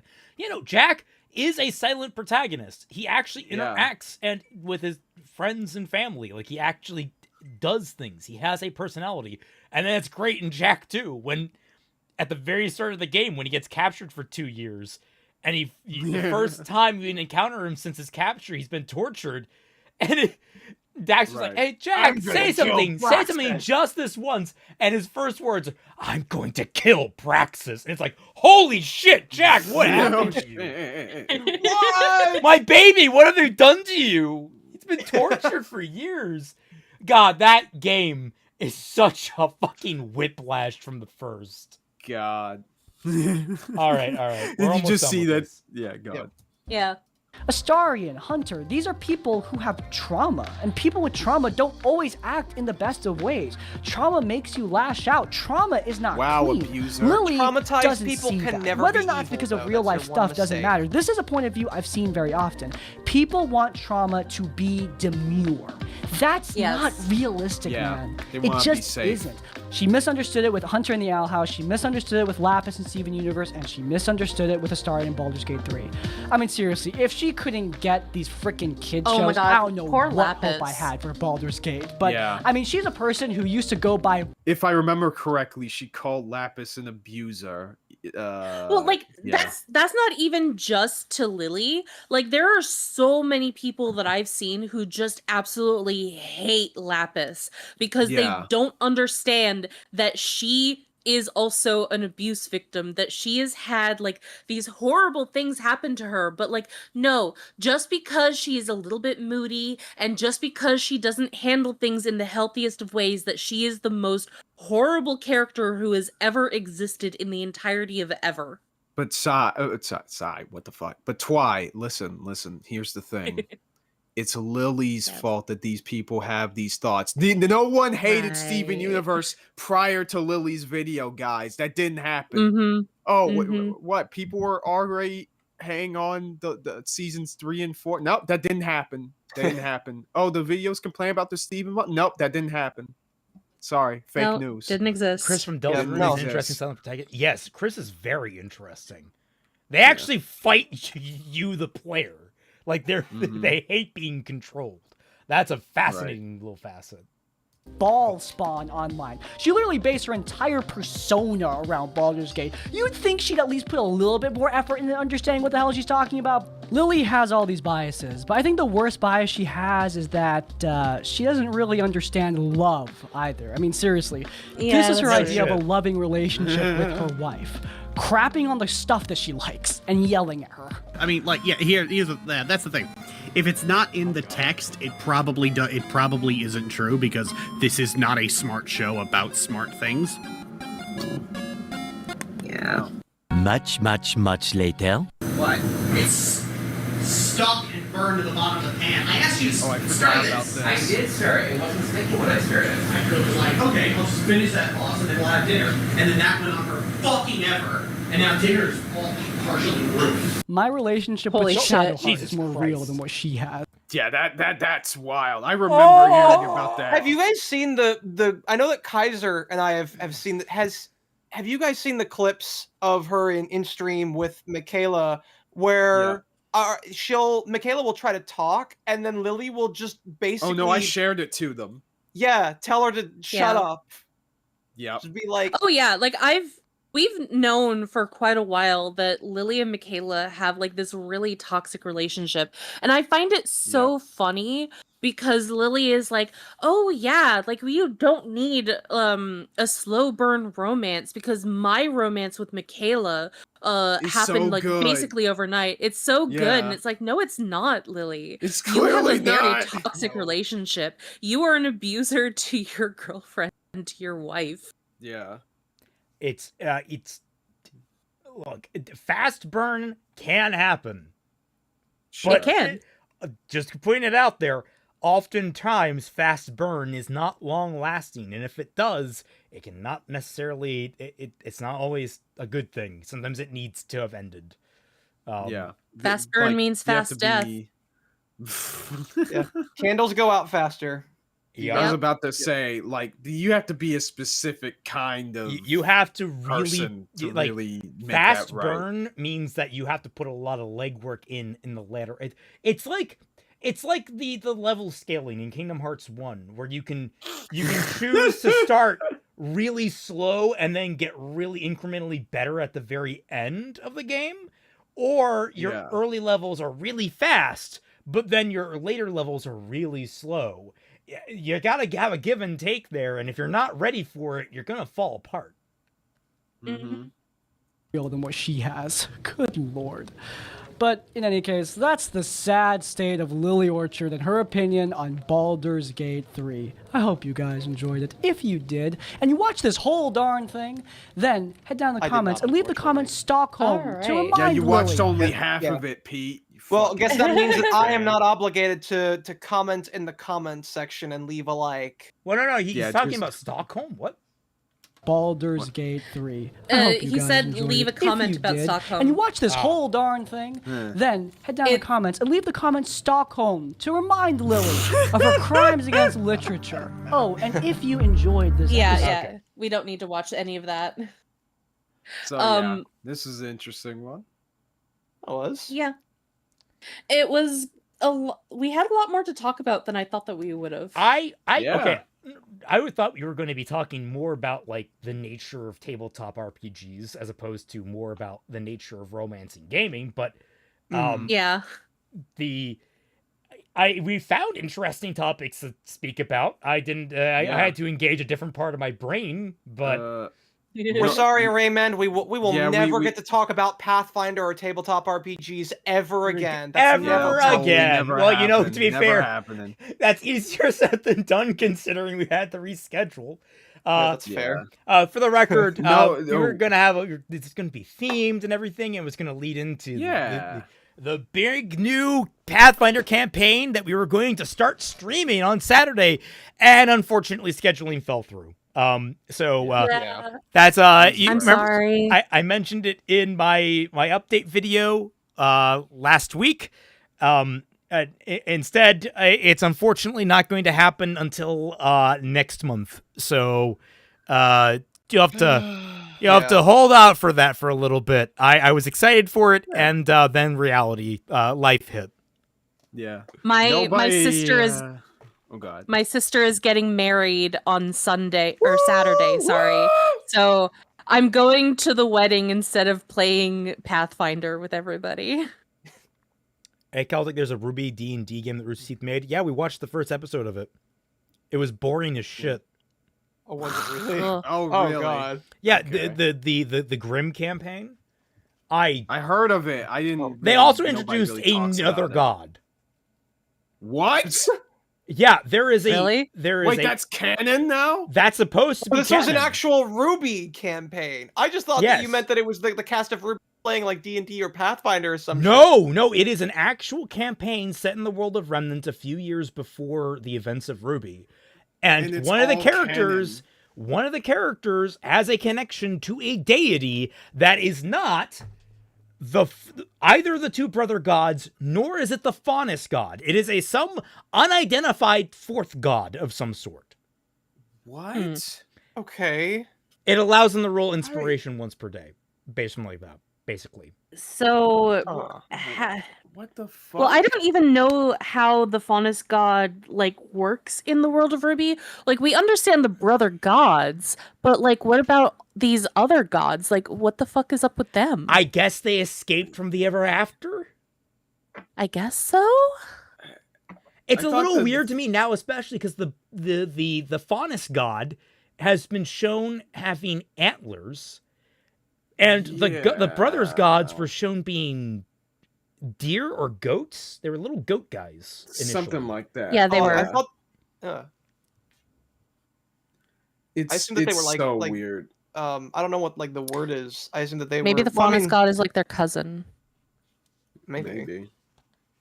I like that it was a joke, but we all just like, fuck it, whatever. That's maybe. Yeah. Like it's just we're so tired at this rate. It's Yeah. RWBY, man. It's RWBY. Oh, I Listen, love we gotta Helix Wither. save our energy for when Volume 10 comes out. All right. That's true. Helix Like, Wither says nobody hated Ruby before H Bomber guy either. Kaiser, yeah, you're right. That didn't happen. Yeah. Dude, Ruby's reputation can be marked by RWBY fans as before H Bomber guy and after H Bomber guy. That's how it works. The Fat Man Falling? Who's he? Yeah, No, who's So I don't he? know. we have BH. It's a BHG and AHG. Those are the eras. Yes. Yeah. Yeah, Fat Man, you're getting whitewashed out of existence, buddy. What the I'm heck is a sorry. No, Fruity. you need to understand. Okay, so if we're following the whole AD BC kind of dichotomy, you need to understand. Yeah. Obviously, H Bomber guy is the Jesus in this analogy. So he gets the AD and the BC, but Fat Man was John the Baptist. He was the Oh, one of that course. precedes and Yeah. that's how this works. Exactly. Dude, I fucking hate when people say this type of shit. It's so fucking stupid. Yeah, it's just just because he was the loudest voice doesn't mean he was the only one. We've been around for a while. Or that oh, he's what caused all these people to hate on the show. Like, even if I want to give them that, which I disagree with that inherently, even if I want to give them that, like, that would mostly only account for like the first couple or so years. It's been 6 years since that video came out. Oh Christ. What are we really going to sit here and say that people today in the year of our Lord 2025 hate this show just because this video? They never no one ever bothered looking back at the show to see if it's actually that bad. Yes, Kaiser, that's anything? what we're saying. Nobody hated RWBY before H Bomber guy. Shit. Well, I mean, if it's that easy, then why don't y'all motherfuckers make your own video? Because that's I'm planning hard. to. I I was gonna say Zell Zell already has. Yeah, I mean, Zell has. nobody supports him. Why don't if y'all want more positive RWBY content, there's your guy. Why aren't you supporting them? Oh, is it because the videos aren't very good? Well, them's the fucking breaks, dog. Yeah, it's very interesting. Is he out of topics yet? It's almost as there's more things to complain about with RWBY than there is to praise. Yeah, I mean, Maybe. considering the RWBY drought, yeah, it does kind of make me wonder. I'm gonna be honest. Like, if Zell I was disappointed partially that like the There were Zell also no writer re-rays before Bumblebee. Phoenix. I don't. Yeah, that is also true. That's also true. Yeah. But like, my greatest disappointment on this channel, also he made a couple videos 2 weeks ago, is that Zell Rider's Bumblebee video did not even come close to surpassing mine. I've always been disappointed about that.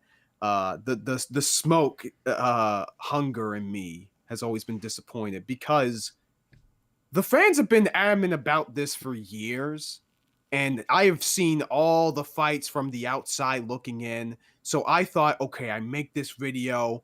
They're making their video. It's gonna be like back and forth flame war type shit.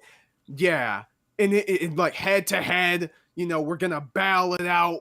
It's gonna be like fucking Beyblade, but with YouTube videos. It's gonna be fucking awesome. And it wasn't even a fucking fight. I thought you were stronger. Actually, No, he was stronger. I thought you were stronger, Zell. I need you to be strong for me. That's what I wanted. That's exactly what I freaking wanted, dog. But like, what this shows is that all you RWBY fans are all fucking talk. When it comes to people who actually want to make analysis videos, let's be completely fucking honest. The rabid fanboys and fangirls and whatever who say this type of shit, unless it's an animation short or a softcore fan fiction or fucking porn, none of y'all motherfuckers support it. Anyone who is actually... I am the only one who's watching these videos by these people. I've seen Zell, I've seen Phoenix Knight, I've seen all these other people making positive shit about RWBY. None of y'all motherfuckers support it. It is bullshit. You don't got any right to say anything about H-Bomber guy, because he at least said something. At least he did something. He got off his ass. You can't blame him just because he decided to do it, and you can't. That's ridiculous. So I'm just looking at Zell's videos right now because I'm curious about his current views. I didn't realize. I thought he had a bigger following than 1.36K. Yeah, it's so sad, bro. Like me back in the day, my very first video on him, we were around the same level in subs. We were both around 500. After my video, I literally got double his subs in like a week or two. Holy shit, guys. I have more subs than Zell. And I haven't in like 3 years.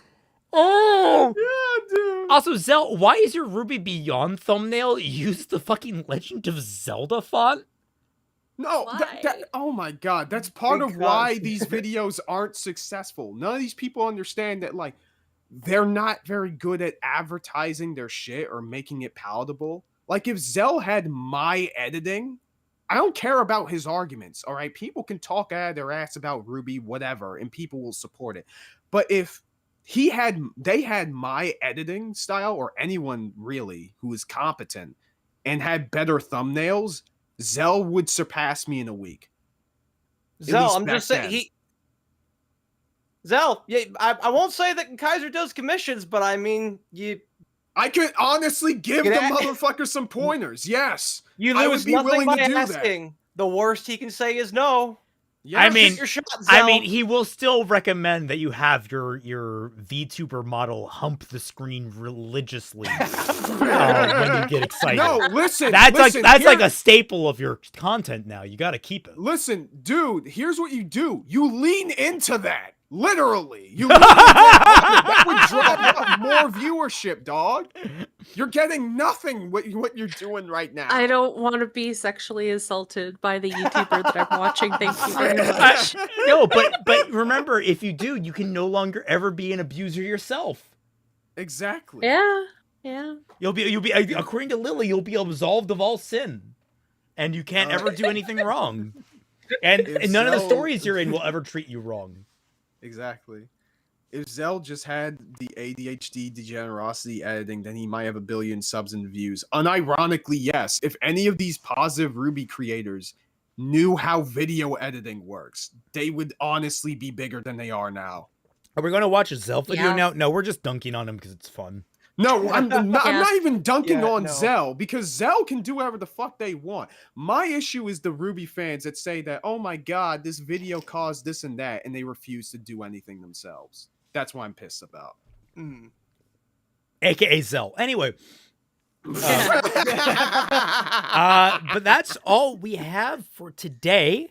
Reminder: there will be no stream next week or the week after, because we will be on vacation effectively. So get ready for a little bit of a gap in time. Zelda gap. Do we want to tell them where we'll be if we want to see anyone meet us at where we're going for the weekend? Yeah, sure. We're going to be. I'll let you do We're it. going to be. Fuck. Okay. God damn it, it's hard. Stop mansplaining, Raymond. Jesus. I'm birdsplaining. We are going to be in Vancouver for Anime Revolution. Yes. So if anyone is up there, feel free. If you see us, I'll probably be cosplaying only one of the days, but I'll be cosplaying Rurouni Kenshin. Nice. So that's gonna be fun. Tomorrow I'm gonna learn how to straighten my hair properly. I know how to do it, but it's been a long while since I've done it. It's gonna be wild to see how long it is. I'll try and take a photo and put it online. But yeah, we'll be there for any Revo, and it's gonna be a lot of fun. Just gonna be hanging around. Gonna be familiar faces. Izanagi will be with us, actually, in person, so you can see how awkward he is. We love you, Iza. But yeah, we look forward to seeing you guys there. And let's see. I've completed the new unofficial fan subreddit for Team JYCT. Oh, awesome! Damn. Woo. Oh, is that why you Thank wanted you. to post the link? At me on Twitter. So no Roman Torchwick Celtic. Not this time around. I have to choose which I'm packing, and honestly, that requires a lot more makeup. That I don't want to carry around with me. That's heavy. And a lot of eyeliner. That's the makeup. Yes. I don't have a Twitter. Well, I don't permit links on stream chats for spam reasons. But if you become a patron for Raymond, you or can Twilight join for $1 or more, you get access to the you Team get... Frostbite Discord, or you become a member here on YouTube. Yeah. You can put it in the comments too. I'll let it go through the comments. Yeah, there's also my Patreon, which y'all can join in my Discord server. I'm going to have some plans on making that a bit more active going forward. Right now, just, this week is going to get a little swap because happy birthday, I know that freaking Lily probably zoinked out of your minds, but hey, I was born today and I'm going to make it your problem. But yeah, definitely check that out. And I got some more new videos on the way, just writing scripts at the moment. All right. But yeah, I appreciate everybody's birthday wishes and love and support and all of that. You guys are great. And of course, my co-hosts are great as well. Pete, you got anything you want to note? Honestly, I guess I don't usually advertise my Patreon a whole but I recently uploaded a complete reaction to the first 6 episodes of DMC Devil May Cry with my friend Bio Gundam. We had originally intended to upload it on his channel, but it's on Patreon because we never really got around to editing enough to get past the YouTube copyright gods. But otherwise, I've been kind of indecisive as to what video I'm going to be working on next, but after someone on last Saturday's stream talked me into it, I am going to be working on my breakdown series of My Adventures with Superman. Yes. Ooh. Oh God, I've been waiting for that. That show is ass. So that's what I'm working on. I have some other stuff that I'm working towards, but I won't talk too much about it in the event that something happens. Yeah. Oh yeah, and I do Saturday streams from 5:30 p.m. Eastern Standard Time. I've been going through Kingdom Hearts 358 days. I have had a couple of friends who have some of my friends are thinking of doing a randomizer, and I didn't know whether or not I'm going to be streaming it. If I do decide to do it, we might be doing what's called an archipelago randomizer. Ooh. Which is a randomizer that you've heard of it? Yeah, it's a randomizer that links between different games, right? Yeah, I'm going to be playing. Yeah, I'm going to be playing Kingdom Hearts. I don't know if I'm going to be streaming it, just because this is the first time that I've done Archipelago before. But I'm throwing that out there. I'm just saying no promises in case it doesn't happen. But it sounds like they might be doing more than one Archipelago randomizer, and it just sounded fun. Everyone's getting miffed at you about my adventures with Superman. Oh, there are 4 people that are like, man, I like it. Lois will beat you up. It's good, incorrect, but cool. I love my adventures. That's funny. That's funny to me. Good. Show up, and I will more than happily show. Dog, I'm gonna be honest. Pete showed me a few episodes. I'm not, from what I've seen, I'm not a big fan of it either. I think they did some really dumb shit. Also, I'm just saying, because I know that Raymond, you asked me if it was worth watching a while back, and I do think it's a good watch, just not for like the reasons that most people would think. If you ever do talk about it, I would recommend. What was her name? Damn it, Kaiser. Who is that person who you showed me a while back? Fucking something Pearson. Puff. C Puff Pearson. C Puff Pearson. C Puff. Yeah, she would be perfect. She's also an EFAP fan. I feel like she would be a fantastic guest. I'm just throwing that out there. I'm not telling you how to do your thing. But, Okay. Yeah, look up some of her stuff. She's talked about like Disney movies and the Velma cartoon. Oh, and she's an artist. Yeah, she's a pretty kick-ass painter too. Yeah. I feel pity for her. Why did she watch Velma? No, she had the rant about it. It was, and they're always so enjoyable. Twy, you got anything to announce besides our expedition to Annie Revo?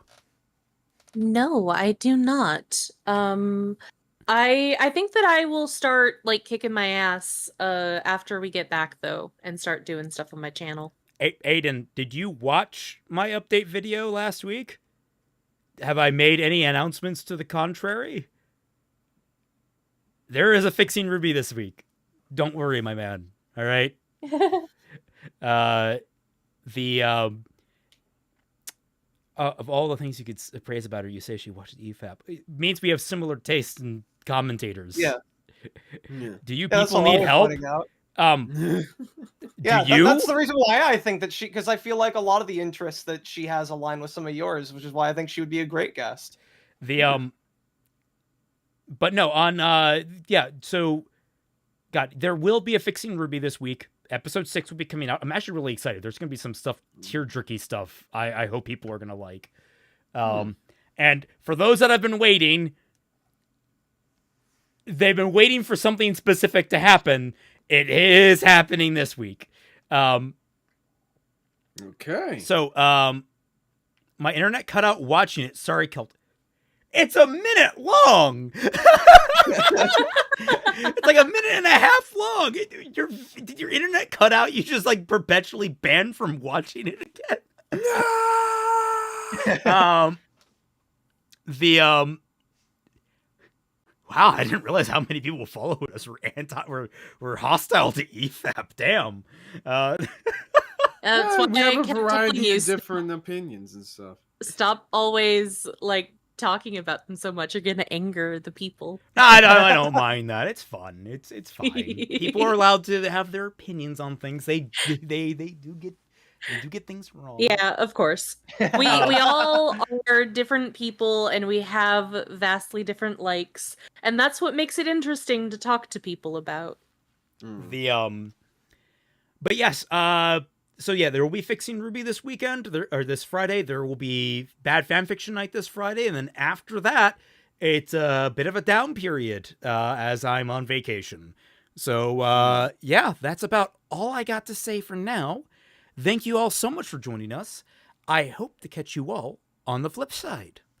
See y'all around. Bye. Happy birthday, Kaiser. Stay platinum. Happy birthday. Go fuck yourself. Yeah, that was...